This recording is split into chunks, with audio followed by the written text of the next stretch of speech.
Hey folks, today is Friday, April 7th, 2023. As usual, my name is Jake, here to talk about all the video game news that has been going on this week. Let's get you caught up. Got a bunch of stuff to dive into, specifically the first thing, you've probably seen the headlines, a new Sony handheld. Yes, Sony Vita, PlayStation, yeah, you didn't hear about that? No. Yeah, man. PlayStation Vita 2, we're rising up, we're not. But yes, these are actually rumors still. Take this all with a grain of salt. But this comes from Insider Gaming, who we've talked about a lot. They've gotten some scoops right. They throw out a lot, but they've gotten some PlayStation stuff right. And the newest suggests that Sony is working on a handheld that is going to be specifically tied to the PlayStation 5 as an accessory. This isn't going to be a dedicated handheld, but more of a remote play streaming device. So while that initially doesn't sound that exciting, I think for some people with certain use cases or specific needs, it can be really exciting. Sony's been pushing remote play and it actually is really good tech. I know some people that love the hell out of it. So it makes sense for a device like this. Apparently this device isn't coming until like 2024-ish, but the report also goes on to suggest that like this is coming alongside new headsets and stuff like that, and then eventually a PlayStation.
Paul.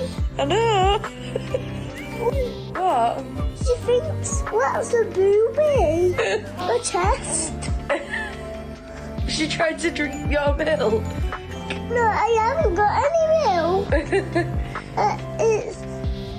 It's just my chest. What's she doing?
Just let me go by myself.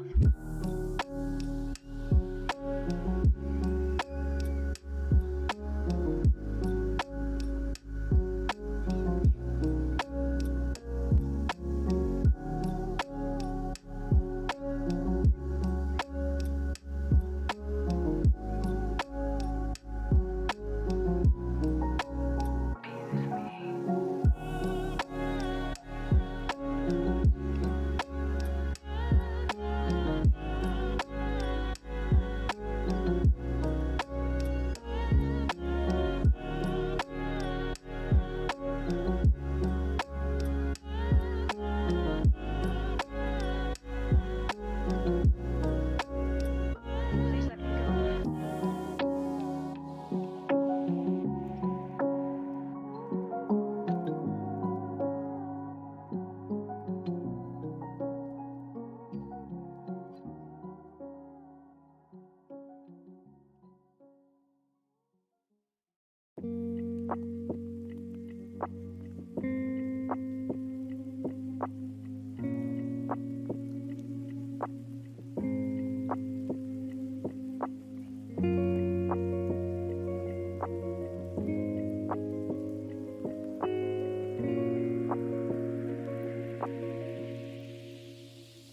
Here you are.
Shoot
me with my own gun. That's what gets me.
I've always thought it would be cool to get a prequel game of Final Fantasy X that's the journey of these three. Oh yeah, that really would be. They've made 3 FF10 games. They didn't make this. Like this is FF10-4. This is kind of the period I would like to see like fleshed out more. Oh, this one in the Thunder Plains, you see this? Oh, I don't think so. This one was good. No, I don't think so. So they're in the Thunder Plains, right? I didn't freaking want to go back here, dude. Why am I doing this? So Auron's recording this one. What do you see there, my lord? Oh, I was just thinking. This is important. No fooling around. You're gonna spoil it. He's like pissed that he's not like filming it right. And then he gets struck by lightning. Oh yeah. I love it. Now there's a scene for posterity. So anyway, it's kind of just a fun moment between them showing how they're developing. Now this is the part with the shoe puff, right? Just after that. Did you see this one? I can't remember if I saw this one. This is when he I'll have decides to watch a stop little. drinking. I may have missed this one too. So he had just attacked. Dude, if the there's shoe 20 puff. minutes of these, I missed most of them in the game. So Auron's filming after Jecht had just attacked that shoe puff. Of course, Auron's, gonna do that, right? Kind of get back at him, show him how foolish he is. Shooting me for? So you don't do anything stupid again. I can't believe you attacked that shoe puff. Lord Braska had to pay the handler for damages from his own travel money. I said I was sorry. It's never gonna happen again. I promise. Ah, a promise. Which you'll forget come tomorrow. Auron, please. He did apologize. He knows he was wrong. That's it. Only thing I drink from now on is shoe puff milk. You sure? Running to fight sin and save Spira, right? If I keep screwing up and making a fool of myself, my wife and kid are never gonna forgive me. That's on the record. So that was his real reason. I loved that. He wanted them to forgive him. His real reason for quitting is so that he doesn't want to disappoint his wife and kid. I like Not that. because, I'm embarrassed that we had to give all the money away. Yeah. But do you see how that could have been misinterpreted by Yes. the way that Auron told it? But the real motivation behind that was his wife and son. There you go. That's what all I these seem love to that. reveal, is I that he's love that. doing this for his wife and kid. He keeps talking about his family. Yeah. This is where they fight that same monster that attacks the chocobos. There's not really much to this one, I don't think. I can't remember this one. Oh, this is just where he says it's the right thing to do. Remember how Auron Oh, talked he about quoted that? him earlier. Yeah. So he says, Come on. It's the right thing to do. Everyone's depending on us. Besides, it's good Love that. practice. so like that kind of shows that, right? So that was a pretty good scene. Let's see. You get this one on the ship, I think, if you go travel back. Aeon from Besaid. Where are we going? So they're on the way to Besaid right now. Then we go north from Bavel and climb Mount Gagazet. Beyond it lies Xanarkand. Xanarkand, huh? It's been in ruins for 1,000 years, right? So the legends say. No one knows for sure. It still could be your Xanarkand. Thanks for trying, Auron. So yeah, you can see that their relationship's kind of developing.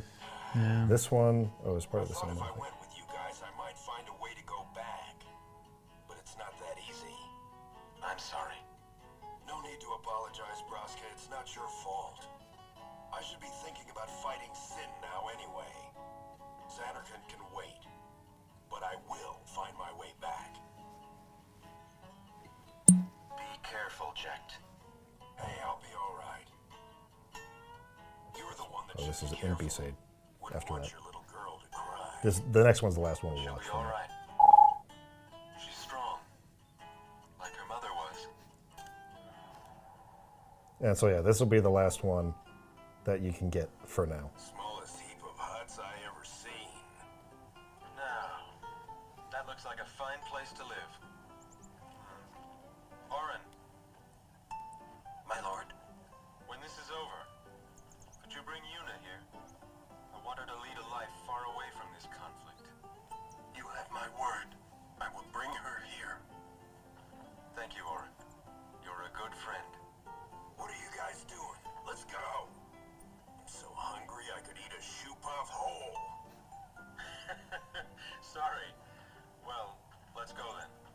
Okay. Sweet. So yeah, so they do a really good job, kind of just like I said, like I think the main point of what you pull from these is that his motivation, Jack's motivation to the whole thing was all about his family. Yes. And you kind of have to see that from him. Yeah. Because Oren would tell us, oh, hey, of course he did stuff for you guys, you know? Yeah. He wasn't all bad. But we have to see it ourselves to believe it, because Titus just doesn't have that experience with his dad. Right. So, yeah, really good stuff. Nice. Really Yeah, nice that's little cool. scenes that build out the former pilgrimage a little more. You get to meet Braska and like know him better, Jack and Oren, how he used to be, and it's just really nice to see like him. And you see Keenock? Yeah, and Keenock as well. Fascinating. Yeah. Okay, so after leaving Macalania Woods, you arrive at the next Rin shop. It's in kind of like an icy area. It's Clasco. I think he's the name of the third Chocobo Knight guy who's always lagging behind. Yeah, he's there. Yep. Taking care of the chocobos. Yeah. And I think Aaron remarks like, hey, it sounds like you know exactly what these chocobos want. Yeah. Every whenever they make a sound, you can talk to them. And maybe you should be a chocobo breeder. Yep, and he's like, I was thinking the same Yep. thing. And so you can pick between two options. Yeah. Stay a knight or become a breeder.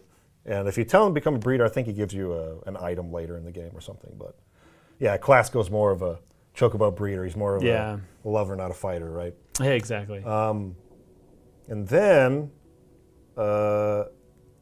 Trommel comes to collect Yuna. They're going to like take her away for the ceremony to marry Seymour, right? So he's like, we got to follow the traditions of the Guado. Like, I'll take her from here. And she needs to go alone. Yeah. And Aaron says to her as she's leaving, we're all with you. Do as you will. And then he apologizes to Titus. Sorry, I love this. That was your line. You were supposed to say You're the one who should have said that. And so Titus goes running up and he whistles the little whistle that they did, right? Yeah. Whistles after her and waves, which was nice. But then like they immediately get attacked by Albed. The freaking Albed, dude. Sheesh. Albed show up and try gosh. to kidnap her again. Yeah, I love that. Now, as they're kind of trying to fight him off, I think Trommel tries to grab Yuna's hand and pull her like out of the fray, and she like rips her arm away and runs back to the party She's to gonna help stay them. with everybody. Yeah. Yeah, and she's like, oh, he's like, oh, lady, summon her. Now, this is where the Albed character that we met back at the beginning of the game on the ship with Riku and like all the Albed that rescued Titus. Yeah. Right? The one who's doing those funny movements. Yes, right. Yeah. He comes and yells at Riku. Now, like I was saying before, when I edit this, I'll make it into its like own segmented part of the timeline, so you can skip it Okay. if you don't want to know what the Albed language says. Oh yeah. Because you gain all the primers, and you can go back, play the game on New Game Plus, and actually read what all the Albed people say. Yeah. But I'm just going to go ahead and say now what he says to her. So, anyways, look at the timeline, look at the time codes, and you can skip it if you don't want to see that yet. So this is Riku's brother. Mm-hmm. He's just called brother. And he says, Riku, don't interfere, or you get this. And then they bring out that giant like freaking cannon tank, thing. yeah. Tank cannon. It shows off all of its missiles. Yep. And he's like, your precious magic and aeons are sealed. And that's kind of how the boss fight works, right? Get them. There's like this little thing that floats around, and it like makes it so you can't cast magic. You can't do certain or things, do your yeah. summons. You have to destroy that, and then you can actually attack the thing. So that's that boss fight. At the end of that, he calls out to her again, Riku, I will tell father. And Riku says to him, I am a guardian of Yuna, you see? Yuna is safe. We will guard her. She is safe. So this is the second time they've tried to kidnap Yuna, and what she's saying is, it's okay. She's safe. Yeah. I'm here. So it gives you the other side of the coin as to why they were trying to kidnap Yuna. Yeah. It's not what you thought it was, not what Waka thought it was, especially, right? And then he says to her, you do this alone, sister, and then he runs away.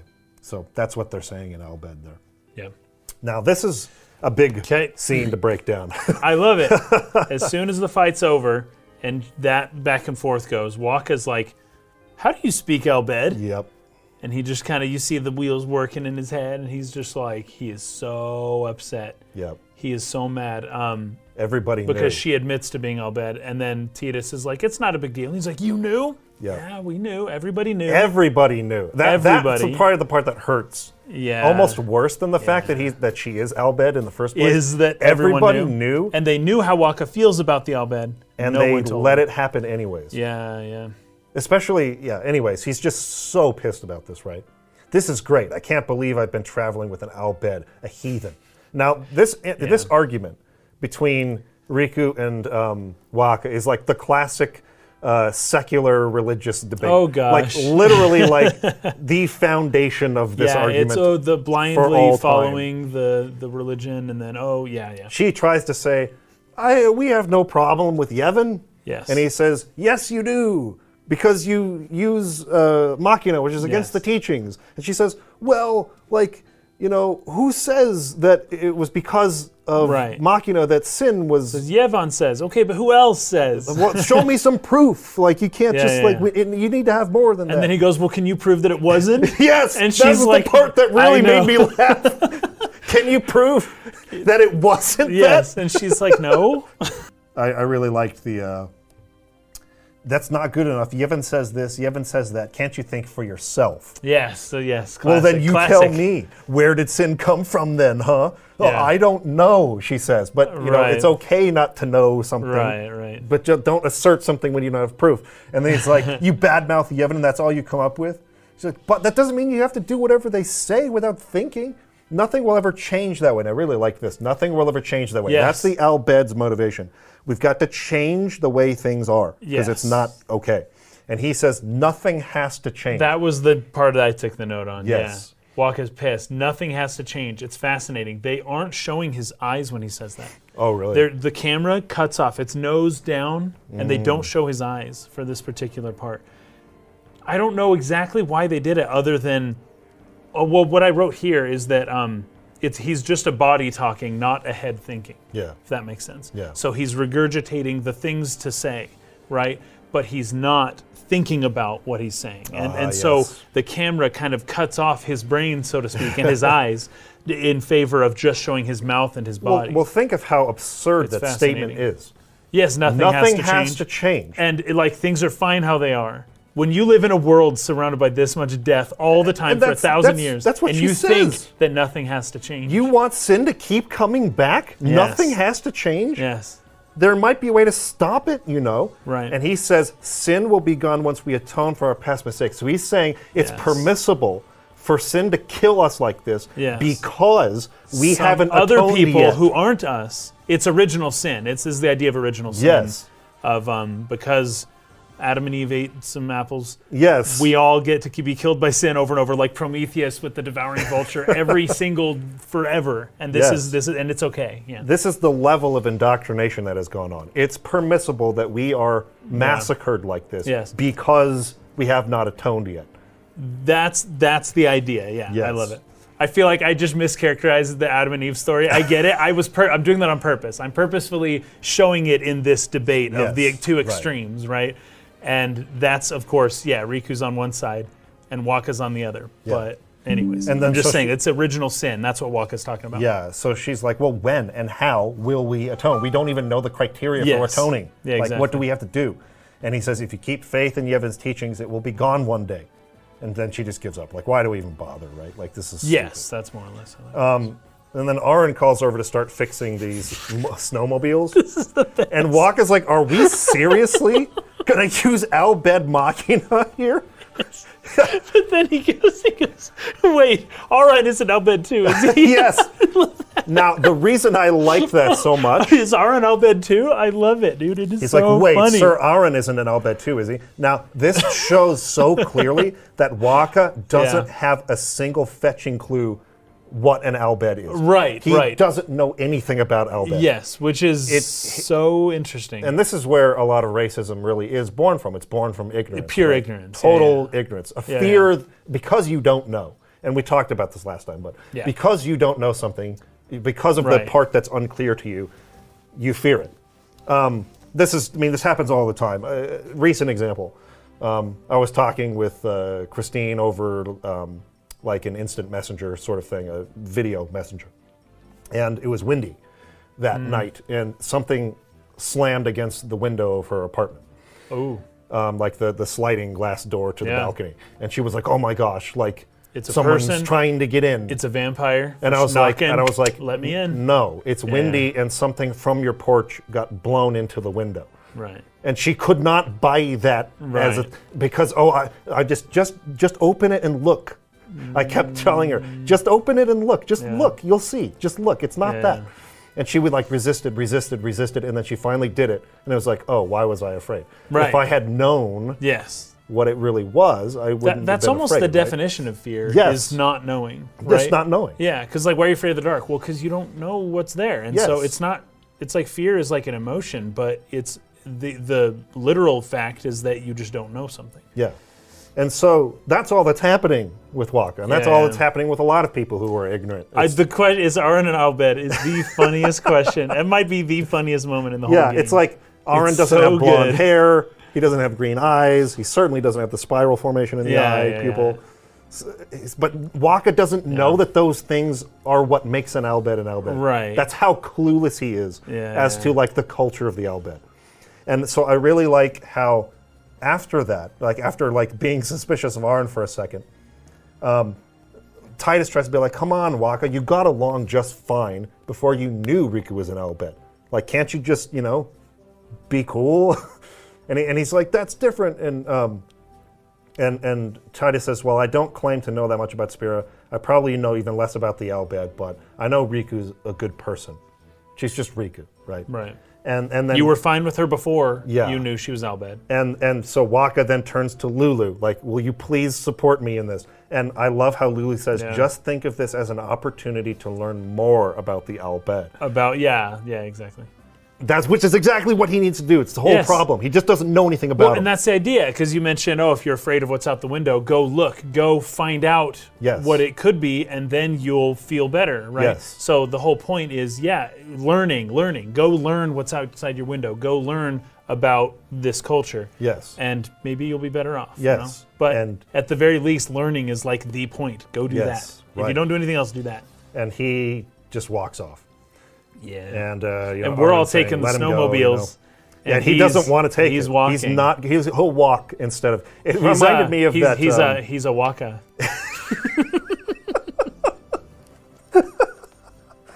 That was a good one. It was a good pun. That was pretty good. I could do better. I think I do better. What was I going to say? Oh, it reminds me of that story during the production of Fellowship of the Ring where Sean Bean was so afraid of helicopters, right? Oh, yeah, he climbed the mountain himself. He climbed a fetching mountain rather than flying to the top with the rest of the cast. That's right. To avoid riding in the helicopter, which to me is just insane. That's crazy. That is crazy. And they passed him. The helicopter went over, and he's down there. They got a picture of him waving. He climbed literally a snow-capped mountain in his costume with a sword and shield and stuff. Because he was so afraid of helicopters. That is wild. Basically what Waka does, he walks there instead of riding on these Albed machines. Yep. Now, as you're riding, this is what I was alluding to earlier, where this... As who you ride with? Who you ride with depends on the hidden affection system. I played the game twice. It's Lulu every time. So it's easiest to get Lulu. Okay, I guess. Just like it's easiest to get Aerith in for Final Fantasy VII during the date scene. Kate Sith, what you call that? The circus. Circus. The circus. The casino.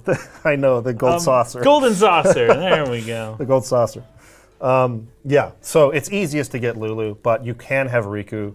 You could even be talking to Kamari during this part if you've done it right, or Auron. They're on the other bikes. Yeah. But either Riku or Lulu will ride on the back. I really like the conversation with Lulu, though. It's really good. Yeah. It's really good.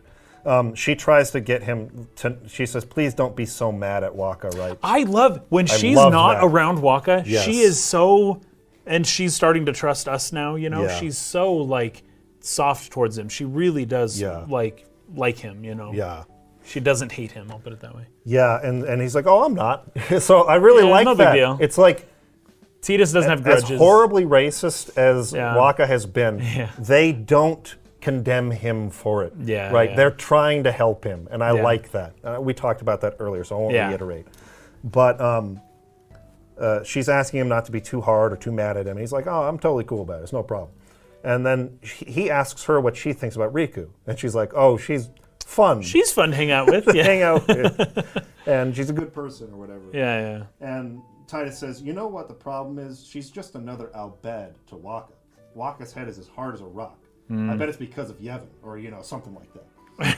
And she's like, well, there's more to it than that. Waka doesn't like the Albed because of Chapu. Because of his brother, yeah. Because Chapu was brought in to use Machina weapons, which are Albed weapons, right? Yes. And so that's what Tia says. Oh, he used a Machina weapon, right? And he got killed by Sin. Killed by my old man. He says, Yeah, and she's like, what? And he goes, nothing. And she's like, wait, what the fetch did you say? Yeah. He's like, it was the wind. It's like, hey! I didn't say anything. By the way, can someone ever, like, a human become Sin? Yes. So this is I love He's it. trying to find out if they know anything in this world about a person being transformed into Sin. Right. Is it even possible that Jecht is Sin? Like, how does that work? In the parameters of what the people of Spira believe in the Yevon's teachings. Yeah. And she says, I can't say I know, but why? And he's like, just a thought. And then she goes on to say, sin is the punishment for and the incarnation of crimes we have committed. And so Tia says, so no one really knows what it is. And she says, there's no need to know, so no one asks. And this is There's the no whole need to theme, know. right? You run or you fight. That's really all you can do. There's no sense brooding over it. And I love, again, this is his whole role in the story. What? That's it? That's all? I mean, you don't even wonder? You don't ask? No one asks? No one ever asks? And that's kind of what Riku was saying to Waka just a second ago. Like, don't you ever think for yourself? Yes. You've been so indoctrinated Yeah, not to yeah, do yeah. that. All of them. So not if you don't want to get excommunicated. Yep. And then I love her response to that. You really do come from a world where there is no sin, like you said. She's like, Yeah, she's believing him. because people from this world don't talk like that. No, not even close. So Yeah, yeah. there's no way that you were born in the same religion as me if this Yes. is how you're talking. Right? So, anyways, really good scene. I think we should probably Yeah, move it's off good there. stuff. Okay. Again, I'll put in a pinned comment where to play up to for next time, and we'll get to some more comments on the next episode. We'll kind of dig into what you guys are saying because I think there's gonna be a lot of stuff to cover now that we've gone through the far plane and Guadasalam and Yeah. a lot of war Yeah. and world building stuff. So we'll probably have a lot to respond to next time. But in any case, we appreciate you guys. Thanks for watching. Hope you're enjoying it so far. We're about halfway through the story, roughly at this point. Yeah. This is episode 9, I think. So this is looking to be about a Xenogears length podcast at this point. Yeah. Oh well. Hope Is you what guys it like is. We'll see you again next time. Peace out.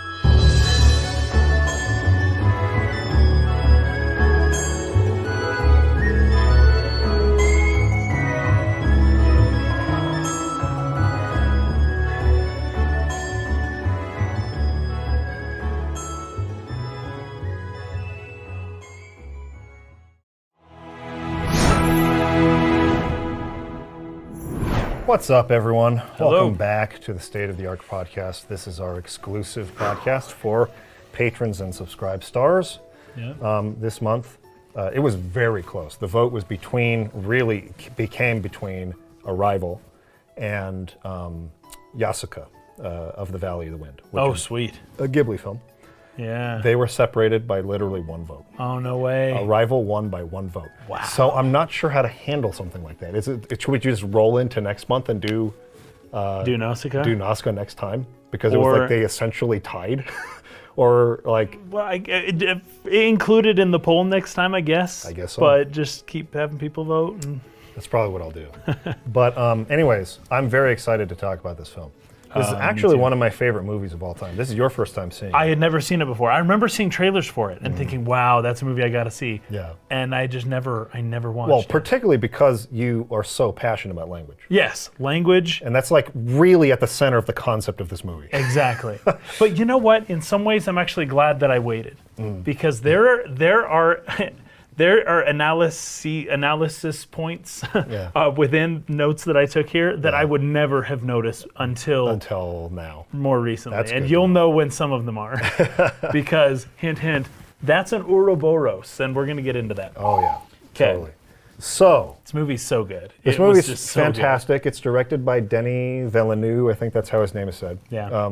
most recently, he was the director of Dune. Did you end up seeing? Oh, you saw gosh, Dune, right? I read the book. Read the book. I just recently, I read the book 2 weeks ago, and I'm waiting to watch the movie. Once that second part comes out. No, I'm waiting for just when the time is right and my wife wants sure. to, and we'll watch it together. Okay. I don't know when that'll be, but It's a good film. I really like it. Yeah. Oh, I've heard great he's made things. some great movies. Enemy is awesome. I think Prisoners is another one. Incendies. He's made some Nice. really great films. One of my favorite filmmakers in Hollywood right now. So let's just jump straight in. Let's just get Okay. straight into the analysis here. So The movie yeah. opens up with this dialogue, and this is all really great foreshadowing and setup. I used to think this was the beginning of your story. Memory is a strange thing. It doesn't work the way I thought it did. We are so bound by time, by its order. I remember moments in the middle, and this is the end. But now I'm not so sure I believe in beginnings and endings. There are days that define your story beyond your life, like the day they arrived.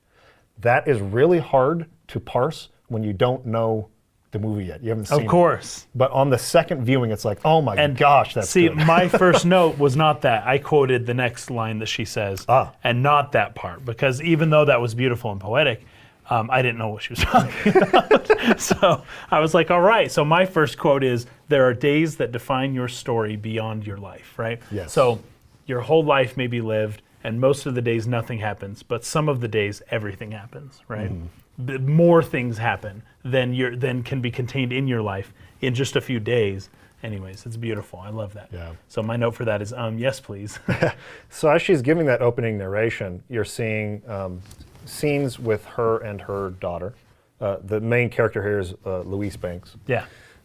She is a linguist. She's a professor at some university in Montana. Yeah. It doesn't give a name to it, but just different scenes with her daughter from being born all the way until she dies of a fatal illness, probably cancer. At a young age, maybe 16, 17-year-old girl. Yeah. Teenage girl dies of, I would assume, cancer. Her head's shaved Yeah, her head's by shaved. the end of it. And they use music here that was not written by the composer. It's actually a piece by Max Richter on the nature of daylight. And this will come back again at the end of the film and tie the beginning to the end, Okay. so to speak, a bookend that like brings the beginning and end together. Like a circle, like a continuous. So they use the music here in a really effective way. They also do some bookending things with cinematography. You've got that shot where it's looking at the ceiling and it's slowly. This is what I love about this movie. It's so beautiful. Everything is so slow and deliberate. Yeah. There's very little. There's a few handheld shots, but for the most part, it is the shots are long. Yeah. They hold, they linger, they wait until like the impact of the artistry, just like you can slowly absorb it, almost as if you're looking at a painting. It's not these quick frames, but they'll slowly tilt down from looking up to down.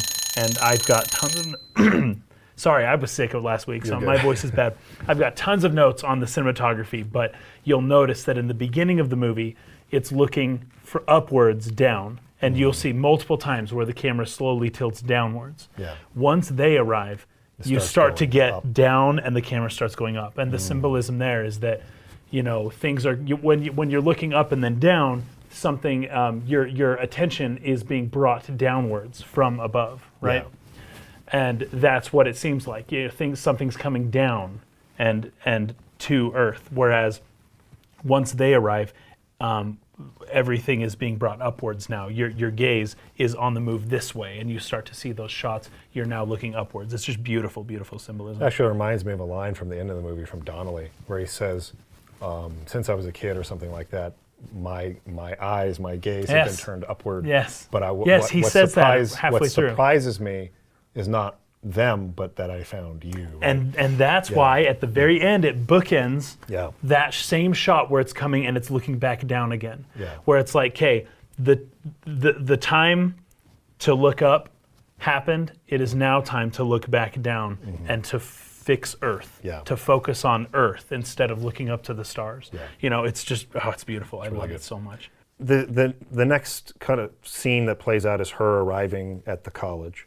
and kind of walking into the classroom. There's like 5 students. There's like nobody there. So like, It's all the everybody? kids that don't use internet. Yep. And there were some like stirrings as she saw as she was passing in the by hall. in the But hallway and things. Okay, another thing that I'm going to talk about this whole entire time is the lighting. You saw the flashbacks of her. You could see her eyes. Mm-hmm. You can't even tell what color her eyes are in the shots that show her now in the modern time. Yeah. Walking through the hall, they put a black fill in front of her eyes. There is no catch light. You do not see her eyes very well. Her eyes are shaded. They're very, very dark. And her face is almost always in the darkness. She's always facing away from the light source. And there's never a catch light in her eyes for the first 25 minutes of filming, even outdoors. There's no catch light. And the importance there is that there's no light in her eyes. It's almost as if she's died, right? Yeah. And you assume, based on what you're watching here, it's because of her daughter that right. she died along with her daughter, Yeah. right? And now she's just like going through the motions. She's just like living life as a zombie, just lifeless. And there is no light in her eyes. And the first time, it's beautiful, the first time you see that catch light in her eyes is when she's in the ship, the alien ship, and she's looking up, and they're approaching that white, the light. Window. Yeah. Yeah. And that's when she's looking upwards, and that's the first time you can, and oh wow, she has like blue eyes. Like, you know, you do not notice that before. There is no light in her eyes until that point. And each time she comes back to the Earth, once again, her eyes lose their life until the end of the film. But oh my gosh, so beautiful. So you see that as she's walking through, as she's going to class, just there is no light in her eyes. I love, just as a note to this, and I'll talk about this in more in depth later, love the way that they play with your perception of events through the linear nature of film, right? It's you're watching it beginning through to time, end. Yeah. and the way that they choose to show information plays with your perception of the chronology of the movie, right? In a way that is so brilliantly recontextualized later by the fact that she's living these events non-linearly. Exactly. Right? So we'll get more into that later, but there's the way that she'll respond to memories of her daughter that you can read 2 completely different ways. I know. Based and on I want to watch this that. movie again now. Yes, you should. So that I can get that. Yes. And anyways, I don't really get it at the moment. So yeah, she's kind of clueless as to what's going on. All the kids in the class, their phones start blowing up. And it's like, can you turn the TV to a news channel, please? Yeah. And it's like, all right. alien ships, 12 alien ships have landed in what seems random spots all over the world. Yeah. And I really, really like the design for the aliens and their ship. And it's just it's like so different from what you typically see. And it feels so sufficiently alien and strange and mysterious and kind of freaky, even though they haven't done anything to make us assume that they have hostile intentions. They exist. They're like almost gentle aliens. Yes. But there's just something really intimidating and frightening about it all because you don't understand it. That fear of the unknown is really playing a role all throughout the build up to revealing them, right? But they're just these sort of like mirror-like black obsidian rounded oblong shapes that just float there above the ground. And Donnelly mentions later there's no sonic emissions or there's no radiation. Yeah, none of that. We have no idea. We have no idea what the material, the element that the ship is made out of. Or how it's powered. Like, it just makes no sense. It's just like, they don't understand anything about this technology, right? Anyways, so these ships have landed all around the world. And people are kind of starting to freak out, right? Then she's visited by Colonel Weber because she had done some translation work for the government, for the U.S. military in the past. She had translated some insurgent videos or something like that. So she had been given security clearance at that time, but the security clearance lasts for a certain number of years. And so she still has eligibility for 2 more years of that security clearance, which may put her at the top of the list for people to choose because she can get to work right away without they don't have to do a background check. Paperwork. And paperwork. And all that. Push papers to get her to be approved, right? She could be approved right away. But she wants, he asks her translate this for me, basically, and just plays a sound clip of some growling and deep-throated sort of like sounds. She's like, I can't translate that. Like, I need to be there. I need to go. And he's like, no, I know what you're trying to do. Like, we're not bringing anybody on site. Like, I'll go find someone else if that's your answer, right? Now, unfortunately, this is Forrest Whitaker, right? Yes. Unfortunately, his character comes across as pretty stupid. I agree. This is my one criticism, one real criticism with this movie. Yes. Forrest Whitaker is literally the I don't know if anagram is the right word, of the lowest common denominator film goer at this movie. The dumbest person in the audience. This is the question the dumbest person would have. They thought, how do we get the dumbest person in the movie theater to understand this? Forrest Whitaker is going to be the stand-in to ask those questions, and she will give the most obvious answers to. He's like, well, you speak Portuguese. You translated a Persian document once. Why can't you translate this? Because I know that language. I know Persian. I don't know this. And he's just like, oh, good point. It's like, I had to tell myself, like, okay, he's there to help the audience. You know. I agree like, 100%. I don't want to sound elitist, but it's like, he's not there for me. His entire there for role other people. is just to make sure the dumbest person understands what's going on. Exactly. And I would not have made that choice. I was, maybe, I mean, it's not necessarily like a big studio film or anything.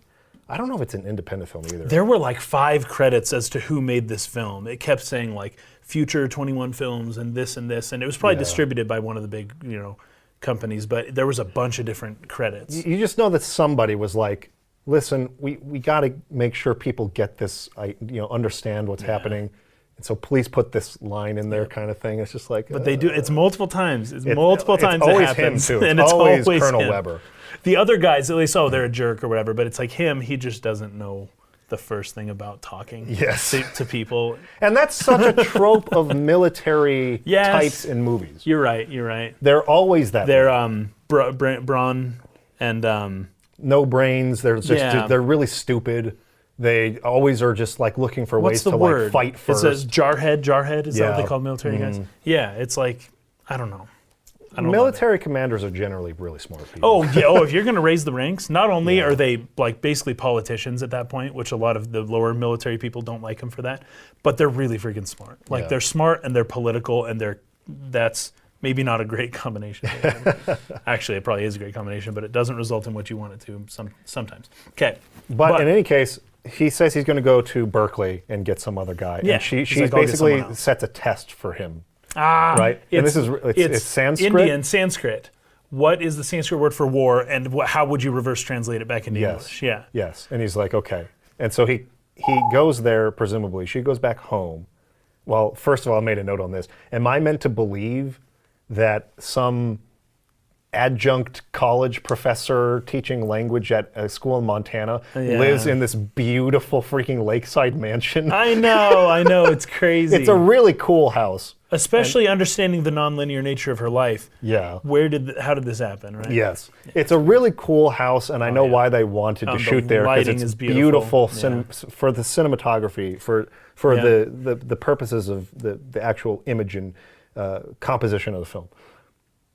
But it's like definitely like a multi-million-dollar house for sure that she lives in. It's a super fancy house. Yeah. But anyways, again, I can look past that. She goes home. She's kind of watching these things on the news and whatnot. Oh, her mom calls her. Yes. And her mom's freaking out, and she's not. And this is where I took the note again of it's almost as if she's already died. Like, you remember when I brought up during Final Fantasy Tactics podcast how Delita had already died, and that's how Delita was able to kind of be bold and courageous and do things. And same thing with Sergeant Spears from Band of Brothers.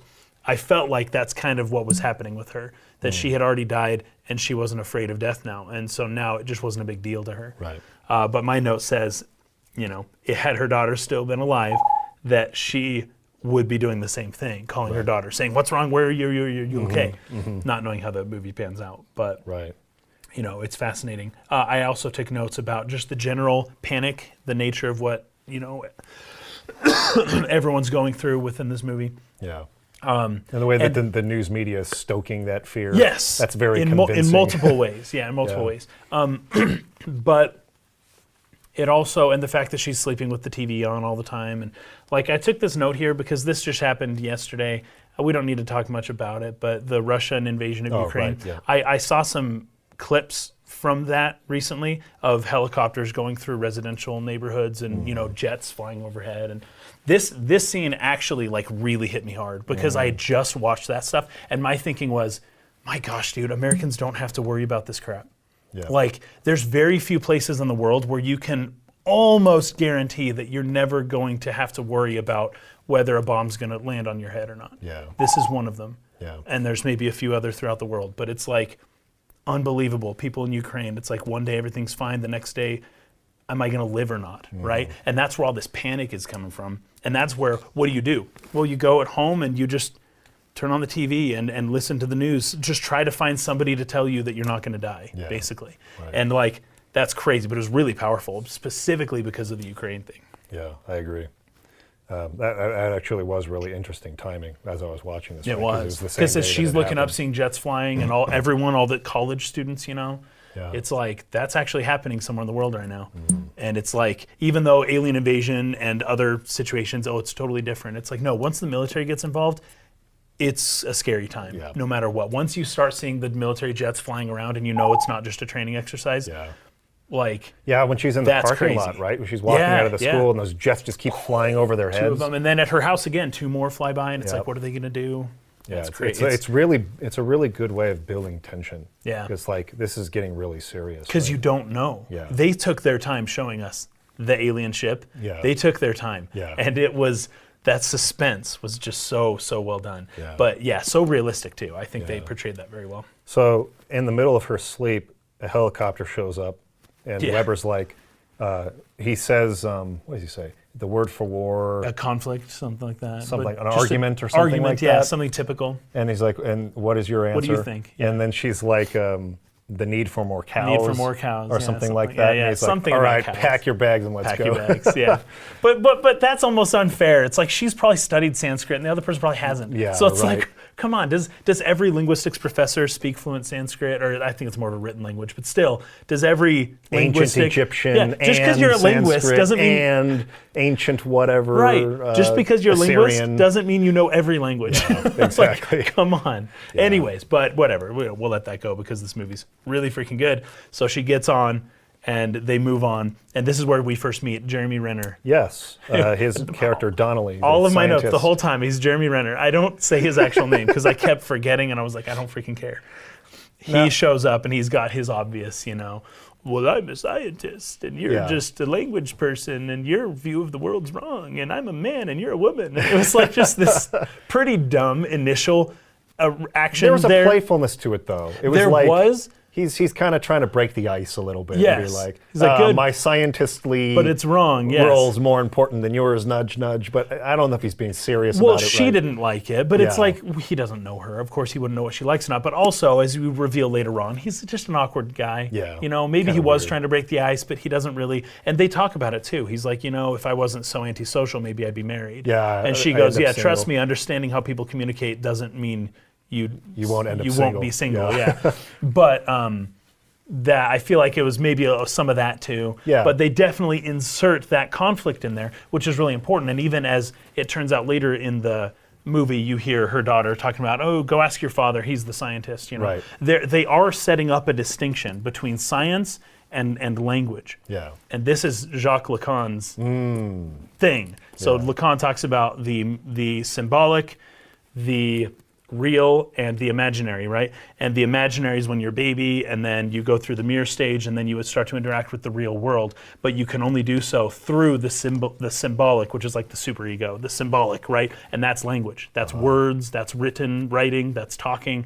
It's all symbols, right? Every sound I make is just an audible symbol. Every chicken scratch I write on the paper, that's just a symbol, but you can read it and Right. it has meaning, Because we right? attach meaning to it. Exactly. Science doesn't care about that crap. Science is like, no, we're just in the real, right? We're only investigating the real.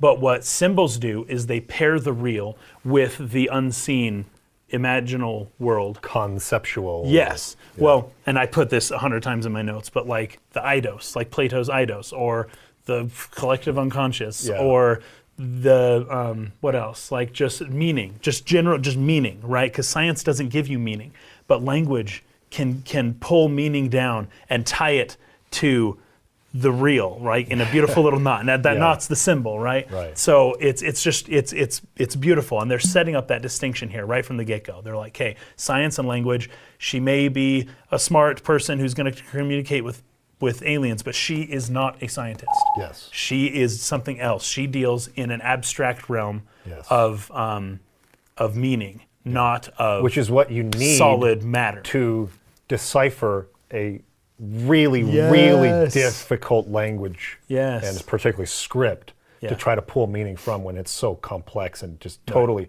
opposite of any sort of written language we have. Right? Well, Jeremy Renner also says a little bit later on, he says, you do language like a mathematician. Yeah. Right? And she's like, okay, I guess that's a compliment. But a scientist can respect a mathematician because their theories work in the real world. Yeah. But mathematicians are dealing with symbols and meaning just the same way that linguists are, right? Math is, gosh, my nose. Math is language, right?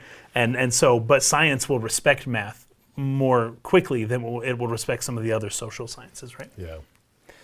So, But I just point out here, still no catchlight in her eyes, even, whatever's happening, even as she's approaching the alien thing, it's like still no catchlight. She's still just zombie going through life. I'm going to talk about that in a minute, lighting in particular, because this is sort of a signature of Denis Villeneuve's style. Oh, yeah. But I'll talk about that when they actually get into where the aliens are at. But Okay, cool. If I don't, remind me to talk about that. So anyways, they arrive at the base. I really like that shot where they're flying over because there's just cars piled up like for miles and people camping out. That was a border. And there's a huge border wall that the military has set up, and they're all just stopped right at this line. Yep. And they're just flying past and they've written like welcome on the sides of buildings and trucks and things like that, right? All these people are Everyone's trying to get to the thing to see what it is. And they fly over that and they arrive at the base, they get their their booster shots and things like that.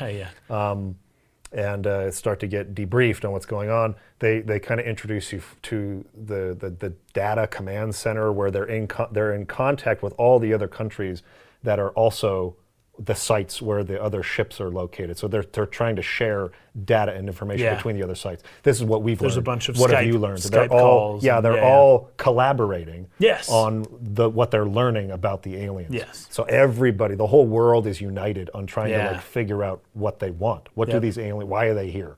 And everybody's talking to each other, from Australia to China to Middle East. I mean, like everywhere. I think it's Pakistan in particular. Pakistan, one of and them Russia, landed. and Russia, like they're all talking, right?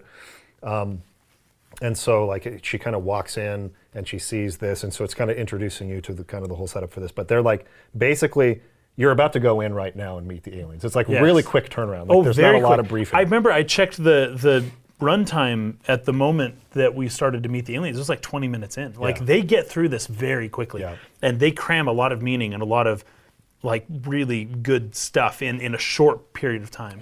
Despite being so slow and deliberate with all of their shots and lingering on characters' faces, like they're really kind of cruising through this. And we also see the ship for the first time. I really, what this reminded me of, there's been a couple of times in my life where I went through like a really uncertain sort of transitory big life change kind of thing, where you're feeling very uncomfortable and unsure about what's going to happen next. One was when I served my mission, right? So you go to the MTC and you're like, and you're like, oh man, where am I going to live tomorrow? You don't know what to expect. Who's going to be my roommate? What is my schedule going to be like? You don't know any of this, and you want the desire is to be slowly briefed into this. First day, just relax, get a hold on what's going on. That's not the way it works. And even when I went into the field, it was like they had me out proselyting like hours within arriving. It's so off-putting and uncomfortable. It's like, oh my gosh, I don't know. It's so tense and urgent.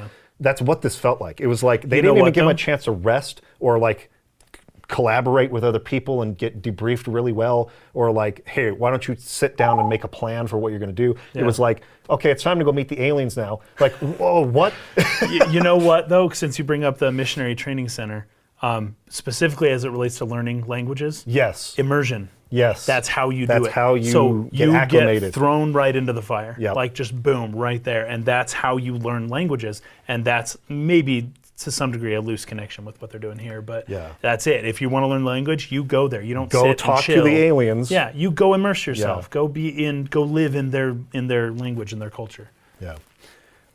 So they go like right away, and they go in there, and this is a one fantastic last note sequence. on Okay, their go way ahead. up, because everywhere she goes, there's a radio on Yeah. that's telling you, be panicked. Be Oh, panicked, right. freak out, Yes. be panicked. And The news, yeah. she is so not panicked. Yeah. Like movies, one of the few things that I could say movies are all about this or that. It's like they're all about theme, but artistry in general is almost exclusively about contrast, Yeah. right? Everything is contrast. That's how we see is contrast. If two things are the same color, even if they're two things, we can't distinguish them if they overlap, right? Right. There has to be contrast so that we can see the lines and define categories, right?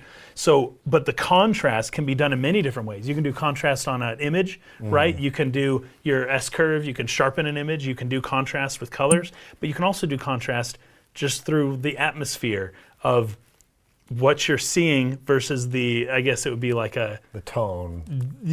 tone Yeah. versus what you're hearing, right? You're hearing be panicked, and you're seeing don't panic. Yeah. Don't panic. Now's not the time to panic, to be calm. Yeah. And it has a strange effect on you, because what you're hearing and seeing, there's an incongruency there, and that's really impactful for artistry specifically, to play on that contrast. It's Yeah. beautiful.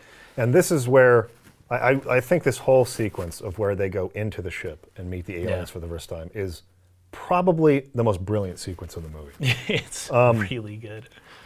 Because, like you're saying, she's not panicked, but Not at she's all. very unsettled. Oh, and sure. unsure. And she still has the black in her eyes, Yeah. which not every character has that, by the way. Yeah. Because they're wearing those hazmat suits, and there's a light on, especially as they first approach the ship, right? And as they're getting close to, like, as the thing opens. Like the Forrest Whitaker and Jeremy Renner characters have lights on, and it's catching in their eyes, and they're looking up, and her light's off. Yeah. And she's looking up, but her face is dark and her eyes are dark. Yeah. And she's still trying to figure out what's going on, but she doesn't know what to expect. The life isn't there yet. So this is a signature. There's three things that Denis Villeneuve does across all of his films to show that a character is either off balance or uneasy or something like that. His use of light and the way he uses the camera, but in two particular ways. He will kind of ignore the rule of thirds, which is where typically if a character, whatever direction the camera's looking, let's say it's to the left side of the screen, you would divide into horizontal and vertical lines, right? Divide the frame into thirds. So you have 9 little boxes. Right. Yeah. And so what you would do is you would put the character on the right. If she's looking left, you would put her on the left or the right third, so that the space is in front of her, right? She's looking into the space. Yeah. What you typically don't do is put her onto the left side, looking left, and have all this empty space behind the character. her. Right? But he does this all the time Yeah. when a character's off balance. He puts them all over the frame in these really awkward positions. That's so cool. if you notice when she came home on the first day the aliens invaded, the frame of her house has her way down here, and there's all this empty space above her, and she's like off center, like way small down here in the bottom of the frame. And her head is like way down here in like the lower third. And all this nothing is happening in the top part of the screen. Nice. When they're having the conversation in the helicopter, they're always on the third, but with the space behind them instead of in front of them. It's like also- a closed way of doing it. Also, he will almost totally obscure subjects in his lighting. There's like very minimal, very dark frames. Again, when she's at home, like there's the light, it's like almost like total dusk lighting outside. Yeah. And all the light is coming from outside, and she's just completely black silhouette in her house, right? And so Yep. she's his They use do of that light, a lot. Yeah. That wherever the light is, it's behind her. Yes. The light is behind her, and she's facing away from it. Right. Almost Totally every obscuring time. her in darkness, like you're saying, in the eyes all the time. But then in a lot of frames, there's just no light on her at all. And he does this in Enemy a ton, and he does this in Incendies too. He does it in all of his movies. It's his way of sort of putting that character off balance. But another thing he does a lot is inverted camera angles. And this is what he does when they arrive and the play on gravity Yes. inside of I the love shell it. itself. I right? bet that it reminds me of 2001: Space Odyssey a little bit as they're walking in, because the scale is just crazy. You don't even know what you're looking at. You don't know what to expect, and he plays with you there. Yeah, so they're kind of like, they're on a, I don't know what that tool or that machine is called, but it sort of like raises them up Just into, a jack.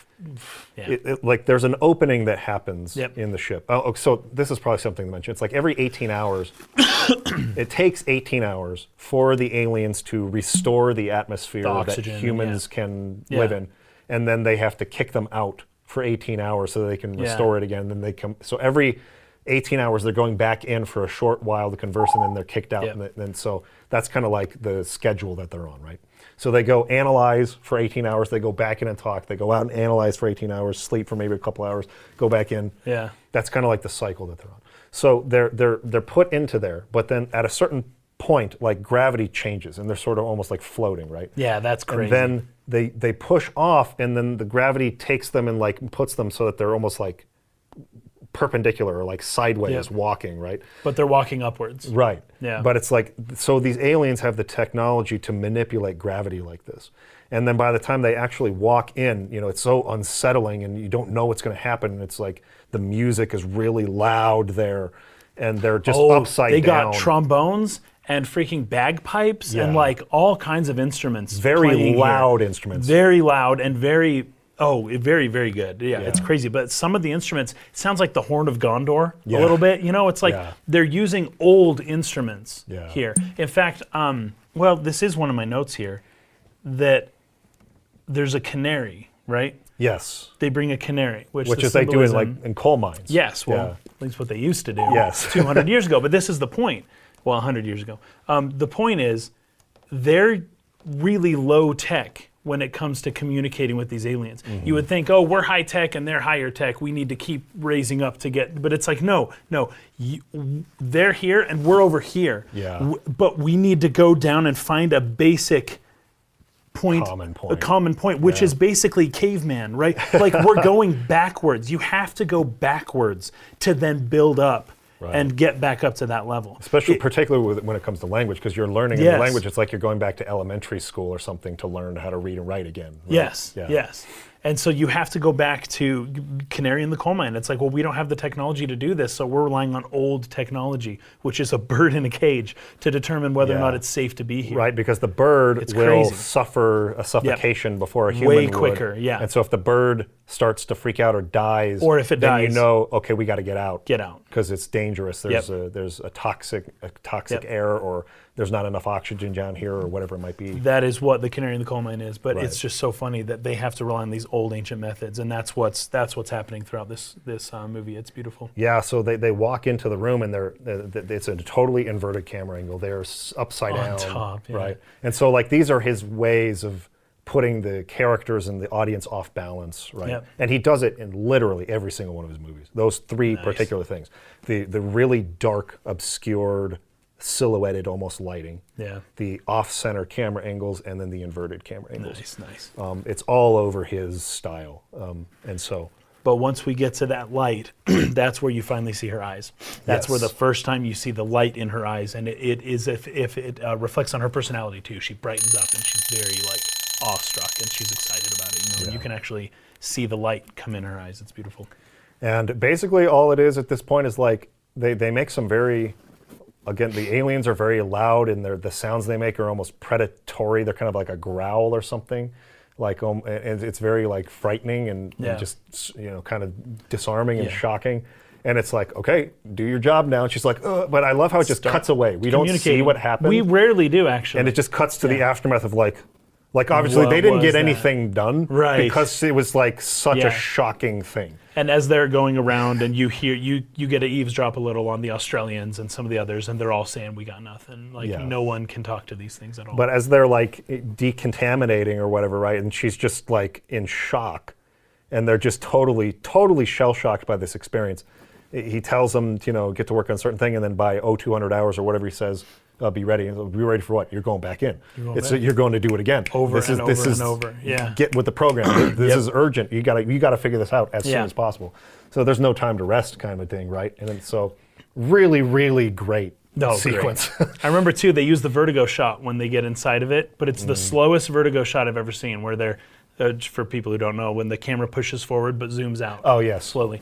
And it condenses space in a weird way, and it's like when Frodo is looking at the ring wraiths in the trail. Get off the road, that whole scene. Yeah. So that shot was used, but it was really slow in Arrival, and it's off-putting. David Fincher uses this to great effect in Panic Room. Did you ever see the movie? I did, Panic but Room? it's been a long time. So About 15 years. she has claustrophobia, right? Yes, so the movie is I about remember- a person I with remember that. claustrophobia locked in a But I panic can't room. remember the camera moves, you know? So in the early going, they really tighten the space by zooming in on her. So it's like the space around is sort of like tightening in on her and to closing in. show that she's panicking. But at the end of the movie, they use that shot where she stays the same size in the frame, but the opens, background opens. Everything Nice. opens up, and she's Beautiful. like she's freed from the phobia of it. You know. Yeah. So that you can use that in reverse. So Yeah. in Lord of the Rings, it's like the space is condensing on Yes, Frodo, it's and it's flattening, becoming. yeah. But you can use it the other way too, where it's opening up, and that's kind of what they do to lengthen this like hallway that they're coming into, right? As they're walking into the So ship. creepy, so creepy. Really, really good use of that. And the soundtrack is freaking so good. Yep. Also, I have to mention just briefly, I read a book that I recommend everybody if you care about this movie at all. There's a book that I read called Project Hail Mary. I didn't realize it's actually really popular. Oh, it's yeah. like a really, everyone's reading that book right now.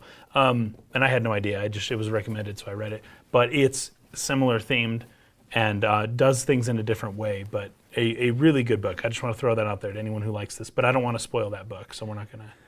I on it. took a note here that I really love this script, like this as a written language. This script is so cool and sufficiently alien and just like intimidating to even try to start trying to put meaning to it, because it's this inky blot, like ink blot look to it. But like every little line could mean something else. Exactly. And it's like, how do you classify that little curl off of that? And like, it's so complex, right? And it's like, how do you even go about trying to assign meaning to that symbol? Yeah. Because it's so complicated.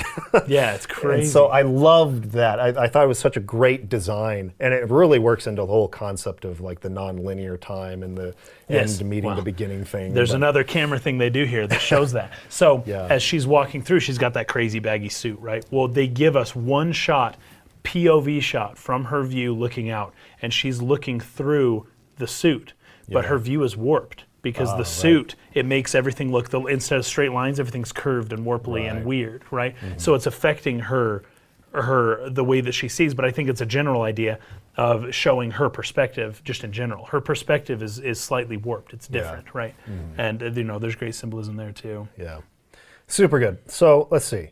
Yeah, so back this is on the where Earth. I put a Love note it. about Weber being a character as a stand-in for the dumb people in the audience, because she comes in with a list of like vocab words, right? And he's looking at it and he's like, these are grade school words. Like, what was this all about, right? And she has to explain to him it's so like dumb. the nature, like the complex nature of even simple questions. So she writes on the board, Why did you what come is to your Earth? purpose here, Yeah, or something like that. Yeah, what's your purpose She's on like, Earth? we have to make sure they understand the concept of a question to Yes. begin with. Yes, which is not a given. The subject being clear, not like a specific you, Joe Alien, but you as in all of you. Why Yeah. are you here? Like, she breaks it all down. And I guess I understand the need to do that, because we take for granted even like how complex a simple question like that is. Yeah. Because we grew up our whole life speaking the language. It's just It's just why you're here. easy to us, right? It obvious. takes our brain no time to process that. Now, I would have done this very differently, though. Sure. Now, the way she explains it is fine, like whatever. But when she shows up there, do you remember the first word that she writes? Her name, or was it humanity? Human. Yeah. I wouldn't have started with human. Probably not. I would have started, and this is funny because there's a quote earlier on from Jeremy Renner that says, maybe we should try talking to them first before we throw math problems at them, right? Yeah. Something like that. Talk to them before throwing math problems at them. But honestly, what I would have done is math. 1, 2, 3, right? 1, and then make a sound for 1, and then show them tally points, 2, and then tap twice. And then do 3, and then tap 3 times. Yeah. And see what they do in response to that. They will start to see how your writing works with numbers. This is a fantastic point. Yes. Yeah, but she starts out with the word human, and I'm like, oh my gosh. That's so complex. Have you ever taught language to anyone ever? Yeah. That is far beyond. You can establish, if you establish numbers first, you can establish math and time. You can, well, okay, the time thing is actually an issue here, which is maybe why they didn't want to go that way. But there's several things that you can manage, that you can establish, where you can communicate with numbers before you start. And then when you do, I don't know that you should start on the word human. I don't know that that's a good point. I thought about this too on that line. Before we throw math problems at them, let's talk to them first. Is it they 1 plus 1 is 2. That should be where it starts. The Voyager 2 has like a little data. Yes, the thing golden on disc. Yeah, yes. the golden disc on yes. it, right? And basically, it uses mathematics. Yes, it's geometry to communicate and it's math. Where this came from. Yes, and that's the type of people that are there. What I'm thinking, and what the culture is like. Yes, and you can do that with lines that have mathematical meaning and with numbers and. That would be the first thing that you could do with another advanced civilization who would have also figured out mathematics to start to have commonality and communicate. Math would be the first place to go. not human. Yeah. Anyways, and what they did worked for the movie, fine. But if any of you find yourselves in this position, try math first. If you are talking to someone you've never talked to and you don't know their language and there is no technology and you can't figure it out, start with math. Okay. Let's keep going. Okay, so anyways, explains the complex nature of simple questions. Go ahead. Sorry, you keep going. Anyways, I just put here, it feels like, they're just pandering to the lowest common denominator with that. Yes. But go ahead with whatever you were going to say there. Well, I'm going back into the ship now. Okay, yeah. The next point, so you can. My next note here was about Abbott and Costello. Oh, yes. When they named the aliens, right? Which was a comedy duo back in the 1940s they and 50s. were funny, too. Yeah. And they did some physical comedy stuff that's great. Yeah. So I think they're the Who's on Third. And yes, that was so a really fun, man. So fun. Really kind of fun name that they did for the two aliens, right? Yeah. In that scene, this is where she tries taking off the hazmat suit, letting them see her face, and trying to use names instead. I'm Luis. I'm Ian. Yeah. What is your name? What is your name? She points at them. Yeah. This is kind of the first breakthrough where they actually communicate for real for the first time, right? And they use their ink blot to like give their names. And that's cool. They have names, okay? Like there's some common ground there. Like they some commonality, like they see themselves as individuals and they have names and things. Yes, which is important, yeah. So that was pretty That's good cool. scene. As soon as that ink blot shows up, my note here is, wow, 1 point for Eric Neumann. He claimed that the central symbol of life and meaning in the world was the Ouroboros. Yes. Right? And as soon as and I know this was intentional because of things that happened later. At first I was like, that's an Ouroboros, but I wonder if they meant for it to be an Ouroboros. Yeah. But to those who don't know, Ouroboros is the snake eating its tail. Eric Neumann claims that is the central symbol of humanity. It represents many things. One of them is time, and it's the infinity symbol, which is timeless or whatever, but it's a loop. It's an eternal circle that has no beginning or end, right? The first symbol of aliens was an Ouroboros-like symbol. I can't believe no one thought of that before this point, though. I guess it's only been like 3 or 4 days, though. It's funny for me to think, like, oh, come on. They should have figured out writing. Like nobody had tried writing and showing them a writing. Yeah. But it's only been a couple days. So I I shouldn't be too critical about that. But there are 2 ways that we communicate with language: speaking and writing. Yeah. So if everyone's trying to talk and not one person has tried to write a thing yet. And this was something that was fair enough. really interesting on that point real quick, that I actually questioned from the moment Weber showed up in her office with the recording of the alien noises. Yeah. The assumption that their speaking and writing are correlated. Like what they write and they have words that they speak, and that's also the way that we do, right? Yes. We have a spoken word that we represent with symbols. Yes, and then the symbol, the letter K, doesn't just mean K, it also means the sound K. Yes. But they aren't like that. I questioned from the start when he showed her that thing. I was like, how do you know that they're that they're speaking and they're writing are the same thing anyway. Right, that's Why good. are you making that assumption from the I start? didn't even think of that until We they don't know brought anything it up. about these things. What Yes. they vocalize might Any- not be a yeah. language at all. Right. Yeah. Like that they- could be their engine like failing. or it just might be some sort of primitive, instinctual, some other maybe even biological They're farting. function or something like that. Yeah. They are not communicating You're with the right. noises they You're make. right, you're They right. communicate with their written language. So it's cave scratches, but now they have something to work on, and everyone's like breakthrough. Right words, don't talk. Yes. kind of a breakthrough, but that's fine. Whatever. Yeah. It was big for them. So then I bring up Lacan's theory here of the real, imaginary, and the symbolic. And the symbolic, I want to modify Lacan's theory a little bit because I think the symbolic is instead, because Lacan kind of put them in three separate categories. Here's they kind of overlap a little bit in like a Venn diagram, but the real and imaginary, and then the symbolic is like over here, right? I think it would actually make a little more sense for the symbolic to kind of be in between the real and the imaginary, at least in terms of language, because language is the medium. Symbols are the medium by which the imaginary and the real can have anything to do with each other, right? Yeah. So I just figured I'd bring that up because I think that's actually really important here. That the symbol is what ties together the meaning with matter. Yeah. My next note is that this is the first time in the movie at this point that Louise is having memories of her daughter. Yes. They come in brief Since the flashes. very first, like literally the beginning of the movie, we haven't seen her daughter again. But she's having like these flashbacks of sorts, and this is one of the more brilliant things about watching a movie on a second time. Yeah. Her acting, her facial like responses to this can be read two completely different ways. That's based powerful. on what you know about time in this movie. That's crazy. So you're seeing it for the first time. It looks like she's having this mournful, sad memory of her daughter who passed away, we believe, years before this time. On rewatching it, it's like she's confused as to what she's even seeing at all. She's seeing images and feeling like she's having memories of something that it hasn't happened yet at all. And it's like, what is happening to me?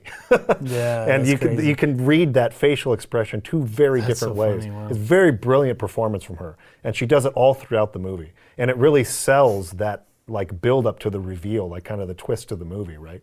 Where you think she's seeing memories, but she's actually seeing the future. She's seeing into the future. Yeah, and this all stems from the, and you probably made notes on this.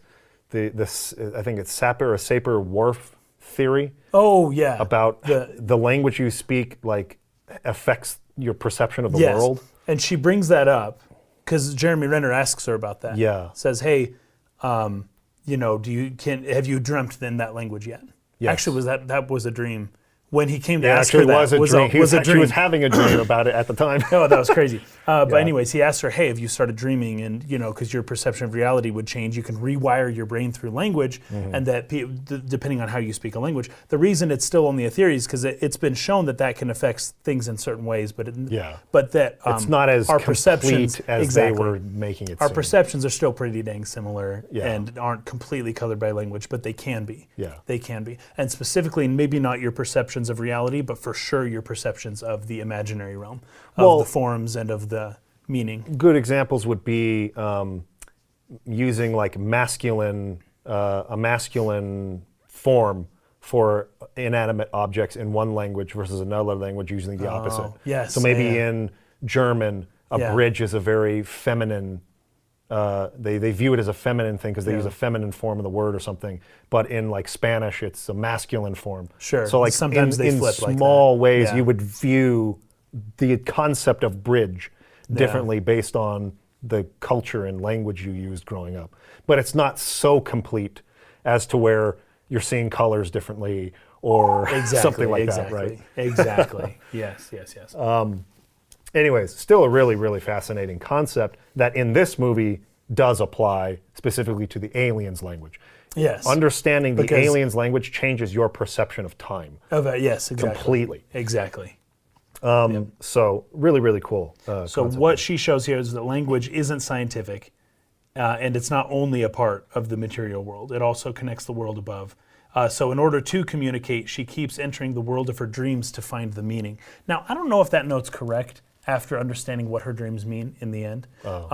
But at least at this point, like when they're communicating with her, she's having more flashbacks while she's talking to them. Yes. Sometimes. And then she's seeing these images because she doesn't, like she's kind of getting how their language works, but she doesn't quite get it yet because her mind is still applying it to the real, to her own life, basically, to her own future or past.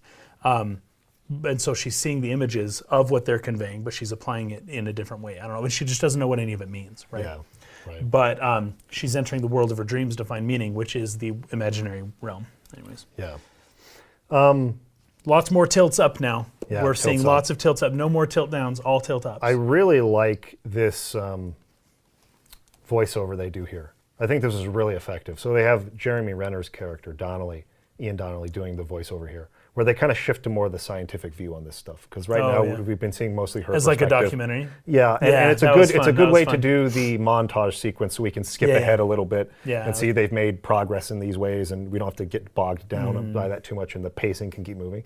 So he describes the term heptapod, which is what they call them. You know, hepta being 7, pod being foot, 7 Yes. feet, heptapod. 7 feet. That's Also, each foot has 7 fingers. Yes. Right.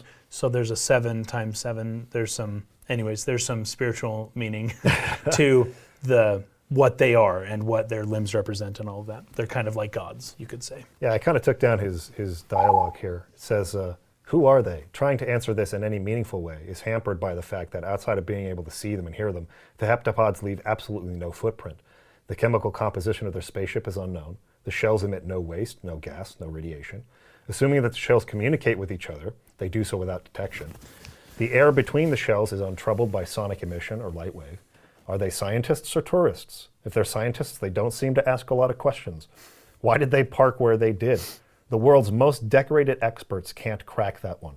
The most plausible theory is that they chose places on Earth with the lowest incidence of lightning strikes, but there are exceptions. The next most plausible theory is that Sheena Easton had a hit song at each of these sites in 1980. So we just don't know. How do they? Love that. It's great. It's a very sciencey I way know. of And take that, a scientists. science comedy way Yeah, of like sure. making a joke, right? Yes. Like kind of a highbrow joke there. How do they communicate? Here, Luis is putting all of us to shame. The first breakthrough was to discover that there's no correlation between what the heptapod says and what the heptapod writes, which is, I felt so proud of myself from the very beginning, the first time I saw it, Nice. being like, dude, you can't just assume that those two things can't. are the same. We make too many assumptions when it comes to that stuff. Yeah. And yeah, you can't just do that. Nice. Unlike all written human languages, their writing is semasiographic. So this, I think I put down what that means. I put it like a note here. Hold on.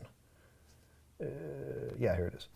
So semasiography, it's a Greek term, is writing with signs, a non-phonetic based technique to communicate information without the necessary intercession of forms of speech. So it just means you have a symbol to communicate that does not have a phonetic word attached to it. It could be said that that's just art. Sure. That art is that. It doesn't mean a word, but it means a feeling. You can still get a story out of it. Yeah, it means written symbols in languages that are not based on spoken words. Cool. So that's what he's referring to with that. That's what the alien's language is. Did I click on the right thing? Episode 1. This is the Rosencrantz. other one. This is the one I want. Okay. It conveys meaning. It doesn't represent sound. Yeah. Perhaps they view our form of writing as a wasted opportunity, passing up a second communications channel. We have our friends in Pakistan to thank for their study of how heptapods write because, unlike speech, a logogram is free of time. This is, again, they're sort of subtly dropping hints about the way time works in this movie. Yeah. From the opening monologue at the very beginning of the movie all the way to now, it's just like the way that they subtly drop those hints, you're not just going to assume or like figure it out, but like it's breadcrumbs that just come together beautifully. So I looked up what logogram is as well. So a logogram is a sign or character representing a word or a phrase, such as those used in shorthand in some writing systems. So Kanji, kanji would be would be a like logogram, that, yeah. because like a whole phrase or Kanji. word can be represented with one symbol, Yeah, right? that's funny. It's got this picture in there. Oh, yes, exactly, from Arrival, right? Yeah. there. But yeah, like kanji, it would be a logogram, right? So Yeah. that's what they're referring to with that Nice. that phrase. Like their ship or their bodies, their written language has no forward or backward direction. Linguists call this nonlinear or orthography, which raises the question, is this how they think? So they're like subtly Yeah. like figuring this out without reaching the conclusion yet. Yeah. So the way that they write is a reflection of how they think. Yeah. They don't think linearly. They don't experience time linearly. So the way that they formed their language is in line with how they developed or how they evolved as a species. So that is why they write the way they do. Why that Ouroboros sign, that there's no beginning or end, Yeah. is the way that their language evolved, is because that's how they experience time to begin with, right? Yeah. Super cool idea, just really cool. Imagine you wanted to write a sentence using two hands, starting from either side, so writing back and forth like this to the Yes. middle. You would have to know each word you wanted to use, as well as how much space they would occupy. A heptapod can write complex sentences in 2 seconds effortlessly. It's taken us a month to make the simplest reply. Next, expanding vocabulary. Luis thinks it could easily take another month to be ready for that. So they're basically just right now at this point, they've figured out how to write to each other, but now it's just you got to learn vocab, right? That's Yeah, the next step of learning a language. Okay, I Shorter understand different how the words. language Yep, yep, works. yep. Now I just got to memorize 1,000,000 words. Yep. So that we can talk to each other, right? So that's kind of what they're doing now. Yeah. Ignore that. Again, I put a note here about, they're doing a pretty good use of political personas, doing the fear mongering, right? We have Yeah. a soldier in the camp who's beginning to be affected by it. Yep. He's listening to I would liken it to maybe like a Rush Limbaugh type That's persona, what they right? meant for it to Yeah. sound like. And they took another dig at Fox News earlier as well. It's like, yeah, well. Whatever. So, anyways, yeah, he's starting to get worried. His wife is calling him, panicking. Their daughter's like worried that the monsters are going to kill their daddy, kind of a thing. And Yes. he's getting more and more paranoid. And he's actually one of the guys who's with them when they go Yep. up there. He's like the guy filming it, basically. So he's observing all this, and he's just getting more and more like, I got to do something about this. This isn't Yep. going to be good. We're going to die. So it's starting to see the seeds of that blossoming, right? We see more memories of her daughter, right? Again, her facial expression can be read two totally different ways based on your assumption of the chronology of this movie.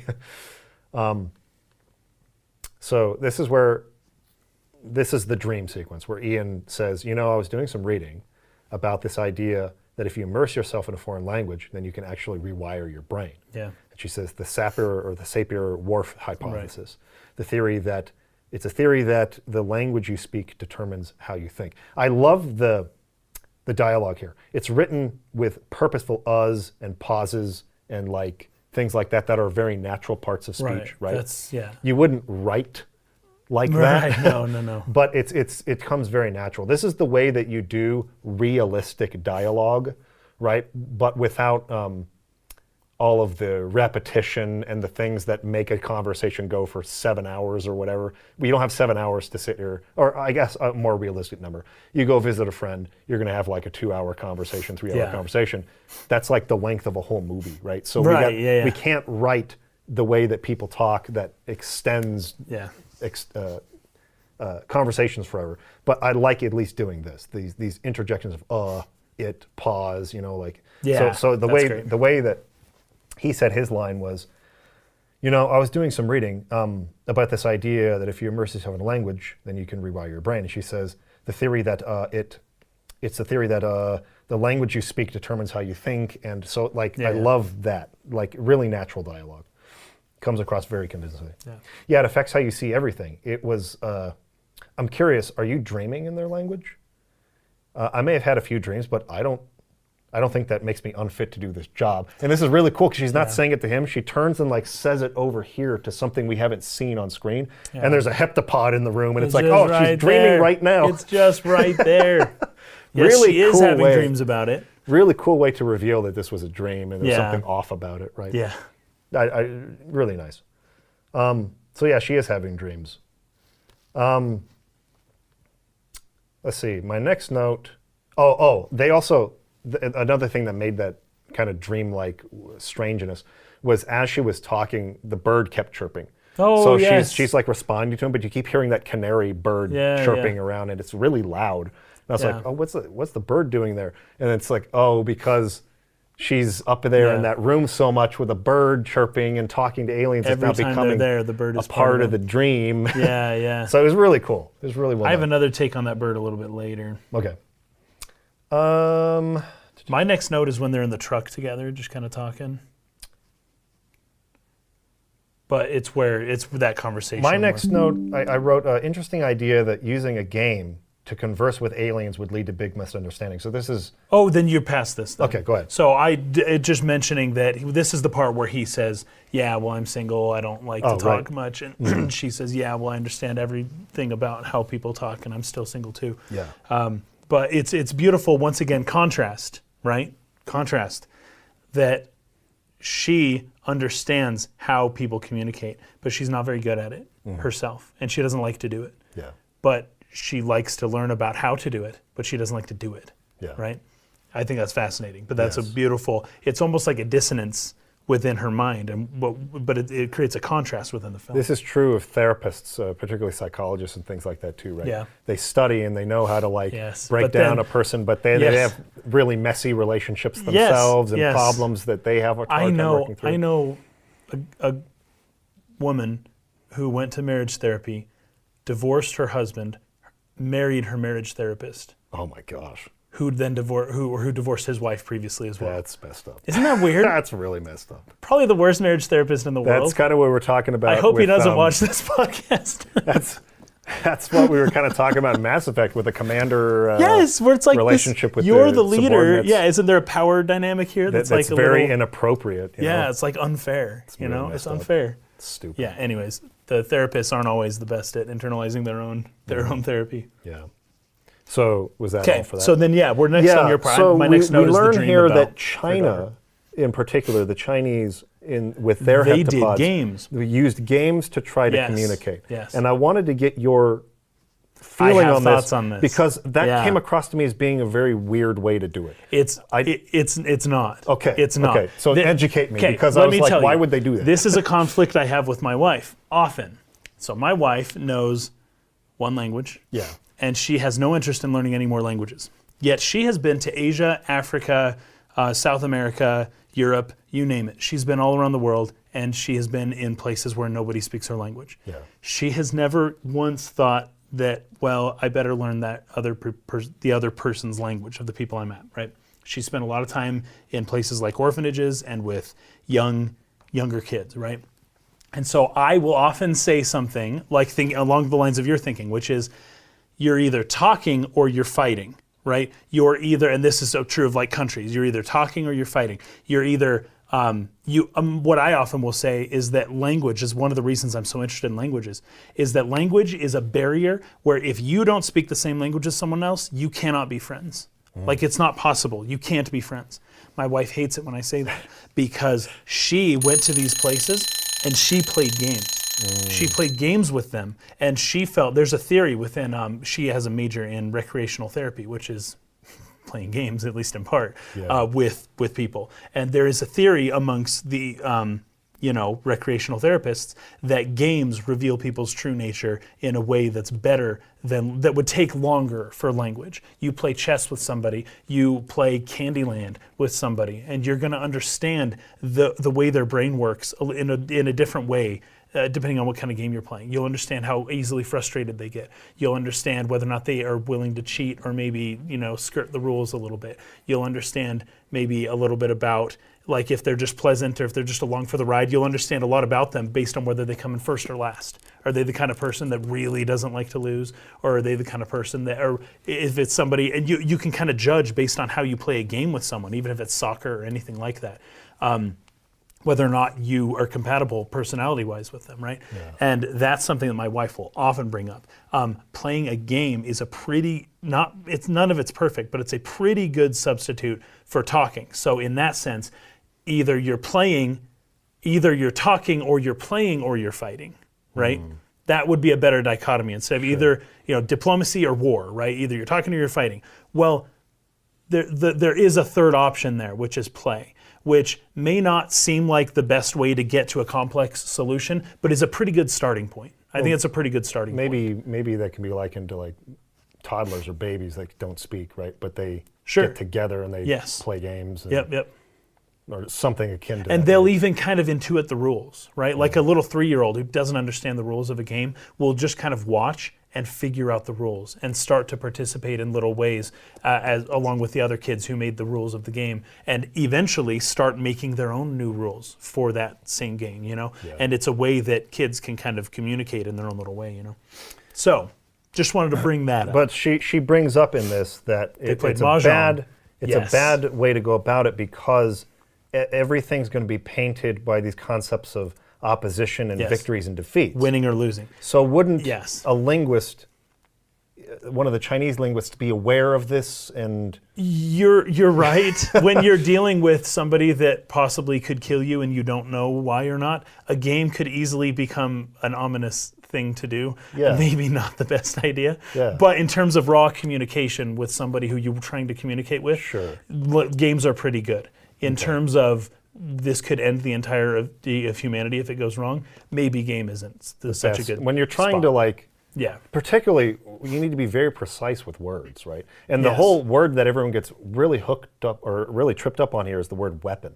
Yes. Well, I can almost imagine what the aliens were saying, especially with the game language. They were saying, if you do this thing, you win. Yes. Right? You will win if you do this thing. Right. Now, the context of the game or whatever, what they're really saying is, here, this will help you. Yes. But the way through the context of a game, they'll say, this will make you emerge victorious, or this, we can be victorious over you, or you can be victorious.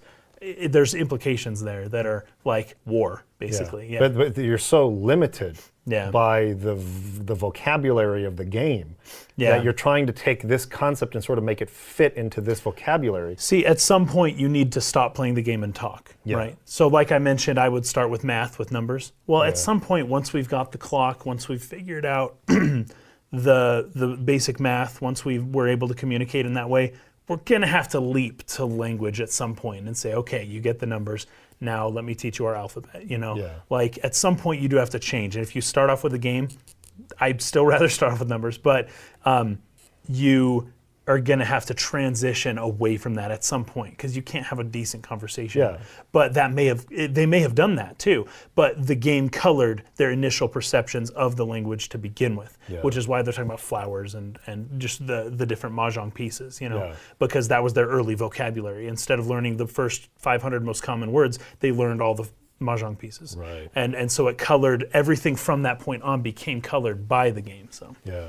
So this is where we kind of transition into the third act of the film, and it all goes haywire because the aliens are saying that their purpose here was to give a weapon, and everyone's freaking out about that particular word, weapon. Because they're trying to turn us against each other.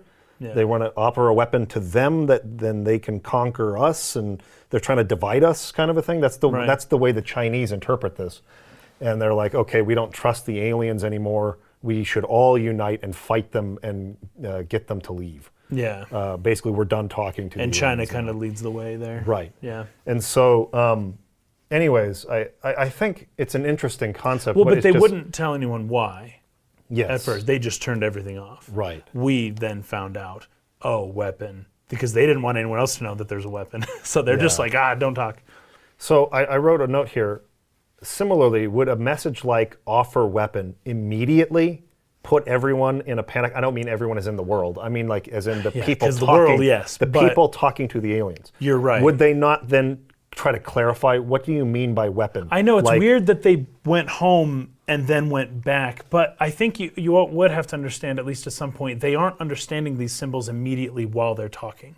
Yeah, So they have to go by analyze the them. end of the movie, she can see a symbol and know, okay, I think that's what it says. But at this point in the movie, I think they still need to come back down and all those people on those computers with all the data points analyzing it, and then they find out what was said. I don't think they find it out there. And so I think that's why there's this weird the issue you're I just talking kind of about. said, I was just wondering and not criticizing. It's just, I would think that before you go tell your dumb military make guys. sure that it's right. They said they're offering us a weapon. I would make absolutely certain that they're using the right word. Because Yeah. you're talking to somebody and they have a very limited understanding of your language. You know, though, There's so much opportunity to misunderstand or Yeah. to say the wrong word or to... So a scientist or a linguist or a professor would maybe not understand government bureaucracies the way that they should. Okay. So you would think, hey, don't let the higher ups know that that's what it said. But at the same time, it's like, no, they'll understand. It's like, no, they won't understand.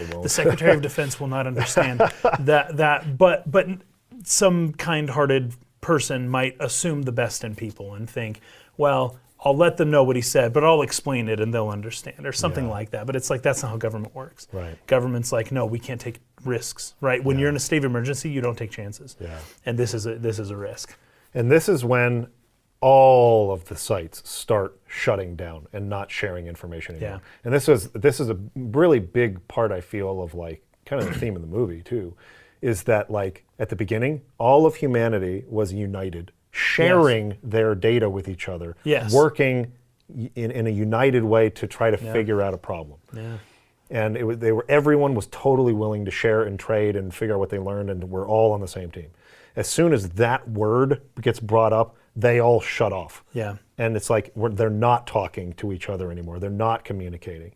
And they're not sharing. Because the right? assumption is, and they bring this up later, but the assumption is it's a zero-sum game, right? Yes. And so it's like, oh, there's a weapon, someone's gonna get the weapon, Yeah. and there's only a 1 in 12 chance that it's us. Yeah. We're not playing this game. It's Yeah. a zero-sum game, we're not getting it. In order for There's somebody no way everyone can win. to win, others have to lose. Yes, which is what the other guy, not Forrest Whitaker, but one of the other advisors shows Yes, up, yes, and he's saying they're trying to talk to us and they can't. They need one representative of Earth. They're going to weed it out. They're going to wait until everyone's like kills each There's other one government, until there's one world government one, that they can yeah, talk to. leader. And he's wrong about that, but that is a reasonable assumption. I hate his character because he's a jerk, but honestly, I don't. There's no nonsense in stuff like this, right? So he's just doing what he thinks, and he's a representative for that side of the advocacy, that side of the argument, you know. So I don't mind it at all. That's probably how things really go. Yeah. You know, there's somebody who's just like, yeah, okay, let's put 7 billion people on the line because you think that maybe it's a nice alien, even though he said weapon. You know, it's like, well, you might be right. What do you want to bet? Do you want to bet What are you 7.5 willing billion to people's bet? lives that you're Yeah. right? Are you sure? Like, I'm pretty sure. Yeah, how much you want to bet? Because this affects all of us, you know? Yeah, right. So I actually don't mind hate the jerk that. character, and I think that it's good that somebody is that strong in their, like, representation of, like, the other side of the argument, because you need to get this right. Yeah. So Louise and Ian, they really push to get back in there one more time to talk to the aliens, not knowing that the soldier guy had set a bomb in the room. Because they're basically shutting it down. Everyone was going to stop talking to the aliens at this point. They're like, we're done talking with them. We don't trust them. We're going to get ready to declare war on them, basically. The Chinese are the first to declare war on the aliens. Yes, they declare war on them. Yeah. And so she fights her way to get back in there, but not realizing there's like 4.5 minutes left on a ticking time bomb in the room. But she's trying to clarify what they meant by weapon, right? But this is where she's given the full extent of the weapon, which is not a weapon. Yeah. It's like a tool, right? Yes. It's like an evolutionary sort of like gift or something like that. Yeah. Is what they meant by that. And so she puts her hand on the glass. It puts its tentacle thing on the glass, and she starts to see a more rapid succession of these memories that are actually non-linear, the experience of non-linear time, seeing different points in time all at once, kind of a thing, right? She doesn't understand exactly what that is yet, but what the scene that she sees is her daughter coming to her and asking her about a term. There's a term that I can't think of it right now. It's kind of like when both sides, come out of a negotiation and they both get what they want. Yeah. What is that called? And she said, I don't know, like a win-win. Compromise. Yeah, win-win. And she's like, no, it's not that. It's more sciencey. Because she says it's in a competition. It's Yeah. not just two sides getting what they want. It's like you're competing against each other, but you still get what you want. Yeah, it's like, it's a more sciencey term than that. So well, if you want science, go talk to your father, Yes. And so so- drawing that line that there is no connection between these two. Right. But then she's able to kind of break that and is able to make a connection Yeah. between the meaning and the matter, between Right. science and meaning, Yeah. And which so is language. It's this beautiful. scene gets interrupted at this point because the bomb goes off and one of the heptapods pushes them out and sort of sacrifices The itself. other one books it. Yeah, and he then- runs away yeah. and throws all those symbols, just like a huge complex web of symbols Yeah. like all over the place, and like runs away, like very urgently. And then the other one like pushes them out.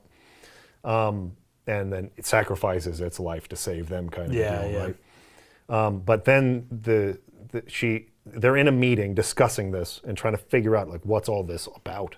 And that's when she sort of sees the scene again. It's non-zero sum game. That's the term she was looking for. Yeah. So she's beginning to, in the use of this ability to see nonlinear time, to basically solve this world problem now. Yeah. Like she's the only one who can do it because she's the only one who has this ability at the moment. She's the only one with the weapon. Yeah. And this is where it starts getting really cool. How she starts like solving these problems by just like using this ability to see into the future and things. And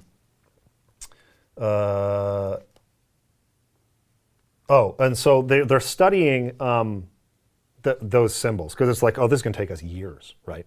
It's going to take us forever to like look at Yeah. how many symbols there are. Yep, yep. I thought this was really clever.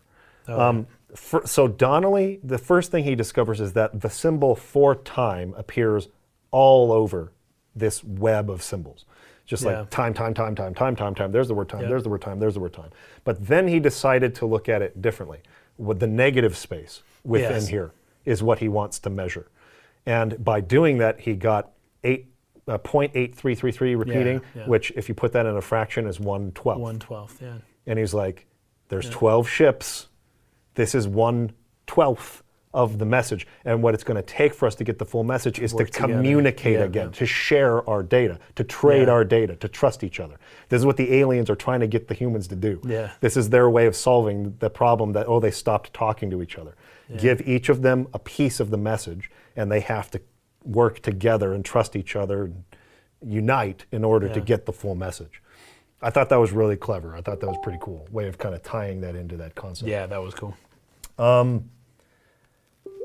Anyways, yeah, she kind of walks out of that meeting as it looks like, it's pretty helpless. The military is going to start taking over. They're going to be fighting. And she just goes right back into the ship because she sees like a pod coming down to the ground. So she sees yeah. herself getting into it. She's like, okay, I'm just going to walk out there, get in the truck, drive over there and Yep. get in this thing and go up and talk to it.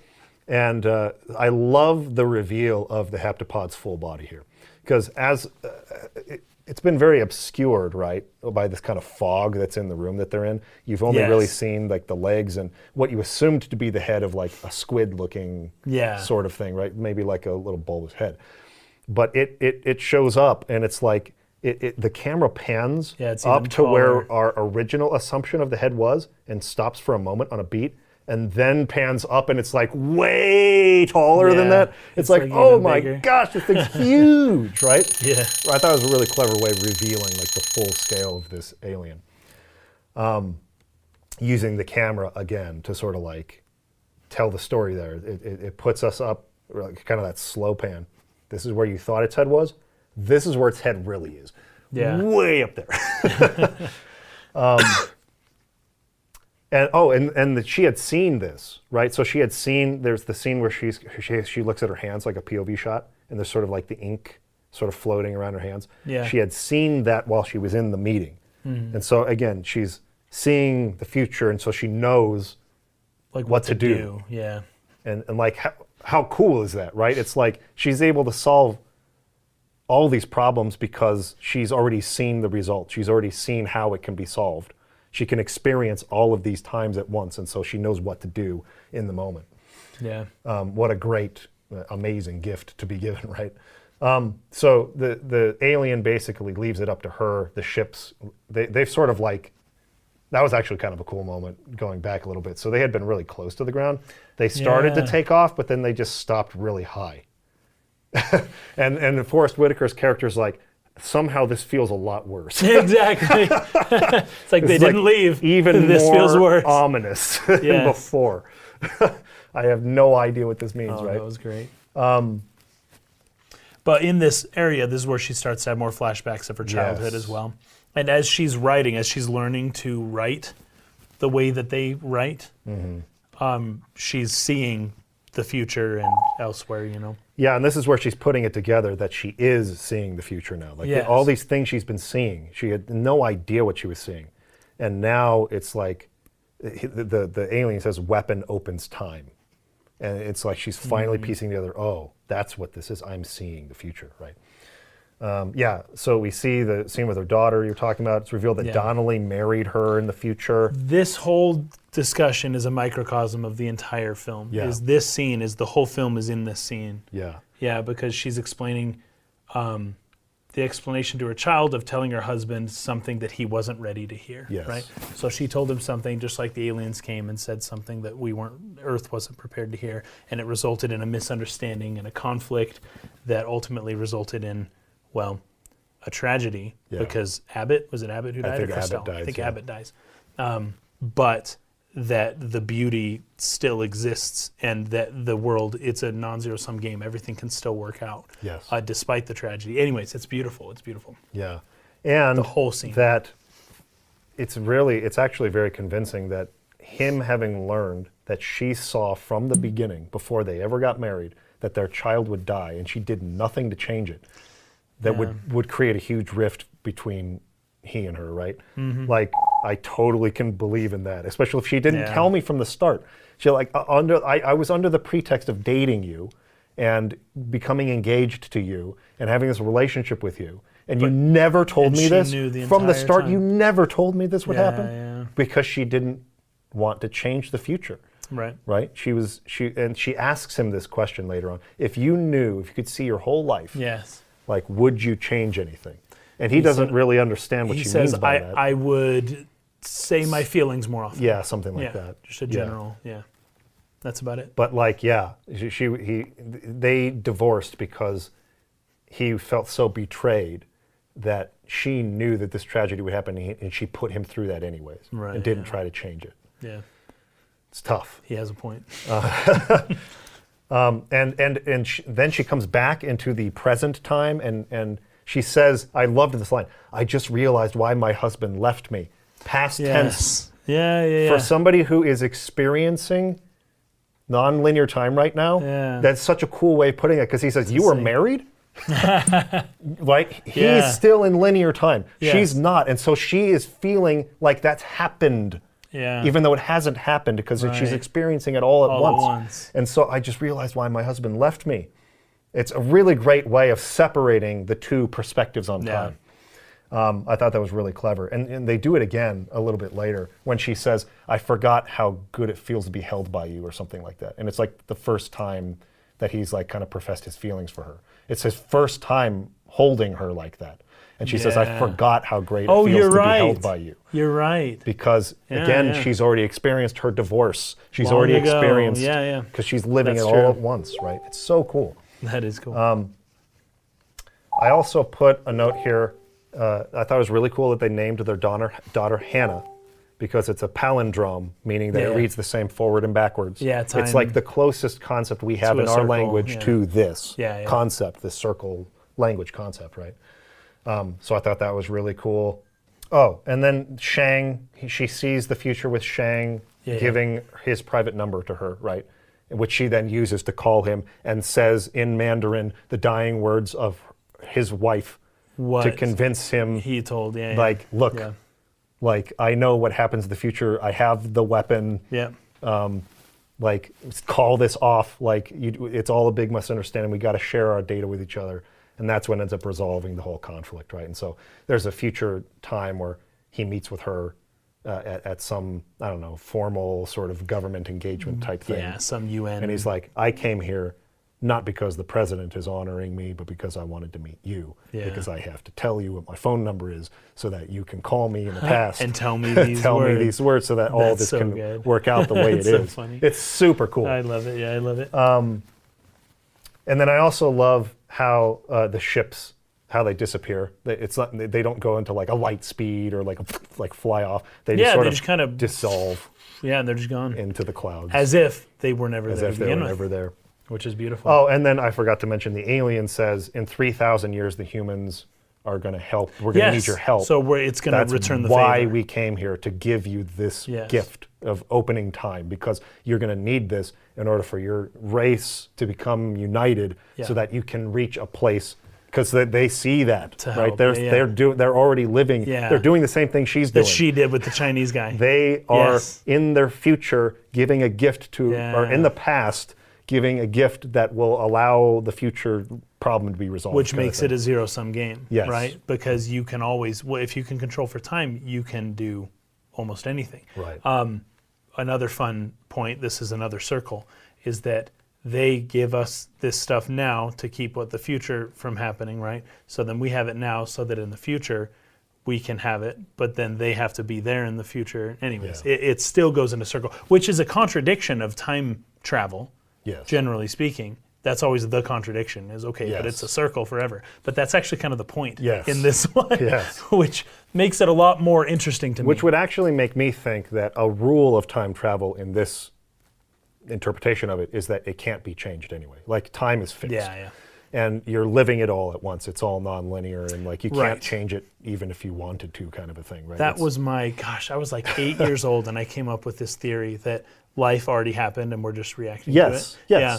And like, I don't know why I never pursued that theory any further, but I just kind of forgot about it. I have something to add to that. Yeah. But let's get through the rest of this first. Okay. So last two notes. I still have quite a bit, but Last two notes for me. I love how they bring Max Richter's On the Nature of Daylight back in at the end. It's a bookend that ties the beginning and the end of the movie together, forming it into a circle. Yeah. Right? Just everything here was done so purposefully around that concept of nonlinear time. Yeah, the set design and the camera, everything in the movie, it points you towards nonlinear time and toward the Ouroboros symbol. Yeah. And like, even you go back to the beginning, the first monologue. I used to think this was the beginning of your story. Mm-hmm. Memory is a strange thing. It doesn't work the way I thought it did. We are so bound by time, by its order. I remember moments in the middle, and this is the end. But now I'm not so sure. I believe in beginnings and endings.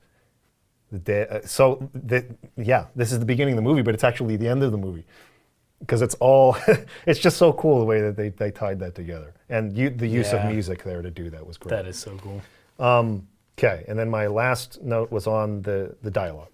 If you could change life from if you could see your life from start to finish, would you change things? Maybe I'd say what I feel more often. I don't know. You know, I've had my head tilted up to the stars for as long as I can remember. That tilt up you're talking about, right? You know what surprised me the most? It wasn't meeting them, it was meeting you. And then she says, I forgot how good it felt to be held by you. Great line again for a person experiencing time non-linearly. Fantastic movie. Perfect. Let's get your notes. I've got just in that scene right there, the camera tilts back down from above, showing we're now coming back down to Earth after looking up. Yeah, so he said his head had been tilted up, but now he's tilting down too to focus on her, right? Yeah. So at the end, they say, do you want to make a baby? Yes. So her daughter is the birth of the archetype of the divine child, because the divine child specifically means a hope for the future, right? So you can notice a correlation between when birth rates are going down versus when they're going up, right? Mm-hmm. So for instance, in 2020 and 2021, birth rates went way down during the pandemic. In part, well, I suppose it would be 2021, because you don't always plan for that stuff way ahead of time. But people's hope for the future during the pandemic took a downturn. Yeah. Their idea that there was hope for the future, and that why do I have a child if the future doesn't look so hopeful? Then you have a lot less children. Whereas when the future looks hopeful, you have more children. And the archetype of the idea of the divine child is that they will, give hope to the future or whatever. So that's cool. I always like that kind of stuff. The bird in the cage, by the way, it doesn't just represent the canary in the coal mine. It did when I first saw it, but by the end of this movie, I'm thinking about it. That cage, the bird in a way represents people, and then the cage in a way represents time. Oh, right? sure. Does that We're you can kind of see where time. it's going sure. there? Yeah. And so the bird is freaking out because it's limited. Circumstances beyond its control have brought it to a point where it doesn't know what's going on, and its baser instincts are taking over, and it's jumping around and screaming because it doesn't know what to do, because it's confined by this. It's not an imaginary thing, but it may as well be. It's just a see-through bunch of wires that if at any point it could get out, it would then be able to do whatever it wants, right? So that's a little bit of a microcosm, I suppose, of, I think that's pretty of cool. humans and the limitation of time. And then we've got the purpose of the Ouroboros here. In their writing, it becomes clear. Their writing allows them to control for time. Time is what the Ouroboros represents, among other things. It's a circle. It's an eternal round, endless, not from one point to another, but from infinity to infinity, right? Yeah. So we're getting into some religious language here for a couple of reasons. Because the arrival of the ship is a reversal of the Tower of Babel. Now this is fascinating. So Tower of Babel, everyone speaks the same language. They build a big thing. They try to ascend it to become like God. They can't. It breaks.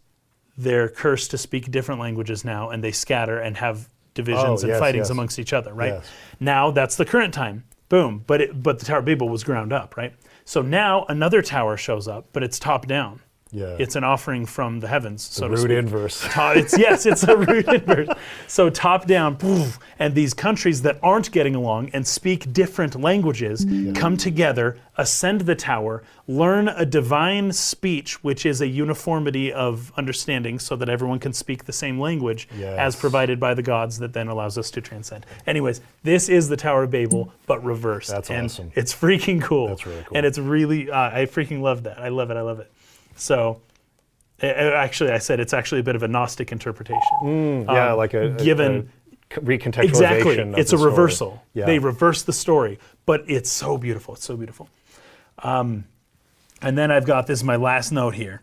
In the beginning was the Word, and the Word was with God, and the Word was God, and without it, nothing that was created was made. Or what? I didn't look it up when I wrote it down, but that's more or less what it says. The word, logos, right? Yeah. That's the key to escaping time. Within the confines of this movie, the language, the word, when you understood the word, when your logos could interpret the logoi properly in a godly context, which is outside of time, then those who have the word can ascend to Godhead. Anyways, my last notes here were all totally super religious because I don't think it's intentional at all, but that the word is what saves humanity from the confines of time. Anyways, freaking great, super killer movie. Oh, by the way, for whoever didn't know that reference, that's the first verse of the Gospel of John. Oh, right. The first one or two verses, right? Yeah. And killer movie, dude. Yeah, it's a great movie. I think that's good for now. We appreciate you guys. Thank you so much for your support on Patreon and Subscribestar. This was really fun. Yeah. I like getting away from games for a minute and doing a movie. Hey, me too, actually. I love this movie. I look forward to doing more. And we'll do another vote next month. Yeah. I'll try to throw in a short game too. So I'll try to put in, each month I'll try to put in one of three. I'll try to put in a film, a short game, and maybe like an episode from a television series or something like that to break down. So I'll try to do that this time. I'll put Nausicaa back in there since that was so popular. And then I'll put a short game and an episode from a TV series and see which one you guys pick. So look for that in the next week or so to vote on. And we will talk again soon. Peace out.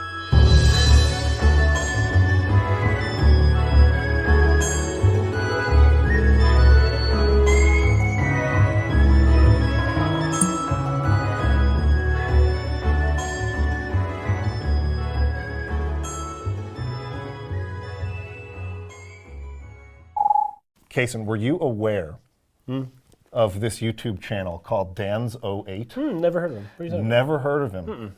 Did you know that he made a video about this section of Final Fantasy X where you go through the ice and Now- the fact that you're actually on Sin's back? How would I know about this? Somebody would have had to have told me. I don't get where you're going. I certainly am disappointed in our audience for not having told us that this treasure trove of a video online existed.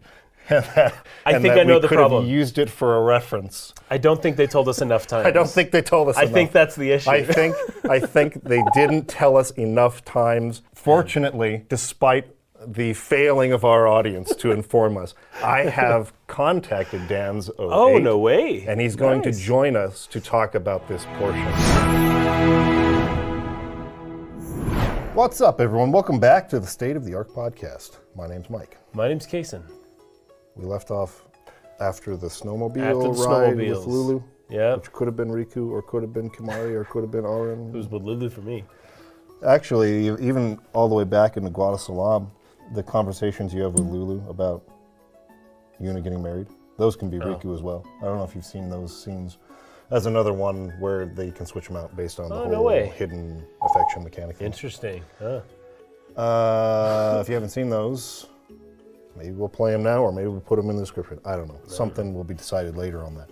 Okay. Anyway, we're arriving at Makalania Temple now. Yeah.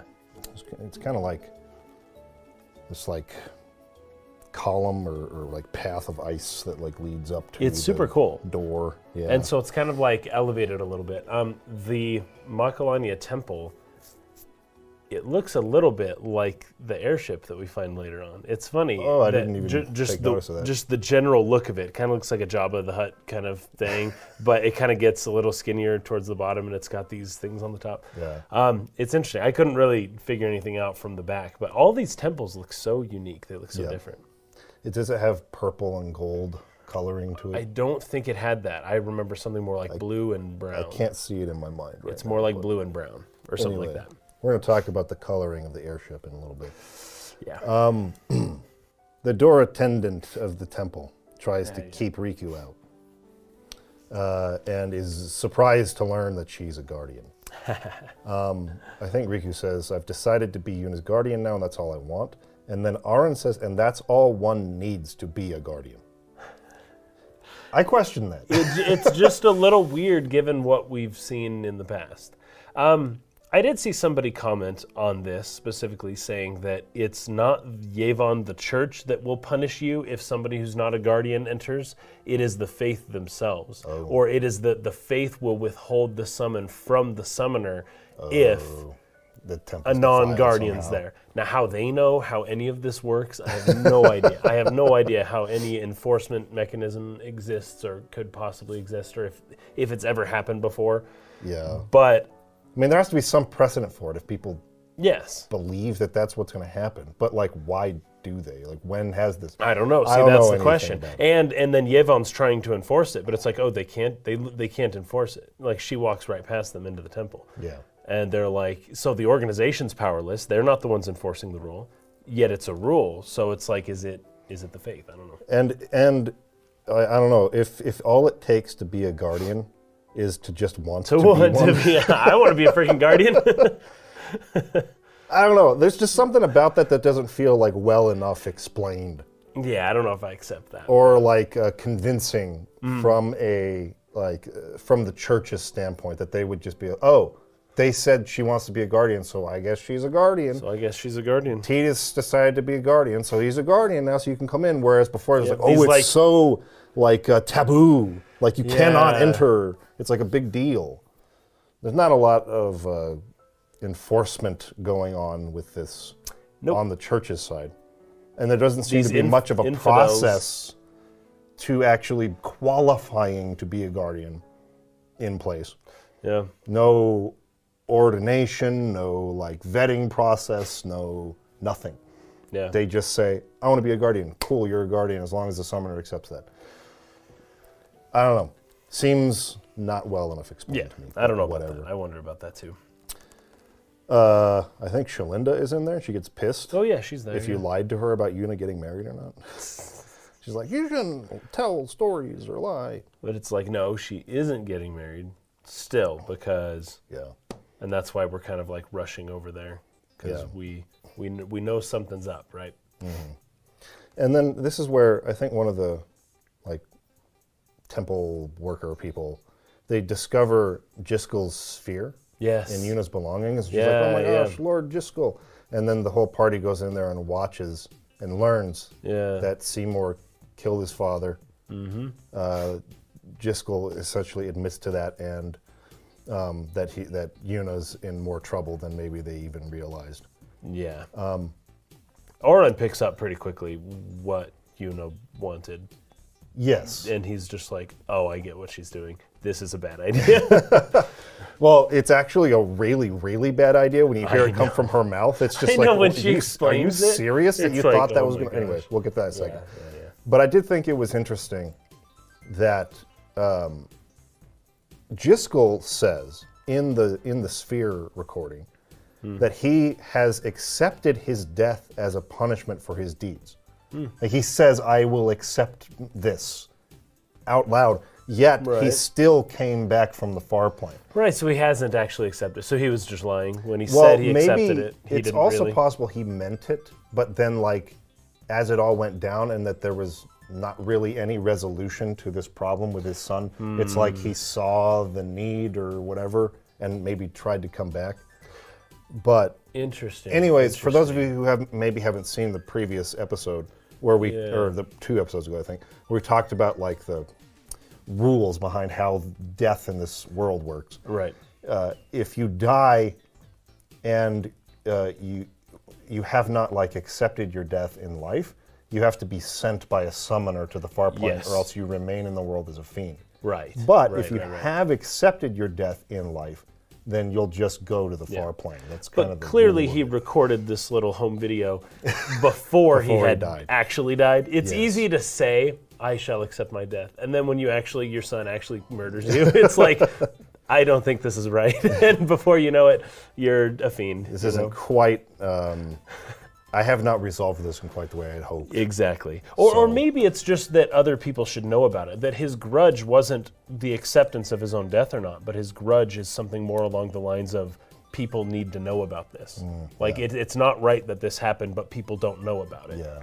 Maybe that's why he was able to come back. Strangely enough, his like ghostly fiend self is the one who delivered the sphere to Yuna in the first place. Himself. So it could be that he wasn't trying to like come back out into the world. He was trying to just deliver a single message to somebody so that people could know what happened. Sure. And then he was cool with being sent after that, Right. So I think that makes sense. And he says, "Stop my son." Yes. And Waka gets super conflicted about this because now he knows he's going to have to confront a Maester of Yevon. He's like, "What, dude? I can't do that." Oren warns him basically as they're going into that room just outside of where she prays to the faith, that they're going to do whatever it takes to protect Yuna, even if that means they have to like kill a Maester. Yep. And Wak is just like, oh man, how did I get involved in this? This sucks. Oh man, that's great. I loved how when they run into the room, Tidus is kind of leading the way, and he yells, "Seymour!" And Seymour says, "Please be silent, yet Lady Yuna prays to the faith." And Tidus' response is, "Make me! Make me! Just make me be silent." 17-year-old kid, I laughed out loud at that. That was really funny. Oh man, I can't remember what he says in Japanese there. Attitude that he's got is so funny to me. Yeah, that's wonderful. And then I think Tidus says to him, "I knew you were bad news the first time we met." Wait, sorry. That's not yet. That's actually... Seymour is a little confused as to exactly... He didn't seem to think he had known what was going on. The sphere and his dad, and he was just like, "Oh, my friends, I sense that someone's going to die here, but I don't know how much you know yet." It's kind of funny. Yeah. And once he realizes that they know what's going on, that they know about Jiskel, that's when he's like, "All right, I'm going to have to fight you guys." Yes. And then Yuna comes out during this conversation and reveals that she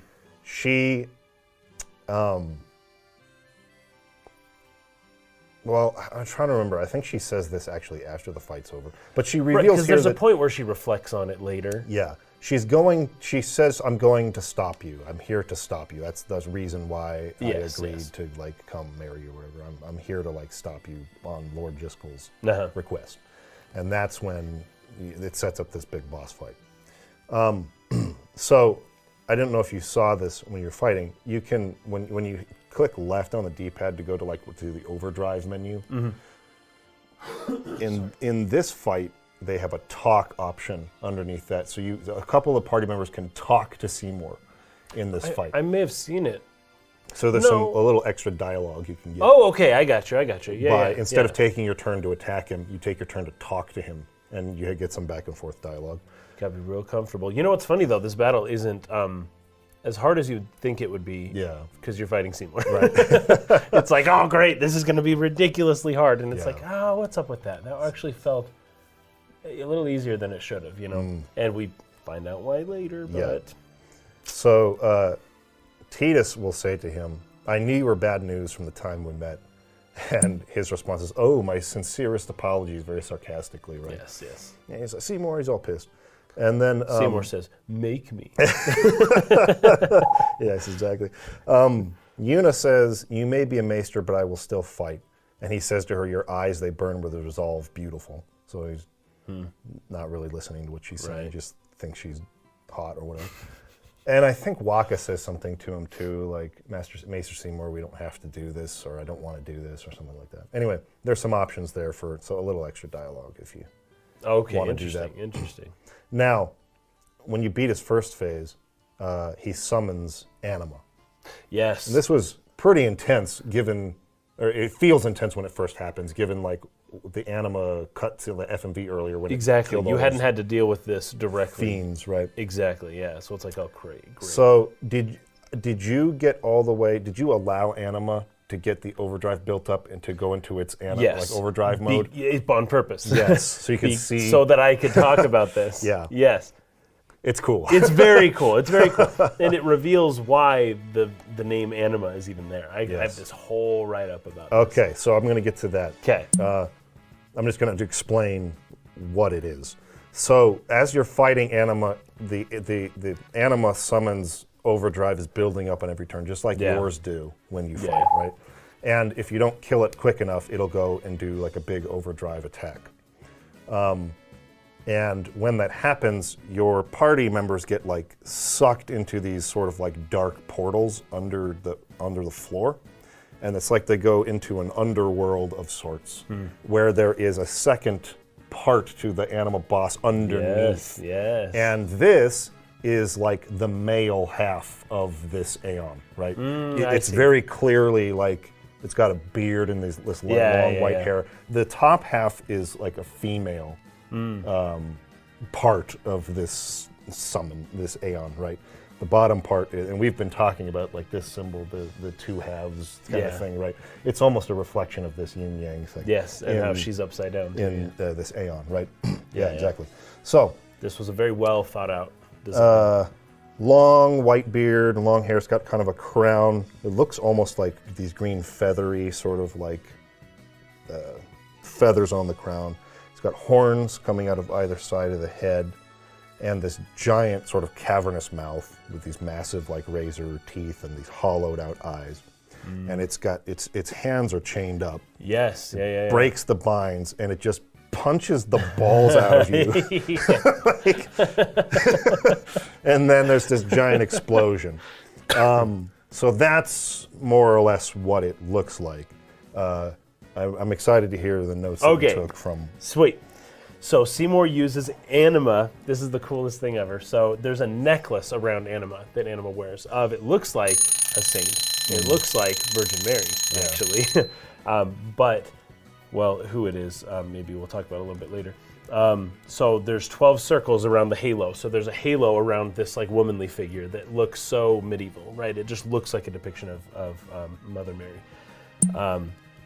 It represents somebody else, but it was made to look like Mary. So the idea of the Anima in Carl Jung's archetypes of the collective unconscious, right, is that the Anima would be the hidden hidden feminine within the masculine, right? So if you've got your yin and yang symbol, right? Yes. You've got the little circle, right? There's the little anima within the light side, or would be over here. There's the dark circle, right? So it's like, okay, there's the anima within the archetypal male. But within the feminine, then there's the animus, right? Yes. And the idea, if you're just dealing with the anima, if the anima is the dominant personality, then the hidden would be the animus. Now, if the feminine's the dominant, the hidden would be the animus, right? So you would call it anima for that reason. But there's actually other reasons, right? It's not just that. So that's something we talked about a lot in Xenogears, is how the anima is kind of like the hidden feminine and the animus is the hidden masculine. Yes. And also it's under the shadow, the idea. Yes. It's within the shadow. It's like part of your shadow. It's your unknown self that you have to kind of like dig into to find, to discover. Right. So this is great because underneath the summon, at least what is presented for the entire somebody, is like another person, right? So there's another word though, which is anima sola, which means alone spirit, something like that in Latin, and it's a Roman Catholicism thing. It means lonely soul, and it's usually pictured as a soul in purgatory that's alone. And in purgatory, souls, it's not like horrible hellfire, but they're still bound as they're atoning for their own sins, and they're pictured as having their hands being like bound, right, with like handcuffs, basically, either like this or like this. But that's something that's part of the anima sola thing. So, right, so you're a lone, wandering, lost spirit with these chains that, when broken, mean you've repented of your sins, right? So the anima sola requires not only divine assistance, but also the help of the living, right? So you can offer prayers up to purgatory, and then that helps them to kind of break the chains and go to heaven. Now, that's just an interesting thing, right? But these both combine into one, like, seriously tortured being, right? A mother figure that's hidden and locked away in the shadow, or a father figure in that sense that's hidden, because they're both kind of change. There's a hidden masculine locked away in the shadow, behind or beneath the shadow, that's being tortured in purgatory. The more I think about it, the creepier it gets. This is the best summon. It's like super, super good. It's crazy. Yeah, I absolutely love it. And it's so deep, and there's just so much to it. I absolutely love it. And not only that, the design is really, really cool. Yeah. And you see you just see how tortured this soul is. Yeah. And how when it shoots the missiles, its eye like bleeds and stuff. Yeah. It's just like, oh my gosh. It's messed up. Yeah, it's messed up. Yuna gets a new summon. I actually forgot to talk about the last one that you get in the Jose Temple, which is Ixion. Ixion is the lightning summon for this game. They did away with Ramu, I guess. Oh, yeah. Right. Ramu is generally the lightning summon. But in this temple, the Makalania temple, it's icy. It's icy area. So this is Shiva. Shiva, yeah. So you get Shiva, and you can kind of finish off Seymour with that summon. Anyway, pretty good fight. There's kind of 3 phases to it. How shocking is it that he's just like, that you killed him? Yeah, right. Right? Like, whoops. And it's so funny because the way they're all looking around, especially as the Guado kind of walk in, and we're just like Seymour's dead. And we're just like, look, we didn't mean to kill the guy, but he was being a total jerk. And it's just so funny that we basically accidentally killed like the leader of the church. It's just hilarious. And Trauma's just like, what happened? And we're just like, don't worry, we'll clean everything up. Like, we'll send him. And they said, no. Yeah, they don't let you send him. Don't send him. They take him away. And so it's like, what are you guys doing? Yeah, so... Aran tells Yuna to send Seymour, and then Aran walks away after he tells her to send him. Yeah, he says send him, and then he sort of takes a few steps back. It's important to note that. Send him quickly, yeah. And so they don't let her send him. They kind of drag his body away. No. Something strange about that, right? Something not right is going on. Yeah, something weird's up. Attendants. And especially how the Guado react, because Jiskel was a Guado, right? Yes. And they have the sphere. And so we try to talk to them later, like, dudes, look, we didn't mean to kill him, but still, like, look, he killed Jiskel. Yeah. And they don't care at all. Trauma they don't breaks care. the sphere. He does. He breaks it right then and there. He shatters the sphere, so he knew the whole time. So he knew You exactly mean what was this going on. sphere? And I thought it was also interesting that he says, like, Guado take care of Guado affairs. This kind of harkens back a little bit to what Waka said when you're going from the Jose Temple towards the Moonflow and you meet the Ronzo along the way, and he's like not interfering with the fact that they make fun of Kimari all the time. Saying, yes. Ronzo, take care of Ronzo problems. So that's like a There's sort of a thing within the world. sentiment in this world that like you take care of your own stuff and don't get own involved race. in the affairs of other races. yeah. So he says that same line. I thought that was kind of interesting. But I also liked how in this temple, you don't do the Cloister of Trials first to get into the place. They actually try to trap you in there, and you have to do the cloister to leave. That's right. It's kind of a nice That's change right. of pace with that. But yeah, they meet you kind of at the end of that, like figuring out the puzzles. Yeah. And that's when they reveal basically they knew all along. And, you know, Seymour was definitely bad news. And then they start chasing you out. You do this little run scene where you're running away. And they're catching up to you. And they're Those chasing guys, you down. the Guado grunts, like they look so funny. Yeah. So you fight some battles as you're running away. Yeah. And you get back out to that area outside where you fought the Al-Bed before, that Al-Bed machine. And there's just like almost like a lake of ice. Yeah, and you're on top of that and you fight against, there's kind of another boss fight at the end of this chase sequence. It's like a Yeti-looking enemy.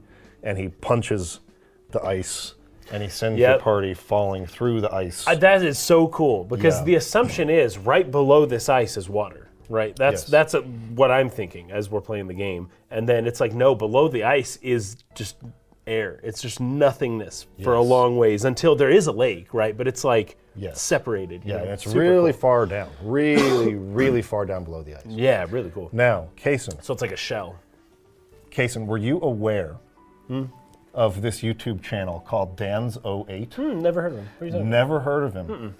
Did you know that he made a video about this section of Final Fantasy X where you go through the ice and the fact that you're actually on Sin's back? How would I know about this?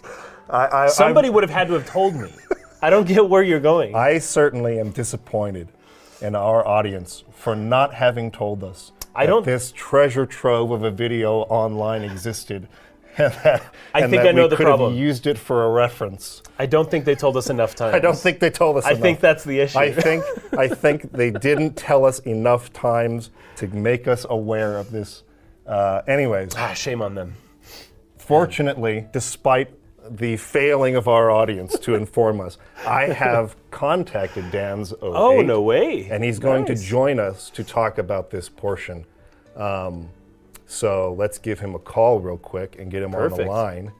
And if you can't tell, we're obviously being sarcastic. You guys, we must have had like 100 tweets and comments and DMs. And yes. People definitely wanted us to see this video. It was great because it was the perfect time because it was like 1 or 2 episodes before this moment in our podcast.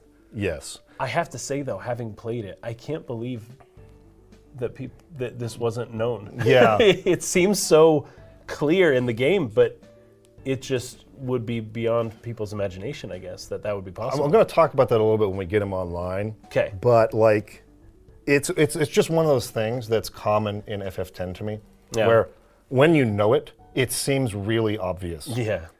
But it's like easy to miss somehow. Yeah, somehow. In the course of playing the game. But this makes me wonder what I thought when I last played the game, but I can't remember. It didn't seem that impactful. I feel like it would have been more impactful had I thought of it this way. Well, I definitely never really looked close enough at Sin's back with the exact structures. The city. Yeah. Like those little ruined structures on its back. Yeah. To recognize them under Makalania Temple like that. Right. That's probably the clearest indication that there is, because it's exactly the same I know, yeah, it's crazy. But aside from that, they talk about, Sin's nearby, and they're looking around. Yeah, and no, Aaron even says the ground as Sin shows up. Yes. And you see Sin, you actually see Sin. There's a shot of Sin with some water. And the assumption is, Sin showed up from above. Yeah, but from it's somewhere like, no, else. because there's water. That means they're floating. Anyways, Anyways, I had no idea. Let's get him on the line here and talk to him a bit. Dan's Go 8. Am I saying that correctly? That's the name of the channel? Unfortunately, that is the name of the channel, yes. Unfortunately. That's a mistake we made early on in YouTube as well. Create a channel that no one can pronounce. Tell me about the origins of that. How come that was the name that you ended up going with.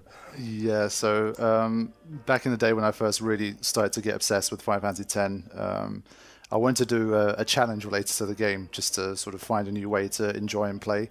And back then, the Dark Aeon, like the nose figure Dark Aeon challenge was pretty big in the community.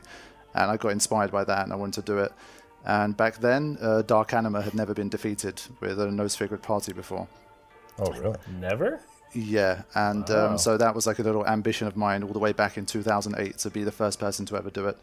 And so I thought, I thought it was such an unbelievable feat at the time that I thought I need to have video proof of this. No one's going to believe me if I just type it in on a forum that I did it.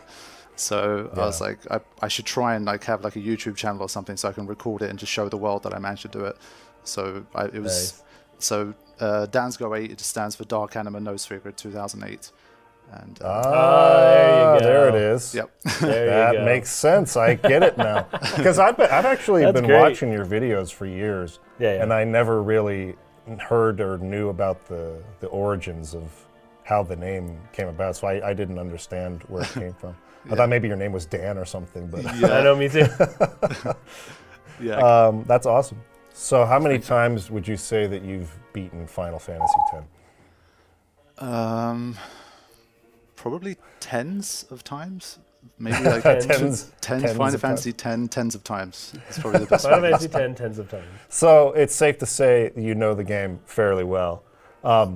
That's tens more times than we've been. I discovered your channel, I think, back in 2016 or something like that, when I was doing research on some of the Ultimania stuff. My first time beating FF10 was, back when it came out. And I played it at a friend's house, and I didn't pay that close attention to it. I think he probably played some parts while I wasn't even watching, right? But the second time was when I was getting ready to do my retrospective video on it, and I was trying to grasp everything in the story. And your videos really helped me get like you said, that timeline in place, to actually see chronologically how the story actually unfolds. So if anybody has not visited Dan's Go 8's channel, head on over there, particularly if you're a fan of Final Fantasy X. I'm sure many people who watch us already watch you. And we were just bombarded with people. Just in the past week or two. Trying to get us to watch the recent video you put up regarding the discovery that you had about when you fall under Makalania Temple. And you fall onto Sin's back is the conclusion that you come to in the video. So I wanted to invite you on to talk a little bit about what kind of led up to you finding this out, and how you went about it, and why you were even investigating this. How did this come about? Okay, so I think first of all, for clarity, it's not something that I figured out myself. So I want to just make sure that's clear. Sure. In the video as well, I mentioned it that it was a Reddit post. There's a Reddit thread, right? Yeah, it was a Reddit post originally, and I had just a friend of mine that I know through the channel that just sent me the link, and he's like, "Whoa, this is crazy! Did you know this?" And I was like, I had a look. Sorry, I had a look, and it was one of these things where it kind of blew my mind, but it's a really strange one because it's like a discovery, but at the same time, it's also so obvious that it's like this fine line, right? So I wasn't sure if I even wanted to do anything with it, but when I started to share it with other people, people were like, holy shit, I didn't realize this is so cool. And it sort of created this chain reaction of we all kind of knew and suspected that this was the case, but to have this sort of proof, I guess, that this was the case was what made it interesting for me. So I think when it comes to the Reddit post, what I found most interesting was the person who posted it, Kessler Stormblade 98. They made use of a website called noclip.com.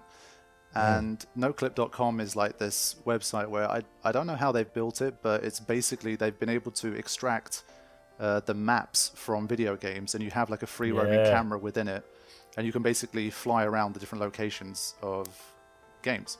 And Final Fantasy X was in there too. And I guess Kessler was kind of just roaming around and having a look at the maps.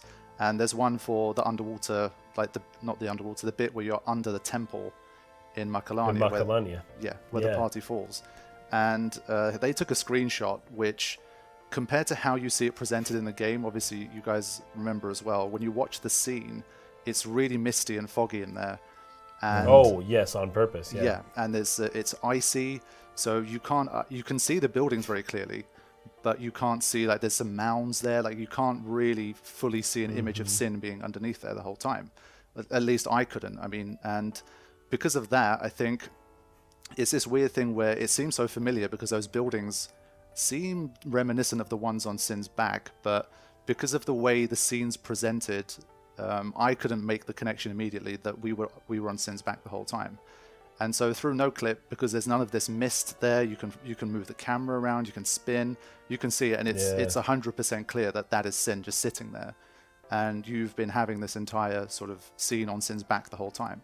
And they even like call attention to it, basically. Like Waka's like, oh man, something feels weird. Can you feel the bad vibes? Yeah, there's like a. It's like, yeah, something weird's Lulu going says on. something about that too. Yeah. Yeah. yeah, And then obviously they call attention to the fact that Sin is near when, like, I think Aaron does when the ground starts to shake and things. And then he says the ground. Yeah. He says, whoa, the ground. And then you see Sin, but for some reason, yeah, like, are you aware, this is the first time anyone's made that connection, right? From what I've seen, I think it's one of these things that probably on the internet there's been people talking about it in the past, but it probably has Well, never I'm sure there'll be people on that Reddit thread who are like, huh, I knew it the whole time, you dweebs. And it's like, yeah, sure you did. Yeah, But the comment section is a bit of a mix, and I get it because, like I say, it is obvious, right? It is obvious. It's so obvious afterward. In hindsight, Exactly. it's incredibly And obvious. There's something that I didn't mention in the video that I made, which I think, really? due to the format of the show you guys are doing, I think it's better to go into it here. I didn't want to drag the video on too much, but I think for me, the main thing that threw me off from the fact that we were on Sin's back the entire time was the editing and the positioning of the little FMV of Sin underwater. Yes. I actually was going to ask you about this because it doesn't look like you're floating on water when they fall down. Yes. No. But when it's looking up at Sin, it's looking from underneath him, and it's clearly like he's underwater. You can see like the ripples of the surface of the water. That's what threw he's me not off above about you. it. Yeah. Yeah. So, But for some reason, I thought he was above you. yeah, that's what I mean. So that's why I think the whole idea of people, saying that they were absolutely certain that this was the case all along. I don't really. Maybe you were, but like to me, that's why this is cool, because you get to actually see it in a different way. Because I looked at the scene again, I watched it again, and well, okay, let's assume that they were on Sin's back the whole time. They have this entire interaction, and what you can see is they're standing in water. It's very shallow water, so you can't see the texture of Sin's back. You don't know what the ground looks like, right? And so you can't make that direct connection because you know what Sin's skin kind of looks like from other scenes, and you can't tell. And so the water is shallow. We know that for a fact, that they're standing on shallow water. Then they talk about the ground shaking and Sin. So whenever I've played the game, I've always thought they fall onto some kind of underwater ancient city, something like that, remnants, because we've seen underwater ruins before. It's not the first time. Yes, previously over the river with the shoe buff. Yeah. So I thought, okay, so we fall somewhere like that. Then Sin was nearby, underwater somewhere, listening to the singing from the temple. Right, then Sin arrives to basically scoop them up and take them to Beacon Out. So my thing was Sin was external to that situation. Sin comes in, takes them, and they go to Markalani. And obviously that little FMV of Sin being underwater after they talk about the fact that the ground is shaking, all that kind of thing. I was just like, it definitely looks to me like Sin's grabbed them and taken them to Beacon Out. Do you get what I mean? Yeah, sure. So that's why I couldn't really immediately put it all together, and so it took something extra for me to really kind of cement the connection. Yeah. For me, Sin, especially in that intro FMV for the whole game, when Sin shows up and everything just, the rules of the world just break, right? And I would have assumed that, okay, Sin's here, and now there's water above him, it seems, for some weird reason. It just looks different and it looks striking. Yeah. But Sin makes weird things happen, so let's just go with it, right? There wasn't water there before, but Sin's here, and now it's all watery, but, whatever. It's Sin, right? Yeah, I think for me, I ended up concluding all they needed to really do was shift the position of that FMV, and everything would have fallen into place. If that FMV was the final shot of the sequence, then it looks much more like we had this entire interaction, ground shaking, Sin's here, oh my god, and then you have the FMV, then it goes, there's a whiteout on the screen, and you wake up in Beacon L. Then that's like, okay, Sin was there the whole time, it woke up, and it took them through When the all singing to stopped. Beacon L. But because it's not edited in that way, that's why it throws people off, I think. So here's the question then. Did Square Enix want us to know this? Or were they intentionally hiding this? I guess depends who you ask, really, right? To all the people, to all the people that were like, "I knew this all along." Clearly, Square Enix wanted us to know, and we're just idiots because we couldn't see it, right? But Right. Well, like the only conclusion I can come to on that, like obviously it's impossible to know in this particular case whether that was true. Right. But there have been interviews with Nomura in other sources, like I think it was on the bonus features DVD of Final Fantasy VII Advent Children. Oh, yeah. Where he basically says, and I think I put this quote into my FF10 review, that they left things vague on purpose because they want fans to talk about it. They want fans discussing theories on the game, and that's kind of almost part of a marketing strategy of sorts to like get word of mouth to spread. I would almost wonder too then if they kind of prohibited, if there was a gag order, or like if you worked on this game, you're not allowed to go into the forums and tell people what things, quote, really mean. Like a Square Enix employee. Employees of Square Enix, sure. right? Because you'd think the employees would come up and say no, yes to this or that, but I would wonder almost if they were instructed, don't participate in these, let the fans kind of do their thing. Maybe, I don't know. I think I'm torn because, like I say, if the FMV shifts, it seems like such an easy fix to eliminate this entire thing, and to me, it still remains. It doesn't lose its cool factor if that happens. Like the scene, like the sequence, I don't think diminishes if you realize that you were on Sin the whole time. So, to me, it's a bit of a weird one. I mean, I don't want to say it's a mistake, but it doesn't quite sit right. Like now that I've seen it in this way, I can't help but think, why didn't they just position the FMV at the end of the sequence? That's all I can. Because it's so cool playing this again, knowing that fact, and then going through that moment. It feels more, but it heightens the stakes almost. It feels way more ominous. It feels, I don't know. I like it a lot better knowing this than previously, assuming Sin just kind of shows up and whisks us away. Yeah, another reason I really like it is because it for me, it actually gives more meaning to the conversation that Aaron and Titus have about how Jecht used to sing that hymn in the face all the time. Yeah.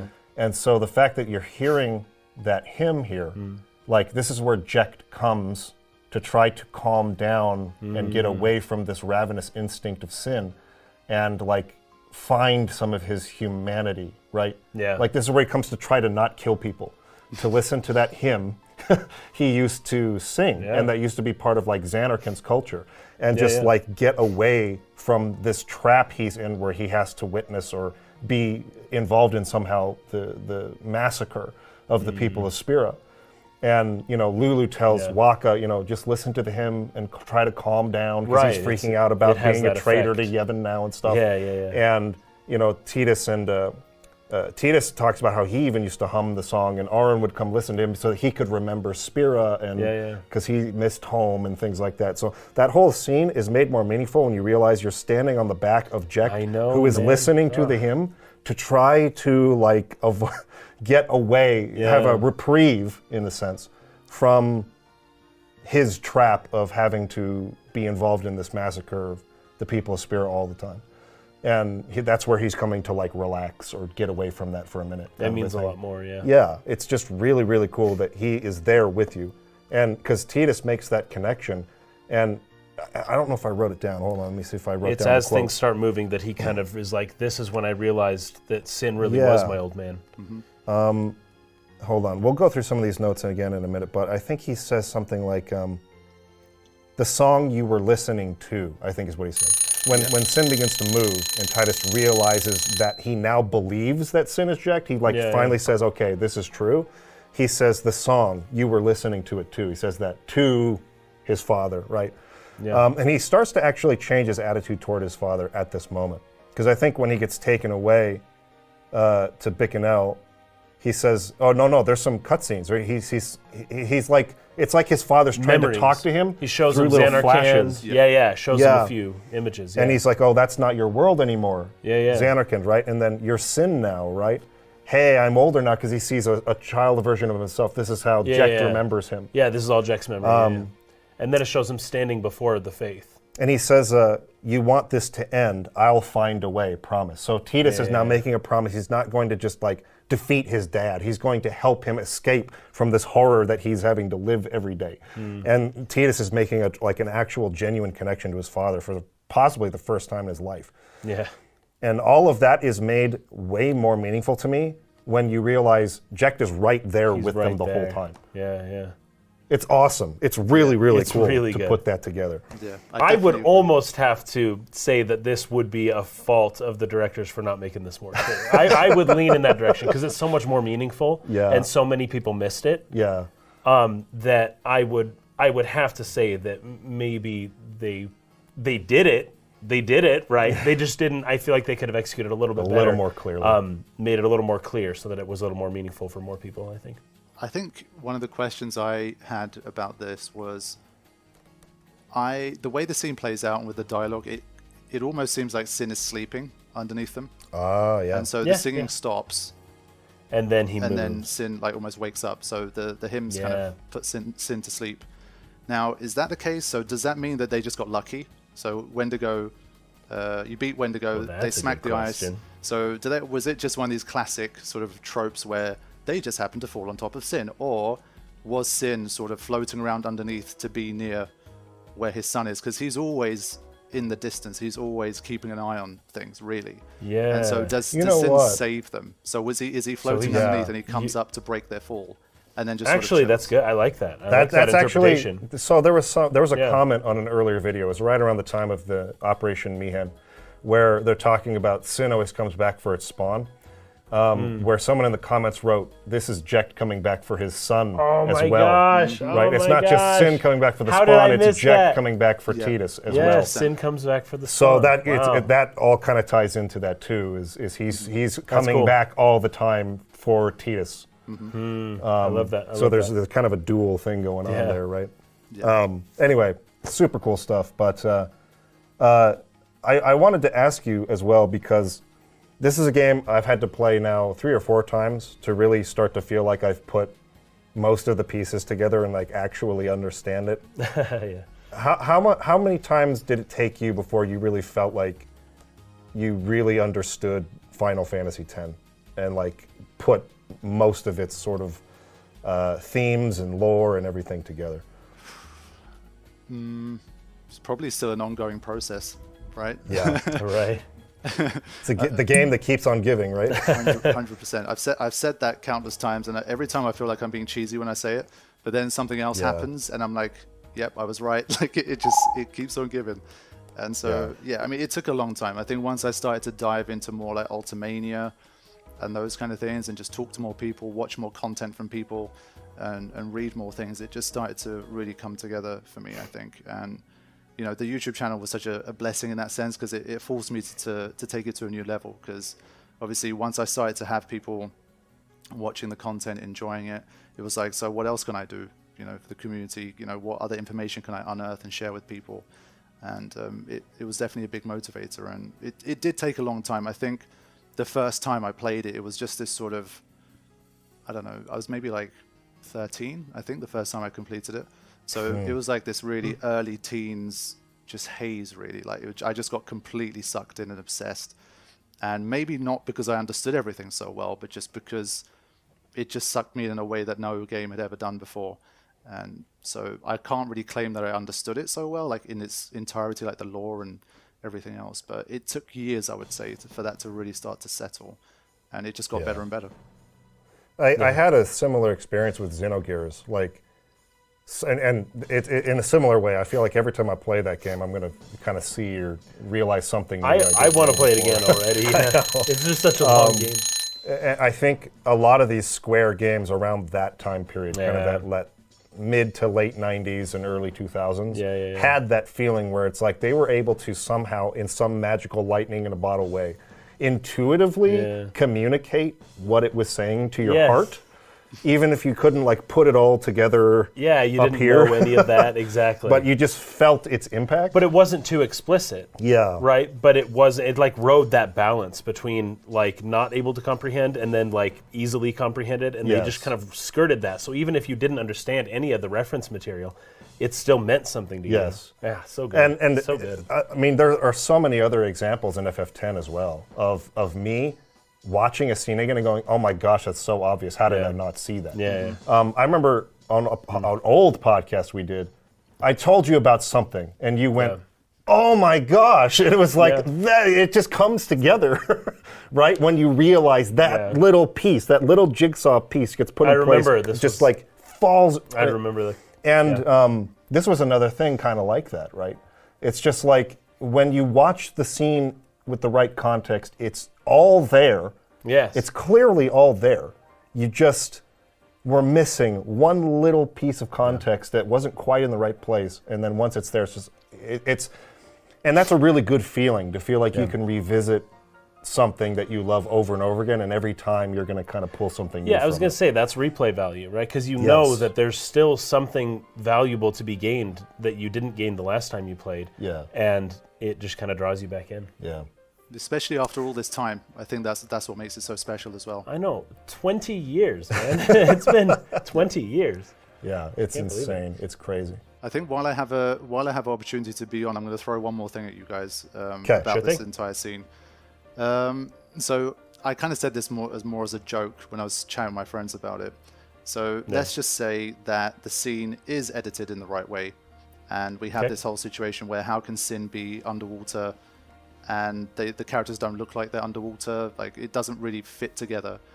But then what if they landed on some kind of husk of Sin, like a previous shell or husk of Sin Oh, that's from the interesting. previous? And do we know for sure that every iteration of Sin also look the same or not? Does it That's shed a its shell? question that we've had multiple Yeah. times throughout this podcast. Cason's actually brought this up a couple Yeah, times, that's cool. thinking maybe Sin, each time it comes back, is like evolved or different a little bit somehow each time. It changes somehow, yeah. And I don't know if there's any I don't know. direct evidence in the text to say that that's the case. I haven't But found the any. fact that you've brought that up and then he was bringing this up the whole time, it's kind of like, oh, that could be. And that would be really interesting if that was what happened. You kind of fell onto some kind of like former shell that Yeah. it had shed or something like that. Yeah, that's Yeah. the only way I That'd be could an make interesting it thought. work in my head. The only issue with that is that does every Sin have the same city on top of its head? Yeah, right. Well, it's But Those other than buildings. that, well, it's created by Yu Yevon, I guess. So I don't see why Could- it couldn't. oh, have fair well enough. could, yeah. Aye, very the good same point, form, actually. right? Yes, So absolutely. it could be. I mean, I don't particularly believe the idea, but it was just interesting. I was trying to find a way to make it fit. Well, here's a thought, though. Here's a thought. Sin is a very water-loving being. When we first see him, he shows up in this big ball of water that's like a blitzball game. Mm-hmm. Don't you feel Jecht had some influence on How it appears. on Sin's, at least the way he presents himself at the moment, as being sort of a fishy water-looking whale type thing mixed with, that kind of element. Or, anyways, because we know with the Mi'hen High Road that Sin attacks land areas as well. So, was it Jecht that is keeping Sin mostly in the water? This iteration. This of it iteration? or something. Yeah, it's hard to say. don't I know. mean, I was trying to see if, like, are there any references in the way Sin looks to how Jecht looks Yeah. as Braska's final end? I couldn't really see any connection, so my guess would be that it's mostly Yevon's influence over what Sin ends up being, because Looks it's something that Yevon creates to protect what he's trying to achieve, right? So I would assume he Yeah. has the most, I guess, say in what it looks like, but obviously it's completely speculation. Yes. Who knows? So there's as many questions as you might answer on a playthrough of FF10. There's always more. Way more. And then there are a few that will just never be answered. Yeah, I probably never know. But, man, I really appreciate you coming on. This is a pleasure to talk to you. And anybody out there watching who has not seen Dan's Go 8's channel, go check it out. We'll put a link in the description. Is there anything you're working on right now that you're kind of excited about that people can look forward to? I have a few Final Fantasy X ideas in the pipeline. I think one of the things I've started to prepare is just something that's a bit more kind of technical. It's a CTB kind of explanation of the game's CTB system. I think there's a lot of it that even I didn't really fully understand, despite playing it so much and doing the challenges and that kind of thing. And I really wanted to get into the sort of nuts and bolts of how it works. And so I've been kind of doing a little video on that, and I want to try and do like a definitive breakdown and explanation of how the CTB system of the game works. And that's one of the things I want to hopefully do in the future. We'll see. Fantastic. I'm actually looking forward to that. I'm subscribed. Everyone else should be as well. Yeah. I'll be looking forward to that. I know it's super late where you are. I appreciate you staying up and talking to us. I think it's almost, 12:30 there. Yeah, so no worries. It was an honor. It was great to chat to you guys as well. Enjoy. Yeah. Have a great time with the rest of it, and the community is very lucky to have you two kind of go into all of these lengths to break everything down, and just great asset to the community. So thanks, guys. Yeah, we appreciate you too, Thank man. you. And we'll talk to you again soon. We'll be in touch. Cool. Take care, guys. All right. All See right. ya. See ya. Bye. Oh, I forgot. This was the whole. Yeah, going back before we actually come through and fall down on the Sin's back. Oh yeah. I just put like that laughing face with the crossed eye and the capital D. I was like laughing like really hard at Yuna's explanation for what she was going to try to negotiate with Seymour. This is just utter naivety, right? And this is what Aaron was talking about back in the Macalania When he said forest. that Seymour's the better negotiator. Yes. Yes. And that Yes. she's naive to a fault and all these things. Or loyal to a fault and naive, I think is what he says. But both. her plan was to negotiate that she would marry Seymour in exchange that he would turn himself in for having killed his father. I don't understand what's wrong with that. How could this not work? Oh my God. Then she'll be married to a prisoner and she can go do whatever she wants. That's just, oh man, that is a very stupid plan. I mean, I'm sorry. It's like Seymour's like, okay, I'll do that. Yeah, I just want to marry you so bad that I'll like, whatever. Then we can see each other from behind the bars once every month, That'd be great, yeah. It was really funny to me. Let's see, what else did I put here? Oh, so I'll just read this note. I said, Aaron asks Yuna, so this is after Seymour's been taken away by Trauma and the other Guado. I think Aaron asks her if she's still willing to continue her pilgrimage, despite the fact that they might be the enemies of Yevon now. Like Yes. that the church might try to stop them. Yeah. And she agrees to that. Oh, actually, this is on Sin's back. Never mind. This is not in the temple. This is when they're on Sin's back, I think. Right, because they're kind of deciding what to do now. She basically wonders how they're going to be able to continue the pilgrimage if Yevon's going to be against them or if they won't allow it. Yes. Oh, yeah, I wrote this down. And Aaron says that it's the faith who give the power, not the church, and that they, as in the party, will defy Yevon if they have to get that power from the faith. Which is clearly what needs to be done, but Yeah. they don't like that thought. No. Right? That's tough. Everyone kind of has a moment of silence after that. Like, Yeah, oh my gosh. that's going to be crazy. Yeah. But I like how Yuna then decides that they're just going to go to Bavel and try to explain things to Maester Micah. Yeah. It's like, we're not going to try to just right now defy Yevon. Exactly. Let's go try to make amends with Yevon Yes. first. Yeah. Let's try and see if that path is It's like even a more available. diplomatic kind of. Right. Yeah. Let's go talk to Maester Micah. Let's explain it to him, and maybe we can receive their blessing and continue the pilgrimage as before. And Aaron kind of, if that's what you want to do, then I guess we'll do that. So, anyways, that's essentially where they had decided they were going to go next before Sin then transports them to Bikanel Island. Yeah. By the way, Sin's back has tons of fireflies. Yes. Tons. Like all over. The whole city is just loaded with tons of fireflies. Yeah. I think possibly more than we've seen in the whole game up to this point. Yeah, I think Aaron also basically confirms here that Aaron was able to get to Xanarkand because Sin transported him there. Yeah, yep. So Tita sort of realizes in his inner monologue that if they kill Sin, he's not going to be able to go There home is no again. way, yeah. And then this is when he begins to fully realize and believe that he knows Jekt is Sin. and that whole thing we talked about with Dan's Go 8 a minute ago. Yeah. So I think I've gotten through all my notes of that section. Did you get through all of yours? Let me see the top one. Yep. We are... Up to Bicanel now. The singing stops, then it shows sin. It's really obvious. Are we sure people didn't know this before? It feels that way, but I don't know how we'll ever know this in retrospect, because people will always claim to have known it before. Yeah. But I think Jekt, this is my last thing at the end of the memories, that I think Jekt is in front of one of the faith, one of the doors, the entrances to a faith, at the end when in the Titus flashes. says, yeah, I know you want this to be over, I do too, you know. He's I'm working on it. Standing in front of a Yeah, faith Jekt thing. is like, come here, come to this faith entrance. Yeah. Yeah. Okay, so from there, Titus sort of, again, wakes up face first in the water. Face down, and you don't know it, though, Yeah. because the rendering's kind of weird. Yeah, there's some sound effects a good way. He like You don't see the water very well at first, but yeah, he's just kind of there, and then all of a sudden he jumps out, and you see splashes, and it's like, oh, he was underwater. Holy cow. How long had he been there? He's in like a desert oasis, like Yeah, a little pond of water in a desert, and he wakes up face first in the water again. Yeah. And then he says, "I forgive you this time. Be good, okay?"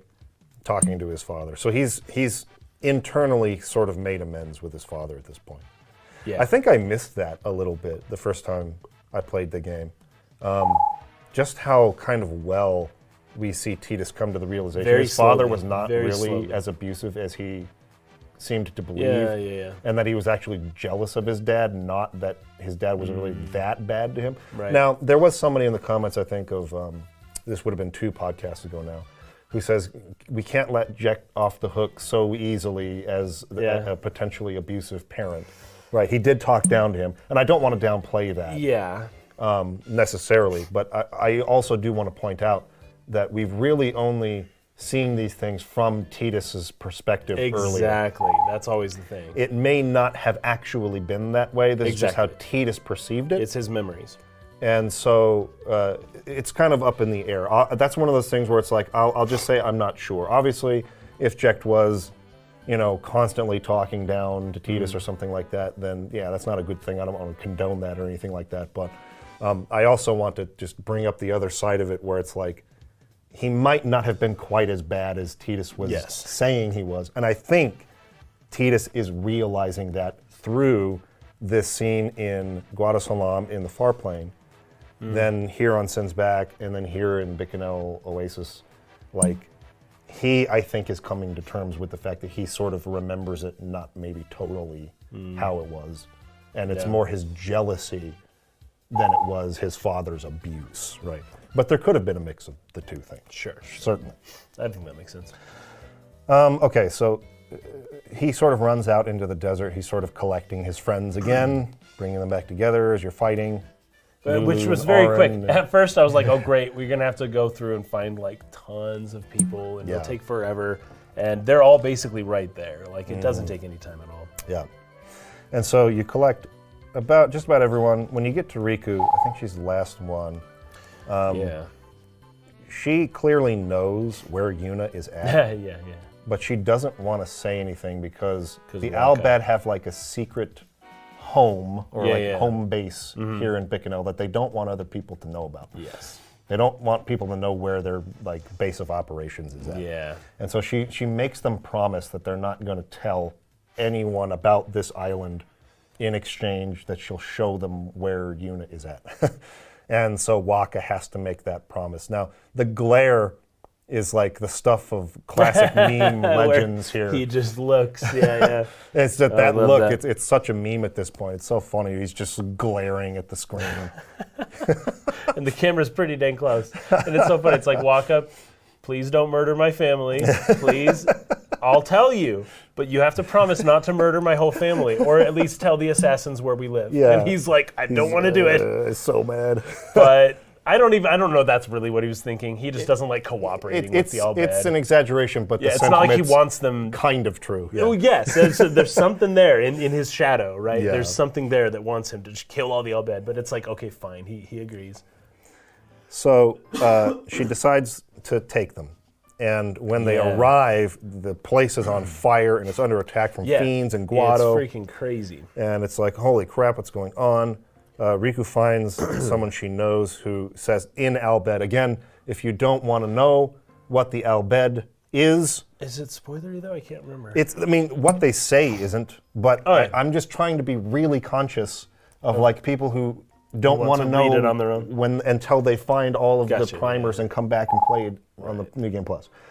Okay. If that's you, then skip ahead because I'm going to be every single time an Al Bhed speaks, I'm going to be basically saying what they say. Yeah. So just look at the time codes and maybe. But they're not content spoilers. They're just no, they're not content spoilers. It's they're they're just talking to each other. Yeah. So just so you know, right? There's your warning. Okay. So what the Al Bhed guy says to her is, or she says in Al Bhed to him first, who did this to you? And he says, Yevon, Guado. Yeah. So that's how we know the Guado and Yevon have sort of united now, and they're attacking, they're like waging a war on the Al Bhed. Yeah. And Lulu says, a war between Yevon and the Al Bhed. And then Sid walks in. It's the first time we've seen Sid in the game. And he says, that's wrong. Guado, or it says Guado go for the summoner. I think that just means the Guado are here to try to get the summoner, right? Or the summoners. Riku says to him, "Father?" ? So this is how we connect the fact that Sid. Well, I think they say it outright later, but Sid is Riku's father, which makes Yuna Riku's cousin. Yep, they're cousins. Yeah. So, and I don't know that they knew each other though, growing up. That's a good question. They seem to, like the way they talk, because she calls her Uni. She has like a pet name for her, right? Yeah, I feel like maybe when they were young, they knew each other, but then when Yuna's mother died, they might have maybe lost contact. Which is around when Yuna was like 6 or 7 or something. Yeah, right? So maybe they knew each other as little children. Okay, and then. Okay. Anyways, I'm just going to put this out there now, just in case I forget to say later. The reason why summoners are being kidnapped is because Sid is really sick and tired of this culture that sacrifices summoners for brief reprieves from sin. He thinks it's wrong. And he particularly wants to protect his niece. Yes. He does not want his niece to die for this anymore. He wants this cycle to end. Right. So that's why the Al Bhed have been kidnapping the summoners. So even going back to the Blitzball game in Luca, like the Al Bhed kidnapping Yuna was not nefarious. Yeah, it wasn't just to win the game. No. There was a whole nother reason for it. Yeah, they're just trying to keep her from being sacrificed. Yes. And we learn all about the summoners and how they are sacrificed to defeat sin in this section, this little sequence here, right here in Bikanel. So that's kind of that's what he's doing. That's his motivation here, right? So I liked how Titus tries to encourage Riku here, because she says, we have to save Uni. And he says to her, not only Yuna, right? Like indicating like it's not just Yuna, it's the Al Bhed who are being attacked. And this is probably one of the few times anyone outside of Al Bhed culture has shown any regard or concern for Al Bhed at all. So that would be a surprise to her, right? In fact, Titus refers to Riku as his friend back on Sin's back over at Makalania. Right, because we skipped that. She is just like beside herself, like, friend? Do you mean it? Yeah. Are we really friends? Yeah. And you would think it's like, because Riku's talking about how, in a few years I'll be as curvy and voluptuous as Lulu, right? And as mature personality-wise, not just looks-wise. But, give me a few years and I'll mature. And it almost would seem like Titus kind of friend zones her, like, yeah, you're a nice friend. And she's like, she really wants to talk about how I can be like Lulu too one day. Well, it's funny because you're right, this is how the Al Bhed are treated. And for Titus to just kind of refer to her as a friend so nonchalantly, and but to have that mean so much to her that we would think, he's telling her that fat chance, but not really, but at least it could be interpreted that way. But here with it, the way she takes it, the way she interprets it is like, wow, I can be a friend to some. We're not just a group of people with a common purpose. We're actually friends, right? Right. Yeah, well, I guess we kind of glazed over that with the conversation with Waka back on Sin's back.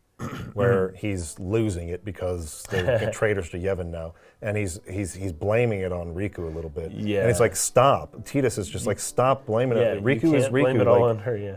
Anyways, they have an argument there, and then she has a conversation about wanting to be like Lulu, and I thought that was so funny. Yeah, even like I think Kimari gets involved in that for a second. He's like, Riku, says, you just be yourself, and he's like, wait, you're telling me I can't be like Lulu? That's so funny, man. That's so funny. I love it. Anyways, so there was some good conversations with the party there. We kind of glazed over it. Yeah. Because there's, I think, deeper a lot to talk stuff there with the whole Jekt thing, and the hymn of the faith and everything like that. But back to this. Yeah, the Al-Bhed are just not treated as people. No. And so she seems to be kind of pleasantly surprised by that sentiment from Titus, that he says, it's not just Yuna we're here to save. We're here to save you, the Al-Bhed, right? And so she's endeared to him because of that, I think. Some more Al-Bhed here.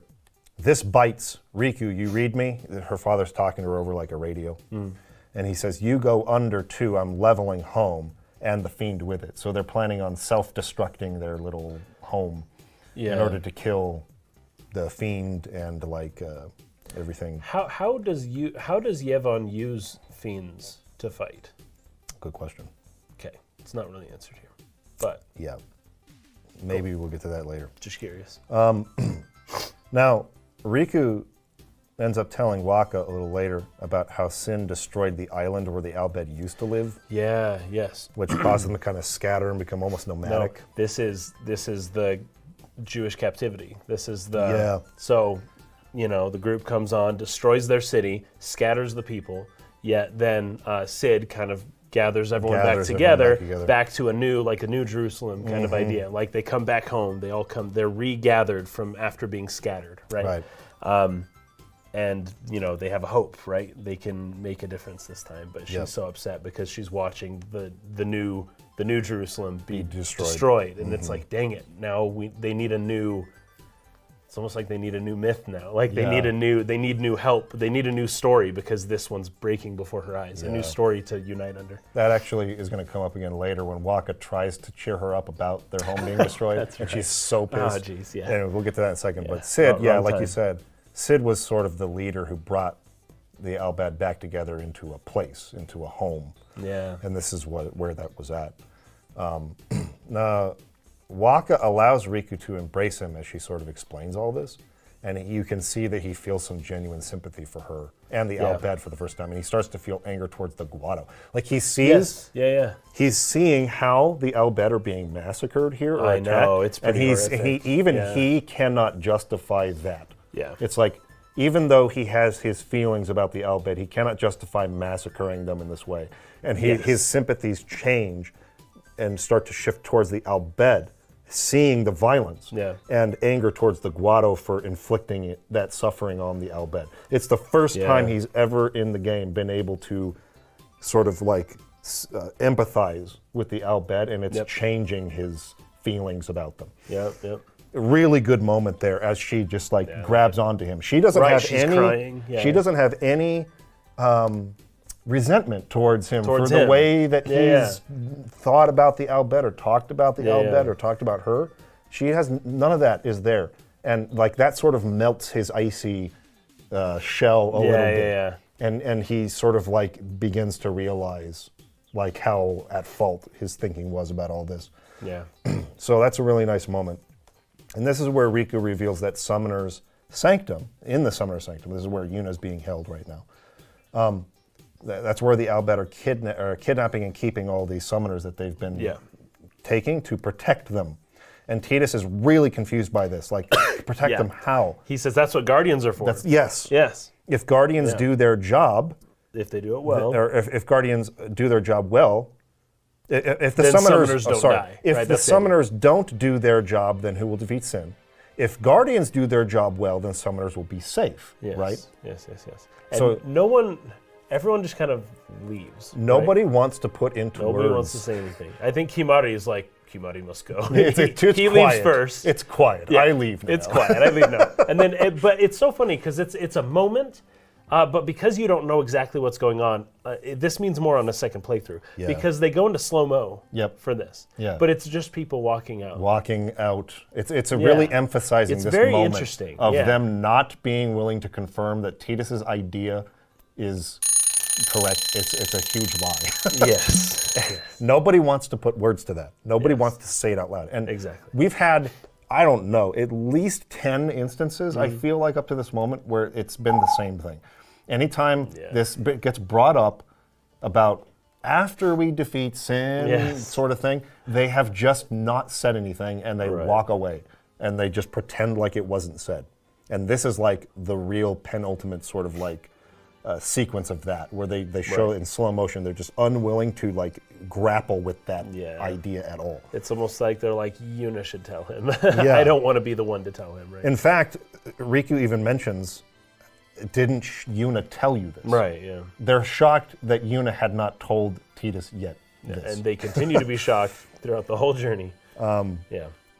But, so as they continue on down the stairs, this is where Riku essentially reveals that, well first, because they have Isaru and Dana who are down there, so they both got kidnapped and they were brought here. They're there. And Isaru's little brother, I forget his name right now. I can't remember but he his name. comes running up to Titus. He's like, What does sacrifice mean? Yeah, what does sacrifice mean? And it's just like, wait, what? And then Riku basically says that the final Aeon, when they summon it, is going to kill Yuna in the process of defeating Sin. That's how this whole thing works. The summoners die in the process of summoning the final Aeon.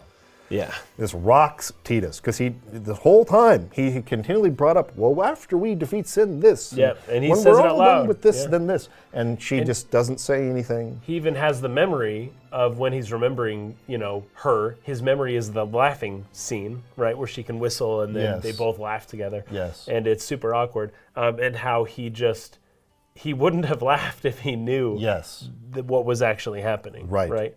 But she gets him to laugh, and it's almost like she wanted someone to be genuinely laughing along her journey. And so she didn't tell him for that reason, Right. Anyways. So Very good. he says, was I the only one who didn't know? Like, why were you hiding it? Why didn't I know? And I think Waka says we weren't hiding it, and Lulu says it was just too hard to say. Yeah. And then he goes, but isn't she like a sister to you? And Lulu's like, yes, I tried to talk her out of it, but you know her. She does her own thing. Yeah, I thought that was really interesting. Like, do you not think we tried to tell her not to be a summoner? And that's really obvious, too, when you hear it. It's like, oh, of course, her friends or the people care, but tried to tell her, don't be a summoner. Don't be one, but if you do, I'm coming with you. Yeah, I'm going to be your guardian and if you're going to do it. That's like, I don't know. That's meaningful. She chose this path. Yeah. She chose this. She knew what she was getting into. We tried to tell her not to, but we can't make her not do it. Yeah. So if she's going to do it, I'm going to come along and make sure that I'm there with her to the end, kind of thing. Right? This is also why I think Lulu became more okay with the idea of Titus traveling with them. I've kind of like hinted at this thought along the way without trying to spoil it. Yeah. I think Lulu knew Yuna likes Titus. Oh, sure. And so if this is going to be her one chance at like a teen romance, just even if I don't like this guy that much, like she deserves the opportunity to have before she dies. Yeah. Right. So there's a lot of that sort of thing that comes together for me in this scene. Yeah, it's good. So, but it's insane because there's like fiends and summons and there's chaos all surrounding you, right? Yeah. So as Titus's mind world, his world is thrown into chaos because of Yuna. Then in the background you just see these like sparks falling and these monsters fighting and it's like I don't know. It's like everything's it's cool breaking, because there's some fiends come in to fight, and it's Isaru and Dana who come in and they summon. And they're fighting, and they're the ones confirming we chose this. Yes, exactly. Because we think it's important that Spira has a reprieve from sin. And so they're offering like another perspective on this, because Titus is like, this is wrong. They're just like, why would you kill someone? It's like, no, you die so that sin doesn't kill 1,000,000 other people, right? It's like, I get it. It sucks. But like there is a reason for this. Yes. We're not just dying for fun. For no reason, right. So it's a nice scene. It's a really, really good scene, actually. I think it's one of the better scenes in the game so I liked far. it a lot. And I liked it a that's lot. saying a lot. I mean, like, there's been a lot of great scenes. But on this playthrough, I really enjoyed this scene a lot. I thought it was really well executed. Yeah, I liked it. So after this, So Yuna's not there, right? Yuna's not there. Yuna has actually been taken away by the Guado who came here. Somewhere else. So we're going to find out about that in a minute. But you're trying to escape, and you have access to this airship. This is the same one that if you earlier in the podcast skipped our we had a spoiler warning Yes. back in like episode probably 2 or 3. It was early. When you go underwater, when you dive underwater with At the Riku beginning, yeah. from the Albed ship at the beginning of the game, you go into that structure down there. The lights kind of turn on and everything.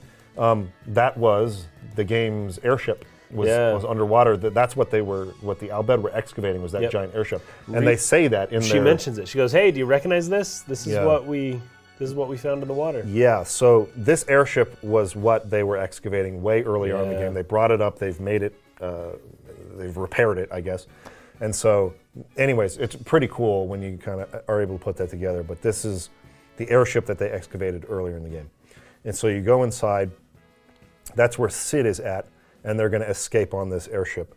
But Sid kind of Tidus and Sid kind of confront each other about Yuna here, because Tidus is demanding to know where Yuna is, and Sid is asking, "What are you going to do Exactly. if you find her?" Right?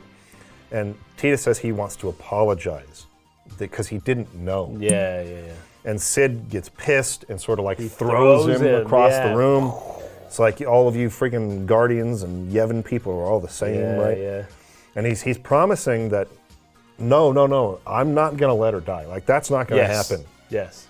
And so Sid tells him if he doesn't live up to that promise, then Sid's going to make him regret it. So Yep. Tidus is basically promising, no matter what, I'm not going to let Yuna die. She's not going to sacrifice herself. I didn't know that was the case. If I had, I never would have agreed to this. Like, it's not happening now. So that's kind of the conversation they have. And now you have access to the airship. It looks like a Final Fantasy VIII kind of thing. The way they got that rotating and the way it's not exactly clear how it works. But as it kind of lifts up out of the ground, that's where I say it kind of resembles Makalenia Temple just a little bit. Yeah. You see that it's kind of got a few layers to it that narrow down, and it kind of looks like a Jabba the Hutt kind of thing. Yeah. And it goes up and moves out, and it looks kind of like a temple. So there's also a developer interview. I'll have to send you the link to it or something. I didn't pull it up for this. But the reason that it's colored the way it is, purple and gold, is because of the Los Angeles Lakers. I was going to say. Yeah. It's the Lakers. He was inspired by the Los Angeles Lakers. Kobe Bryant was his favorite basketball player. Of course. And so he put those colors into the airship because he watched basketball and liked the Lakers. This would have been back when the Lakers were in their first three-peat. Yeah. With Kobe and Shaq. They were in the finals every year up until this game came out. Yeah. Yeah. So it was like 2000, 2001, 2002, and then they had a down year in 3, and then they went again in 04. Where they lost to the Pistons. But is that when Karl Malone was? Yes, when Gary Payton, Karl Malone, and then they were all hurt in the finals. Yeah, because they were all too old to be playing basketball. But yeah, the Lakers were kind of at the height of another three-peat with the Shaq and Kobe. Yeah. And so he loved the Lakers, the guy who designed this airship. Okay. Anyways, I'll try and find the link to that for you so you can put it in if you want to. That's pretty cool. I like But that's why it's colored the way it is. I thought that was kind of funny. Yeah. Okay, so there's a lot of Albed here that I'm going to go through. Okay. Brother, who is Sid's son, Riku's sister, he's like the pilot. Yeah. He's up front. He's saying, "Father, ready to go." And Sid says, "Yeehaw, flight 1,000 years overdue." And brother says, "Whoa, it moves. Risk," and then Sid says, "Risk big, win big." So like they weren't sure this airship was going to work. And he says even later on, he goes, "I'm not sure how this thing works. Yeah. We don't know how it's flying. They don't know how their flying." technology works at all. And it's like, how you ever be on an airplane where the pilot's like, "I don't know what's going wrong here, but this thing's up by magic as far as I'm concerned." Yeah, and then like, whoa, it flies. So they're actually surprised it's working. Next we use that, whatever you say. Brother then starts to begin singing the Hymn of the Faith, and Sid and the other Albed start singing it, right? As like a, sort of like a, in, what's the word I'm looking, it's like almost in respect for their home that's going to be Yes. destroyed. It's like Well, it's like Tidus a asks, solemn- he's like, "Why are they singing?" And Yeah. Riku says, "We're gonna destroy the home." yeah. Like what? And Why? it's like, how are you going to do that? And he says, with one of the forbidden machina. yes. Then he says, ready, fire. They like fire from the airship and they like blow it up. And I have a question though. Did they have to blow up their home? Why did they do that? I think that They they killed a didn't. lot of fiends, I I think get that that, they but- didn't want Yevon to have access to a lot of like the technology and stuff that Oh, they'd okay. been excavating, Sure. or also just to like. That is a good I question. mean, I'm assuming to understand like all where the did reasons Donna? why, Is but Donna on the ship? I can't remember. Donna is on the ship. You can talk Okay, to I her. can't remember that. Okay. So they got So we everyone got them out. but it's like I think they just didn't want outsiders to like have access to what they were working on, what they were doing. Gotcha. We'll learn more about Yevon's hypocrisy regarding some of their laws and rules and things later. Yeah. But clearly, like at the top level, anyway. I don't want to talk about that just yet. But I gotcha. Sid says that anything made with machines can just be remade. So yes, not because a he's big deal. laughing. He's laughing at its destruction. He says, Yeah. "Return to sand." Return to and sand, brother's like yeah. crying. He's like, "No need for tears. What is good about Machina is it can be built anew." You see. So Yeah, all yeah. of this is being said in Albed, by the way, which Yeah, is yeah, why yeah. I wrote it down. So Waka tries to cheer up Riku here in possibly the dumbest way he could. He says that look at it like happy festival fireworks, yeah. Yeah. And she is obviously furious about that whole I mean, he's trying, but I like know. Yeah.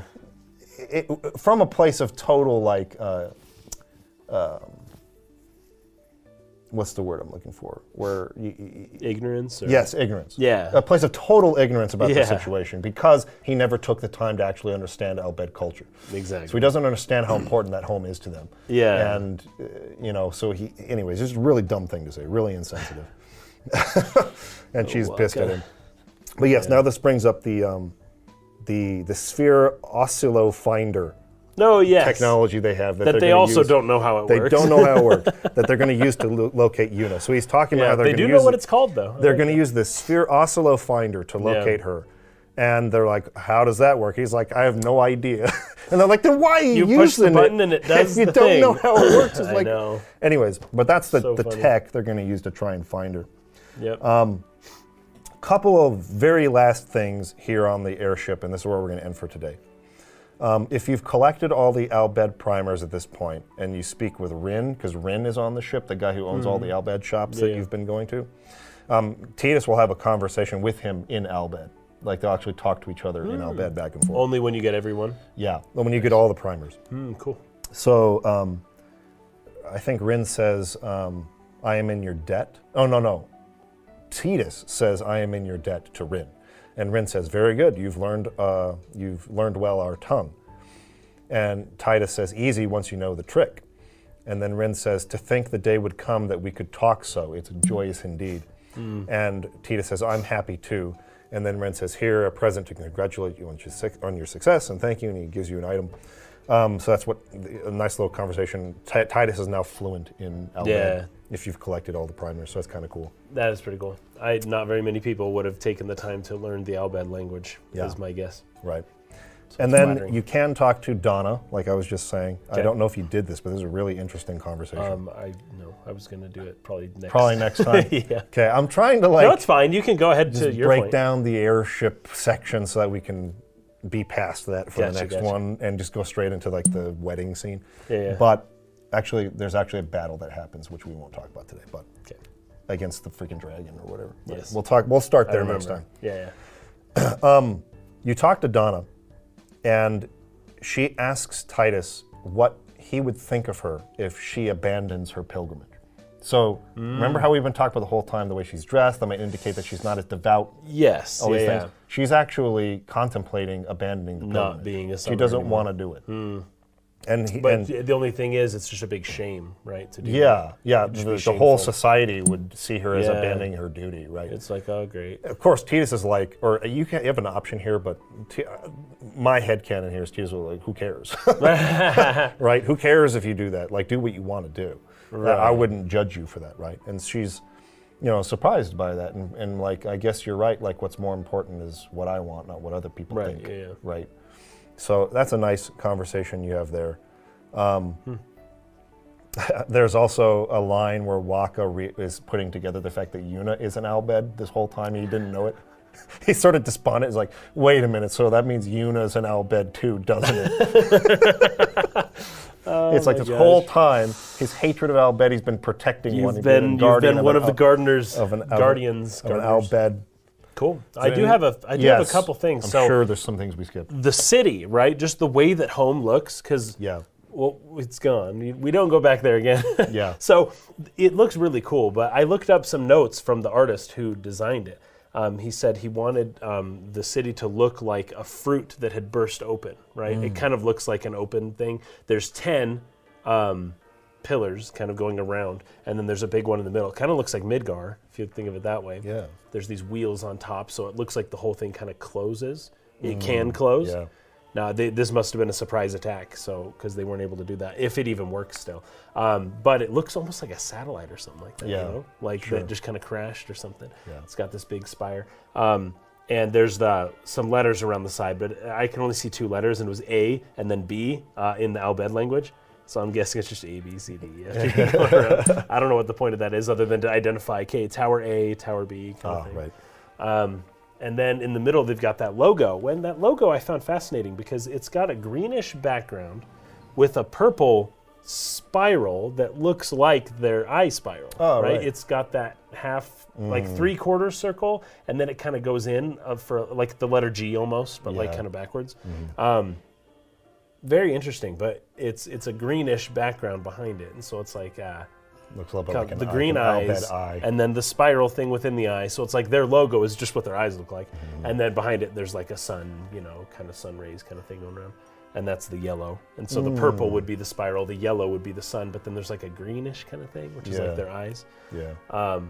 So I don't know. I just thought that was interesting to look at and super cool. I don't know if the bursting fruit means anything necessarily.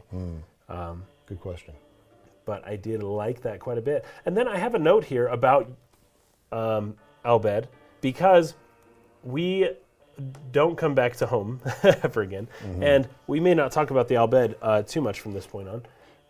So I was reading an alchemical text, not really an alchemical text, I'm not that hardcore. I was reading a Jungian book about alchemical texts. There you go. So it was an easy one too. It was an intro to alchemy and psychology, something like that.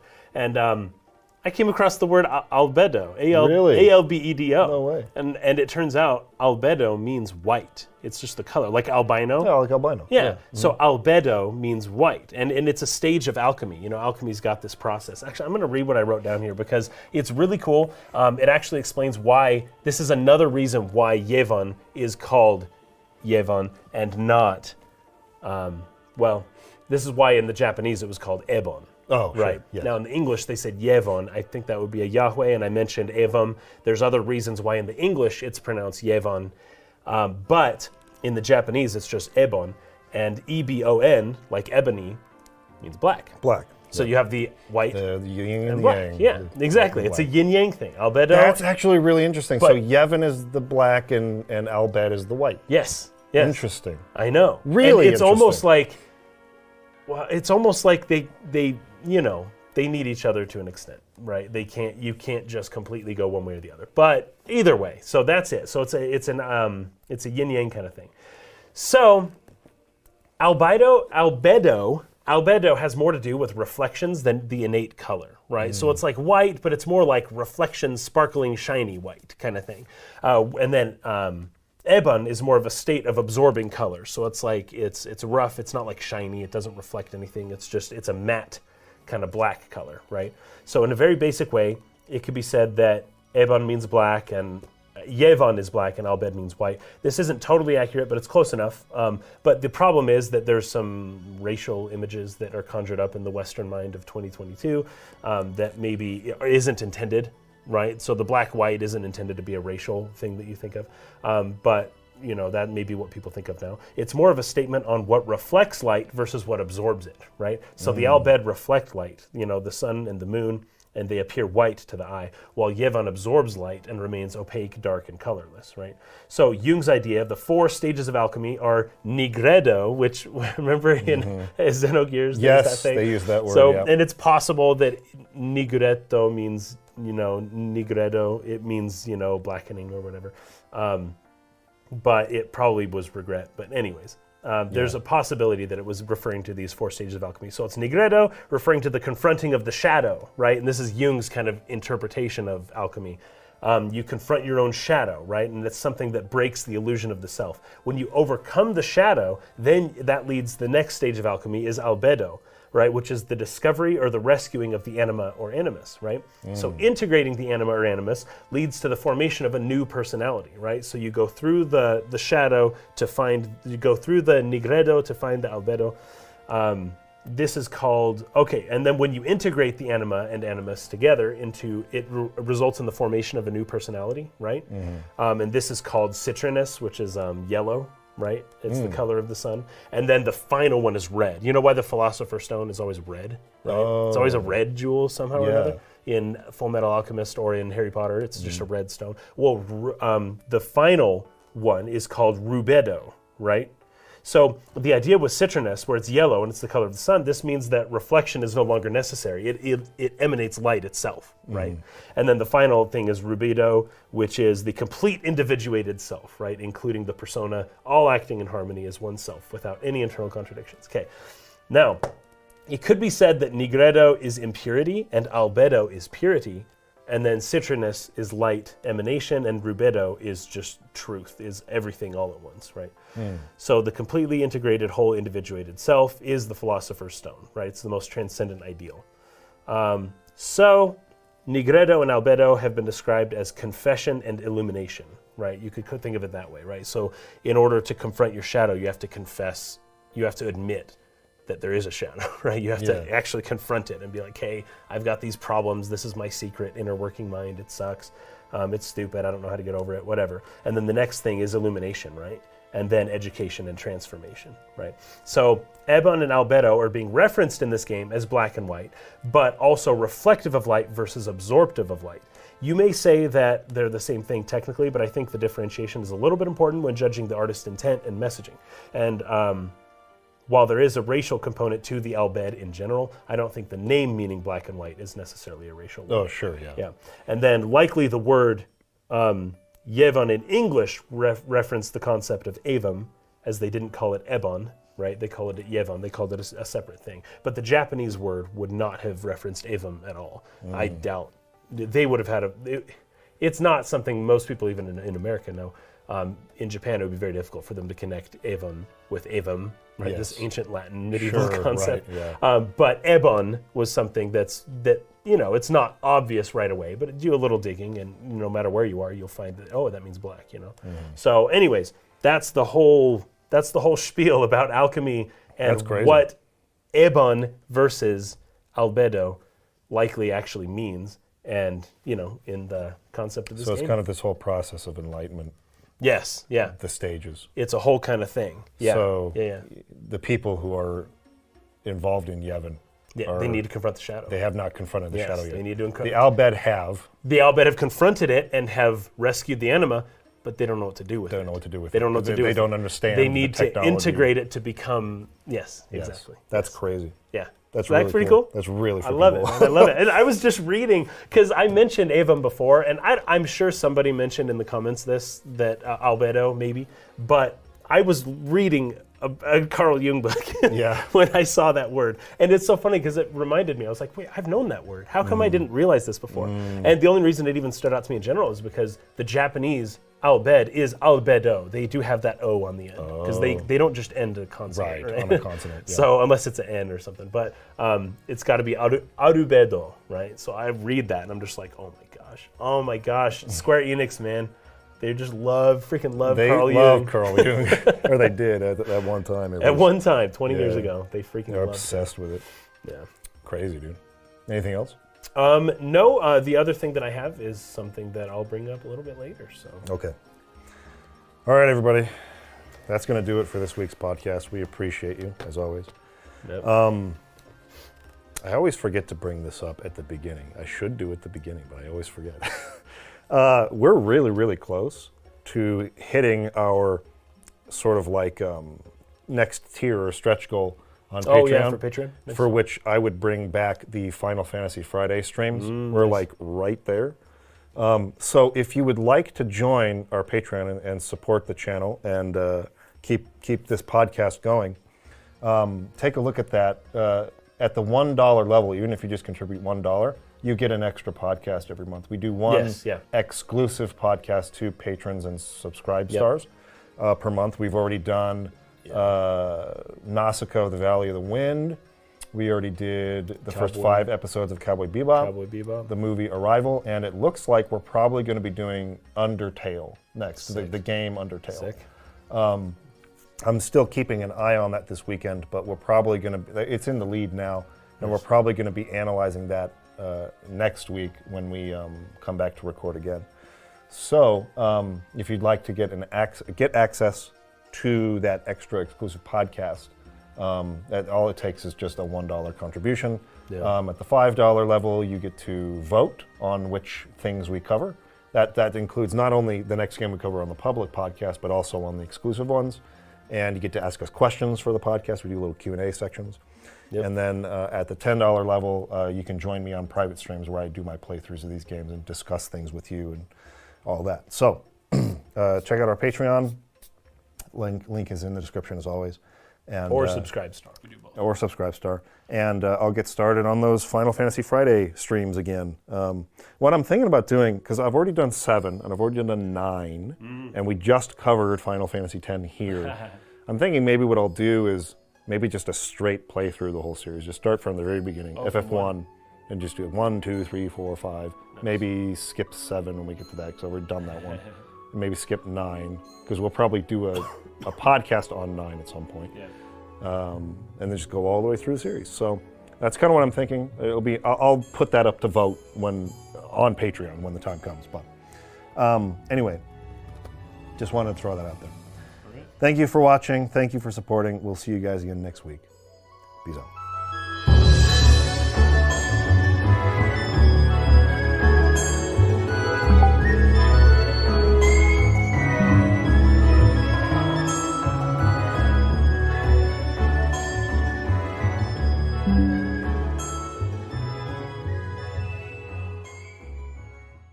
Riku throws her flash bomb. I love this. She goes, "Cover your eyes!" Throws the flash bomb, and Seymour's just like staring right at it. Just, where is that? I know. And then it flashes right in his face. The warning to the party somehow doesn't serve as a warning to the people who are going to get. She shouts it too. She shouts Hey, it out. cover your eyes. Only my guys. Everyone else look at it. He's like eyes peeled, just like right there. I love it. It's so perfect. Hi, everyone. Welcome back to the State of the Arc podcast. My name's Mike. My name's Kason. This is episode 11 of our Final Fantasy X analysis. Good. We're on the downhill portion now. We're coming down the other side towards the end of the game. We've got most of our setups done. Now it's time to make reveals and payoffs. Yes. You know, start like moving with momentum towards the end. reveals and payoffs is what's happening this whole episode. Yep. So the way I've been blocking this out, it seems to me that we can finish probably 3 more episodes after today, maybe 4 tops. Yeah. But I think we'll be able to get through right around there. So it's not going to end up being quite as long. Not as long as Xenogears. Not as long. Not as many episodes. Arrival to it. Yeah. Let's see. We left off as they got onto the airship in Bikanel, right? And they were escaping, and home got destroyed. Yep. And did we talk about? We talked about Donna a little bit. Yeah. You brought it up. Pilgrimage. Yep. I think Isaru is also on that airship with us. He escapes. You talk to Rin. So there's some NPCs to talk to. Okay, so we've done all that, I think. And now they're going to Bavel to try to get Yuna back, who was taken. I think we stopped around the attack from when the dragon attacks, right? The dragon shows up. Yes. So they find out using that sphere oscillo finder that Yuna's being held by Seymour at the Palace of Saint Bavell, which I think also doubles as the temple in Bavell. I believe so. Yeah. Yeah, the temple is right there. Yep. So she's going to be forced to marry him. They all kind of see that in the sphere or whatever, right? Yep. So they set a course to Bavell, full speed ahead. And then as you're going, there is a monster that is like the guardian, I guess, or the sentinel. So it just kind of flies around the city, I guess, and just, yeah. It's called the Guardian Worm, spelled W-Y-R-M, worm, Evre. It's a great sacred beast, the protector of Bavell. So you have to like go out, like onto the deck of the airship and fight it there. It's pretty cool fun. It's cool when you kind of first see it and it's like riding right next to the ship. The giant wings. Yeah. There's like, oh crap, what's that? And then I think Lulu is the one who explains what it is. Anyway, so you fight and defeat that thing, and then you're coming into Bavell itself, kind of like I think the ship is damaged actually. So yeah, it's there's like descending. black smoke flying by. It's like descending right into Bavell. Yep. And there's a really cool sort of action sequence as the party like jumps out onto these wires that were shot they down. shoot these harpoons and then they kind of ride them down, but they're on their feet. They're like a Legolas style. Like Legolas. I was thinking Tarzan. Or Tarzan. Remember Tarzan on the ropes? But Legolas, you're totally right. Sort of like skating down on these wires. And Or what is it? The World Ends With You? Yeah. They kind of have that similar kind of thing. Jumping from wire to wire. Yeah. Then they get like broken, but they all fall down onto the platform, and they're just like going up the stairs, fighting enemies. Seymour is there. Because Yuna is marrying again. Yeah. Marrying Seymour. Yes. And Seymour is again, falling for Yuna's trap, Yuna's tricks. She's got another trick up her sleeve. She does. You Seymour will never guess this time. And it's like, dude.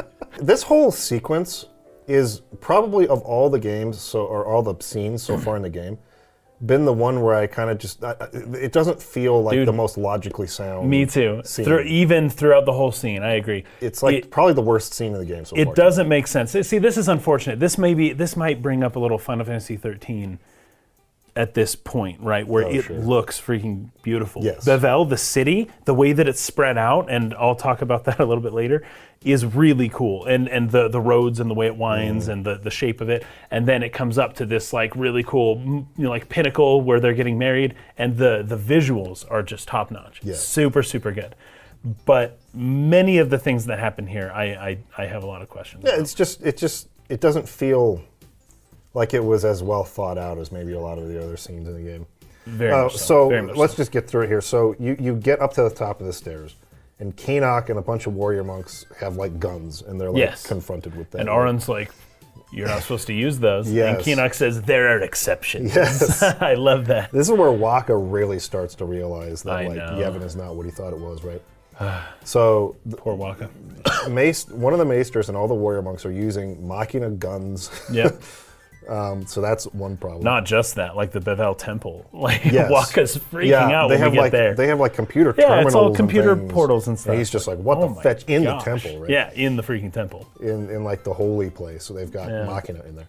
Anyway, Yuna, so she's holding her staff behind her as if she was hiding it the whole time. I know. I know that's probably not it, but it feels like that. The likelihood is that Seymour knew what she was going to do. That's the likely thing. And they had a contingency for that. However, seeing the way that this all happens, she could have sent him. Like when she sent Lord Jiskel when he showed back up. Yes. She didn't have to do her whole big crazy dance. She just kind of like did a sign and like and he was sent. It took like 2 seconds. Right. Seymour's taking a huge risk. I'll just put it that way. He's taking a huge risk here. It's almost like they needed the party to show up and get into a position where they could be killed. So they're that lucky he could, that Tidus showed up right so when that he did. He could then tell. Yeah, it's almost like Yeah. her plan would have worked had we not shown up. Yes, or shown up 2 minutes later. Yeah, or something like that. Anyways, in fact, I almost want to watch this again because it felt like in watching it that she like withdrew the staff and she was hiding it somehow. It's like a 6 foot staff. Yeah. But like how? Let me look at that again. Okay, so she's walking, and she's holding flowers in With two front hands. Yep. of her. So, yeah, I don't see that staff anywhere. No. Now let's see when she pulls it out. You're gonna have to go. There they are. After we she's attack. holding flowers in front of her. Yeah, it's Okay, after this. Keenock and the dudes, they run up the Here it is. stairs. Yeah, it'll be up here. We skateboard on the wires. I love it. It's cool though. It really is cool. It is cool. I mean, I didn't like it in Lord of the Rings. I like it in this game. This game is like appropriate, like to have that kind of visual, right? Okay, so they've got the guns on them. Keenock's surrounding them. They all have Machina guns and stuff. And she looks at him, right? And then she just like looks down and pulls out a staff from somewhere. Where did that come from, dude? I'm sorry. I don't think. Where the fetch did that come from? Okay, now someone's gonna have an answer. I'm sure they will. But that and doesn't I welcome mean, it. Help me make the scene better. We'll see.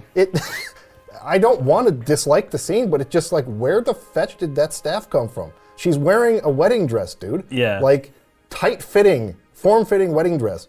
Where did that staff come from? Okay, so she pulls the staff out. Whatever. That's not even the worst part. No, it's actually not. So Keenock here is got the gun pulled on him, and she's going to step out to send him, right? So it's kind of like a Mexican standoff situation, right? It's like, I'm going to send you, let go of my friends. But he'll kill the friends, yeah. So anyways, she starts to do the sending. You're going to see the fireflies coming off of Seymour here in a second. Like, so she's beginning now. She's holding the staff vertical. And you see the fireflies starting to come off his body like that. So and she's he's like and no Micah big. is the one who steps in. You're right. And says, if you value your friends' lives, then stop. So it wasn't even Seymour who did it. No. So Micah gets her to stop because he threatens to kill her friends unless she stops trying to send him. Yeah, but here's the crazy thing. Given that he was right there, she could easily have sent him too. Probably why he got concerned and stepped up. But even when he steps up, it's not like he used his authority as the leader to get her to step down. He just said, no, we're going to kill your friends. Yes. And so the idea there is just that, like, that's all they had on her. She was so determined. She was going to do this. Yeah. Except, oh no, we got your friends. But now here's the part. If we weren't there, it still would have gone the way Micah would have been sent too. Right. She would have basically succeeded in sending them both had we not been there. Now, here's the part that to me was just like, what on earth? Actually, so yeah. Sorry, we're watching the scene as we're like commentating. Edit this a little. I'll edit this somehow or whatever. But so yeah, they go through with the wedding, right? So she kisses him, and it's like, oh my gosh, like don't do it, no. Don't kiss him. And she lets it happen. Yeah. Whatever. They get married. Their faces look so different in the actual like FMVs. I actually don't like them. I like them better really? in the normal like PS2 graphics. Oh, the PS2 for sure. Yeah. These faces are weird in the. Yeah. But she clenches her fist. She doesn't like it. He sees that. And he's like, oh, he's pissed at Seymour for making her do this, right?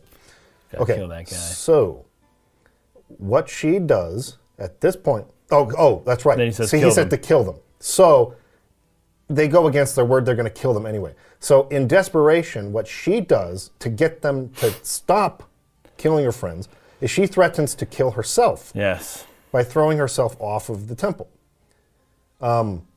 That's where Keenock said there's exceptions to using Machina. Yeah. To R in there. So her leverage in the scene here is that she's going to throw herself off the building and kill herself if they kill the party. I see where you're going with this, and it's my exact thoughts. Yeah. Now, it is cool. It is a nice touch that as she's backing up, you see that there's like wings, the shape of wings underneath her dress. Right. And it's like, oh, this is a bird that can fly, right? That's the idea. She won't actually die. So Seymour waves off them from killing them. Yeah. We run up there, and she tells us to get out, like go away. Because that's what needs to happen now. We need to leave. Exactly. So that, because that's the leverage she has. But before they leave, she jumps off anyway. She jumps anyway. And now it's like they can just kill your friends. They did, except Riku has a special little flashy bomb that she could have used earlier, but didn't. At any point. Anyway. Okay, I'm sorry. We're being a little critical of this scene. We're being very critical of this scene. We haven't been this critical of any scene this entire game, right? Yeah. And this is a cool scene if you just watch it and eat popcorn, right? But if you're trying to analyze like what's going on here, it falls apart very quickly. This is possibly one of the weaker moments of the entire game. Why does she jump now?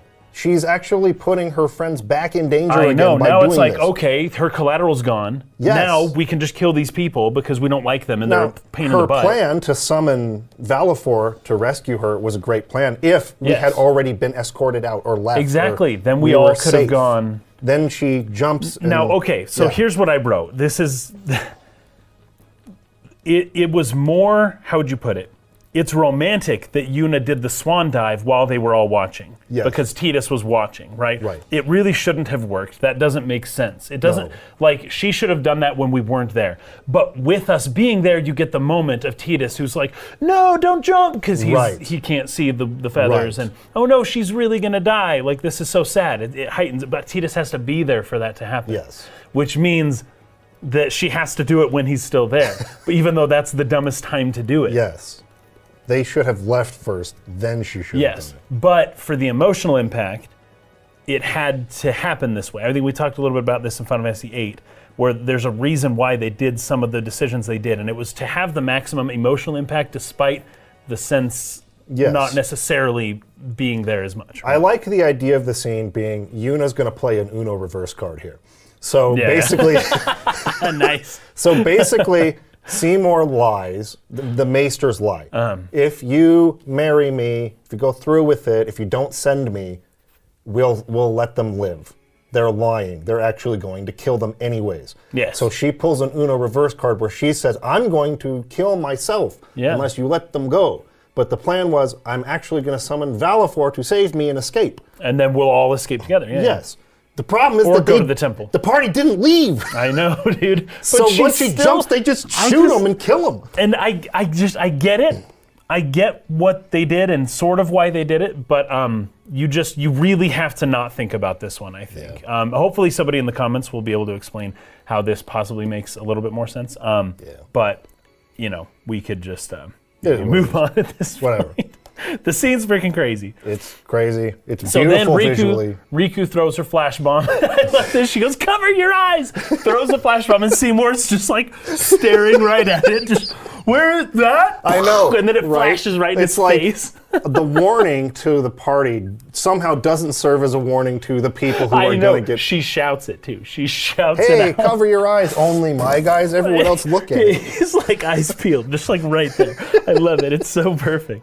But anyways, so that worked, and apparently Riku could have done that earlier. In fact, this is how the scene probably should have gone. We do our sick, like, little Tarzan, like, list ropey slide in there. As soon as we land, Riku throw that flash bomb. Boom! Everyone's stunned. We run in and grab Yuna, because we're the only ones that didn't get flashied because we closed our eyes. And then, boom, we're out, and that's that. And then she goes, oh, but I wanted to send Seymour. And we say, screw it, we don't have time. He was going to kill you. We're out. Or that could have been like, if you guys hadn't have shown up, I would have been able to send them. You ruined it. Yes. And that would have made her more competent off the back of her looking very incompetent. That's right. Where it's like, hey, I was in control. I know what I was doing. Right. Yeah. Earlier, when we were talking about how naive she was when she thought, oh, I'll marry him and then convince him to turn himself in, right? Yeah. Just to ask him now, nicely. On the back of that, she can be like, this time the plan really was going to work, and you ruined it. Now they didn't get sent. Yes. Or they don't know Micah's an unsent yet. But, yeah. But it would have sent them both, surprise. right? So anyway, that could have been interesting. I do want to talk a little bit more about the scene by maybe way of a less critical eye, because the reason why Yuna was going to do it at this point was because everyone was watching, right? Yeah. So it's like, oh, just marry Seymour, and then when you leave to go have private time, then send him. Yes. And then you're good, right? Right. But she wanted to do it while everyone was watching. So this was a show. She had already decided this was going to break. It was going to be broadcast. Yes. She was going to send him on live TV. A ton of people were going to be there. Yeah. Send him to prove that he was not alive. And in doing so, would have done considerable damage to the religion. Yeah. But she has already decided, because she was doing that, she's already decided that I'm going to do this. I'm going to go against the religion, and I'm going to damage the faith, the people's, not the F-A-Y-T-H, but the people's F-A-I-T-H, the people's faith, right? Because it's better this way, this isn't right, you know? But she had already made that decision. So that's important to note, just the fact that she was doing it when she was doing it. That's important. Also, there's a building kind of behind them. In fact, the whole kind of structure that's right behind Seymour and Una when they get married, behind Micah, I suppose. It looks like a pretty cool building from a place in Indonesia. So the wedding takes place near a place inspired by the Balinese shrine in Indonesia. So there's a sweet, sweet shrine at the Balinese temple. And it goes up, it's like really tall and it's really old, but it looks just like the place here in in Bevel. And I believe it was inspired by that because it just fits the area and the design and stuff. Oh, sweet. So it's pretty super cool, pretty cool. All right, that's what I got there. Okay. So do we move on to the past temple? that scene, so she takes off on Valfor to go straight into the temple. She's going to go right, because she still needs to collect the Aeon from the temple. Yeah. And we didn't know where she went at first, but I think it was Kimari Riku, or was it somebody Kimari? calls it out and be like, Says there's only one place because she needs to get the Aeon. Yeah, because they can't go back to Bevel after this. Like this is their one chance, right? Yeah. So they all run to the temple. Yeah. It's a cool temple. It's surrounded by water, but we don't get a look at it too much, unfortunately. And this is where I wrote down that once they're inside, Waka's surprised to see Machina, like a computer console inside that Riku uses to like open doors and things.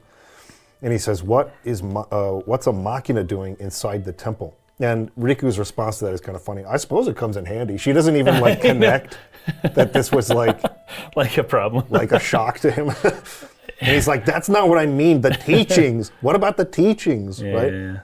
They go a little bit further in. They see another one. Yep, there's a bunch. He's like, another Machina? Man. And Aaron says, so this is Yevon's true face. They betray their own teachings. And Waka just sighs and says, they treated us like dirt. So he's realizing that Yevon's a lie. Yeah. That's shaking his very foundation. Yeah. He's pretty quiet throughout this sequence in general, because, I mean, I guess it has happened in degrees of a sort. So after the big argument between Riku and Waka back in Macalania, you know, he comes to terms with the fact that the Albed are being, like, severely mistreated, but also just, like, hunted down by the Guado. That was, like, step number one. And then now, step number two, it's like, oh, they have Machina. They're using Machina weapons. They have Machina in the temple itself. Yeah. I can't believe they lied to us. Because the question is, well, why are the Guado, why are the Yevonites attacking the Albed? Oh, because they use Machina. Yeah. And then you go to the temple in Bevel, and it's like, wait, we use Machina. Like, this is so hypocritical. I suppose the first step actually would have been him realizing Seymour murdered his own father. Oh, yeah, that was a big one. one. He's unsent. Yeah, that and was he a had big to one. fight him. And then step two would have been... Because I think they got something along the lines of excommunicated after they fought Seymour, right? Where it was like, you're done. Yeah, so that was the first one. Step two would have been at Bicanel realizing the Guado were in the wrong, fighting the Albed. Step three would have been Machina in the Temple of Bevel. It's like, holy crap, this is... And a step four is coming. Oh, yeah. Once they actually get into the Chamber of the Faith, Tidus is trying to open the door to go in. And Waka sort of begins to protest this. He's like, but what about the teachings? He's like, I don't give a fetch about the teachings, dude. Screw this. Like, we got to go get her. And that's where Kimari comes and helps him open the door. And so Tidus is walking into the Holy of Holies of Yevon by going into the Chamber of the Faith itself. And this was crazy, because this is where you see the boy in the purple hood for the first time in a long time. Yes, the ghost kid. Mm-hmm. Yes, he's there. It's a boy's voice singing the hymn of the faith. Yeah, okay. And he's there floating kind of above. And he is the faith he is of the this faith temple. Yep. And he sort of like merges with Yuna, and you get the Bahamut summon, the Aeon. And so Bahamut has that symbol on his back, which is what the kid's shirt had. The purple hooded boy has on his back. Yep. And the 6 waves kind of spiraling in. It's really, really cool. So from the context we have so far, we can put together that this purple hooded boy, who has been with Tidus his whole life, is the faith associated with the Bavel Temple and the summon and the Bahamut. Bahamut, yeah. Yeah. Crazy. Yeah, that's crazy. So Bahamut has been with Titus since he was a little boy. Just kind of following back in his 1,000 years ago Xanarkand, his Xanarkand. And now he's a faith here in this time. So things are starting to come together a little bit. Let's just put it that way. Yeah. But just keep that in mind. There's going to be a lot more with that kid here soon. So Titus asks, "What's that?" when he enters into the chamber. Yeah. And Aaron says, "A faith. They join with the summoner and together receive the Aeon. They are human souls imprisoned in stone by ancient Yevon rites. The dead should be allowed to rest." So this more or less is the same thing Lulu told us earlier about, or Lulu and Waka did in, I don't remember if it was the Kilika temple or if it was the Besaid temple. I think it was Kilika. In Kilika temple, they more or less described what a faith is. But the interesting part is that Aaron says the dead should be allowed to rest. Yes.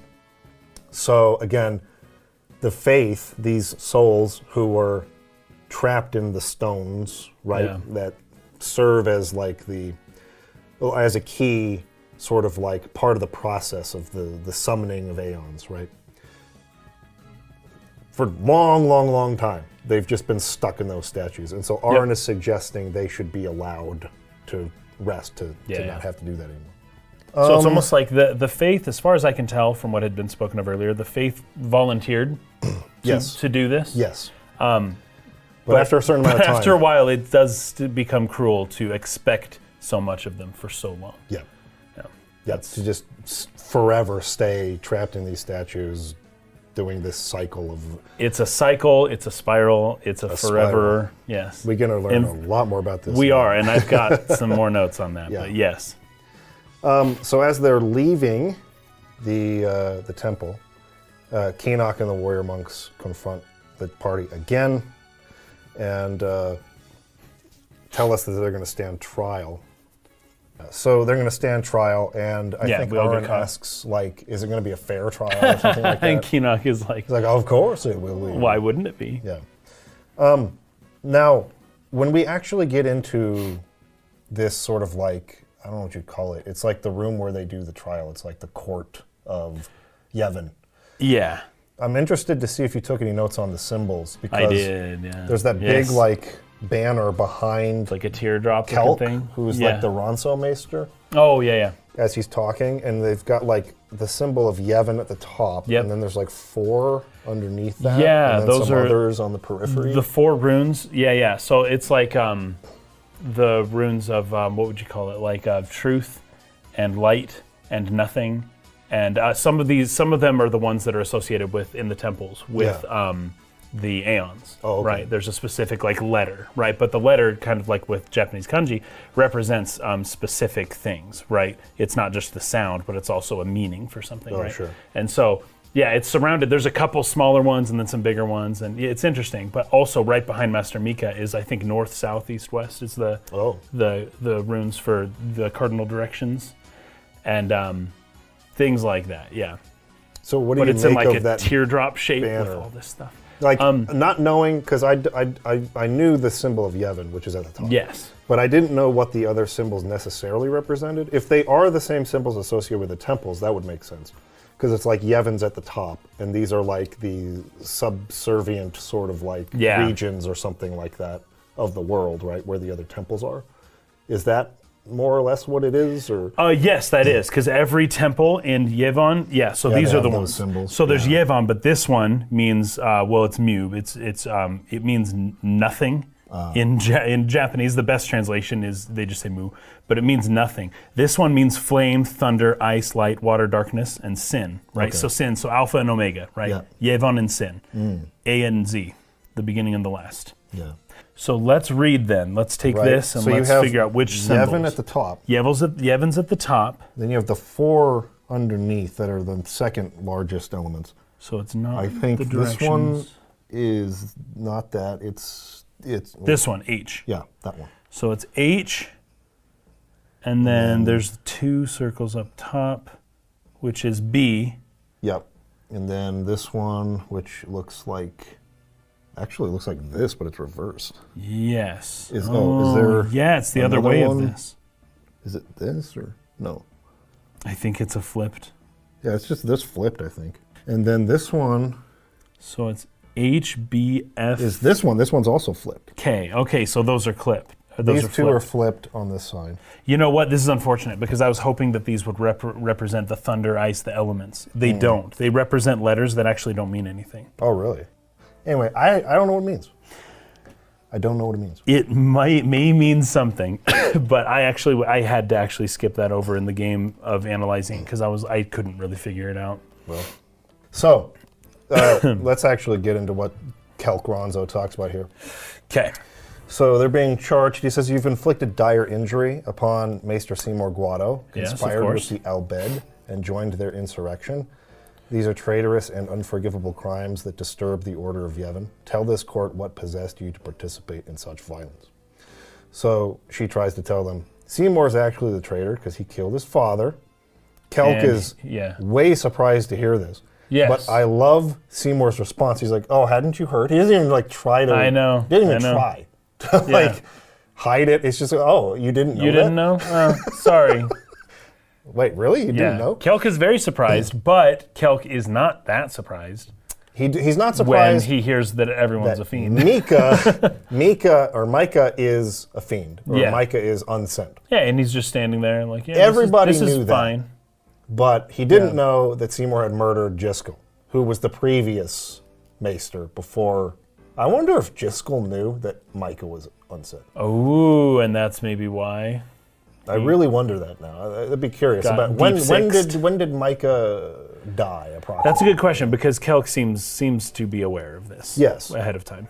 So I think, anyways, Una then implores Micah to send Seymour, and that's when Micah says, "Send the unsent where they belong," and she's like, "Yes." And Because that's the job of a summoner. That's, Yeah. And that's what I was doing at the wedding. I was I'm a summoner. I send people. I didn't do anything wrong. right. And Micah is like, and so he says, "Send the dead," and then he reveals that he himself is dead. He's fireflies flying around. Him. yeah. And Keenock says to this, enlightened rule by the dead is preferable to the misguided failures of the living. Oh, that's great. This harkens That's back great. a little bit to the initial question that Titus brought up when he first heard how long Micah had been the ruler of Yeah, Spira. 50 years or He's like, something. yeah. 50 years, isn't that long? Shouldn't he be retired by now? Yes, or dead. That's essentially kind of paid off in a way here. Yeah. It's like he It's was like, yeah, right that to was too question long. how long someone has ruled. Yes. He shouldn't. He should Yeah. have died and passed it on. Yep. But they want to keep their power. The dead. Yeah. Keenock in particular, I believe that Seymour, just a little bit later than this, says that Keenock is primarily concerned with retaining or holding on to his power, Yes. right? Yeah. So the maesters are totally corrupt. Which should mean that Keenock would return as a fiend later as well. Yeah. Unless he sent him, I don't know. But that's a good because point, Seymour is supposed to be a summoner, but can you send as an unsent? Ooh, yeah. If you're a fiend, do you lose that? Would you send yourself if you were to try that? I don't know. That's I don't a know good if he question. sends him or not. That's But a good question. I would think he wouldn't want Keenock to come back as Yeah. an unsent. Yeah, you're right. But I don't know. Maybe they got another summoner somewhere. Isaru is helping them, right? Maybe Isaru did it. That's true. Anyway, Seymour ends up saying, life is but a passing dream, but the death that follows is eternal. And Micah says, men die, beasts die, trees die, even continents perish. Only the power of death truly commands in Spira. Yep. That's the only thing that truly commands in Spirit is the power of death. Resisting its power is futile. And Auron's And going they're in to, the chamber surrounded by the firefly symbol. I love it. Yeah. And I think Auron goes into this a little bit more about the Spira, the spiral of death being Yes. like what The cycle. commands or what Yes. like rules Spirit, just like he's saying here, right? Yeah. So they're kind of they've given into this idea, and this is why they use sin. The church uses sin to sort of keep control, what little power they have in this world of death. They are able to maintain it because sin can continue to go around massacring people, and the society doesn't advance very much. And as Auron said earlier, this place resists change. Yes. It's a cycle that just keeps doing the same thing endlessly. Yeah. Right. So there's a Buddhist idea associated with this called the Wheel of Samsara. Yeah. And samsara being the cycle of death and rebirth into a newly suffering world each time, right? So you exit the suffering only to re-enter the suffering again at a new point, and it goes forever. In fact, the wheel on the ship, the airship that we get that kind of powers it, it kind of looks like something along the lines of a Wheel of Samsara kind of thing. It's got that imagery there. And then we're seeing it explicitly said here. Like the issue is that they're keeping it this way. At the same time, they don't know how to fix it. Yeah. But there's a point to all this, which is I wrote this down here. When revealed that the dudes running the church are dead, it strengthens the analogy of the idea of a dead religion, right? Oh, sure. So when a culture or a religion becomes dead, it becomes stale, it becomes unable to change, and you can't even really blame them. They don't know how to change. They don't know how. They're old. It's beyond them, right? And so when a dead religion or dead culture, is discovered by the next generation, this resembles Osiris in Egypt, right? It is the job of the divine child to rescue their father from the belly of the beast, right? So Osiris represents essentially the dead culture, the dead religion, the blind, right? Because I think he ends up losing an eye, or both of his eyes. And so he's blind, he's old, he ends up getting killed and betrayed, and he dies, and it's up to Horus to bring him back, and then Horus gives him his eye, right, the Eye of Horus, so that the kingdom can continue, but using Horus's eyes, right, using the eyes of the son as opposed to the eyes of the father. So there's this whole idea here, but behind it is the idea that when a religion gets old and dead, then it needs to be revitalized from within by, the divine son or something like that, the divine child. What's interesting about that? It's like the next generation. As much as I have problems with sort of the tone and direction of Final Fantasy X-2, it kind of represents that. It's like a world that has now finally severed its connection to Yevon, which kept it in this state for 1,000 years. I haven't played too much. And now it's just, what does a society do now without that governance or stronghold over it, right? I have seen the opening cutscene of Final Fantasy X-2. Very, very different. it's Saturnalia. What did you call it? It's carnival. It's festival time. It's Mardi Gras. Like every day. It's just like party time now, right? Yeah. And there's a time and place for that. But when a religion never allows that to happen, you could say the calm was that, but that's like 4 times in 1,000 years. It's like that's not very much, and right? it lasted less than 10 years probably. People need a New Year's festival. People need the Topsy-Turvy, the Hunchback of Notre Dame, that festival that they do, where everything's just upside down for one day, and then there's the fool who's the king of and then at the end of the festival, that fool gets banished or killed or whatever, right? Because we're back to the real world now, right? Yeah. But you get that brief time, and it's from the intro of 10.2, it seems like that's what's happening, but that brings with it its own problems. It's the reversed problem. It's we have no structure, party time, everything's great, and now we're all into corporate advertisement, and our idols are no longer religious leaders, they're now the pop singers, and aren't we better now? It's like, no, you're basically doing the same thing, just in a different way. Just a pendulum swing. And now you kind of need to go back the other way a little bit, But I haven't played all of 10.2 to comment much as to how the whole game goes. I've just seen the beginning of it. Right. Yuna responds to this, but what of sin? I'm a summoner, my lord, like my father before me. I'm on a pilgrimage to stop the death that sin brings. Yeah. Are you telling me that too is futile? And then Maester Micah responds, she goes on to say, Grand Maester Micah, I'm not alone. All the people who have opposed sin, their battles, their sacrifices, were they all in vain? And he says, not in vain. No matter how many summoners give their lives, sin cannot be truly defeated. So they've already accepted that fact. Like, sin can't actually be defeated. That's more or less what I'm saying. They don't know how to change. Like, they've lost that. They don't know that it's possible. Yeah. So their rebirth cannot be stopped, yet the courage of those who fight gives the people hope. This is nothing futile, or there is nothing futile in the life and death of a summoner. So they think they know, sin can't be defeated. Yeah. And that's not the point. The point is to give some people some hope amidst this spiral of death that actually commands in spirit. Right, that's the true God, right? Yeah. It's like a demiurge that floods the earth over and over and over. And Aaron says, never futile, but never ending, right? So Yes. just is forever, this is just going to keep going. And then Micah says, indeed, that is the essence of Yevon. Yevon is embodied by eternal, unchanging continuity, Summoner. I liked that line a lot. I'm going to read it again. Yevon is embodied by eternal, unchanging continuity. And you could see that in the symbol of a spiral. Yeah. Unchanging, eternal continuity. Yeah. A cycle that doesn't end. That is what Yevon is all about. It's all about keeping things the same forever. And more or less, they want it that way. Yes. That's how they keep their power. And so Una says to that, no, that can't be right.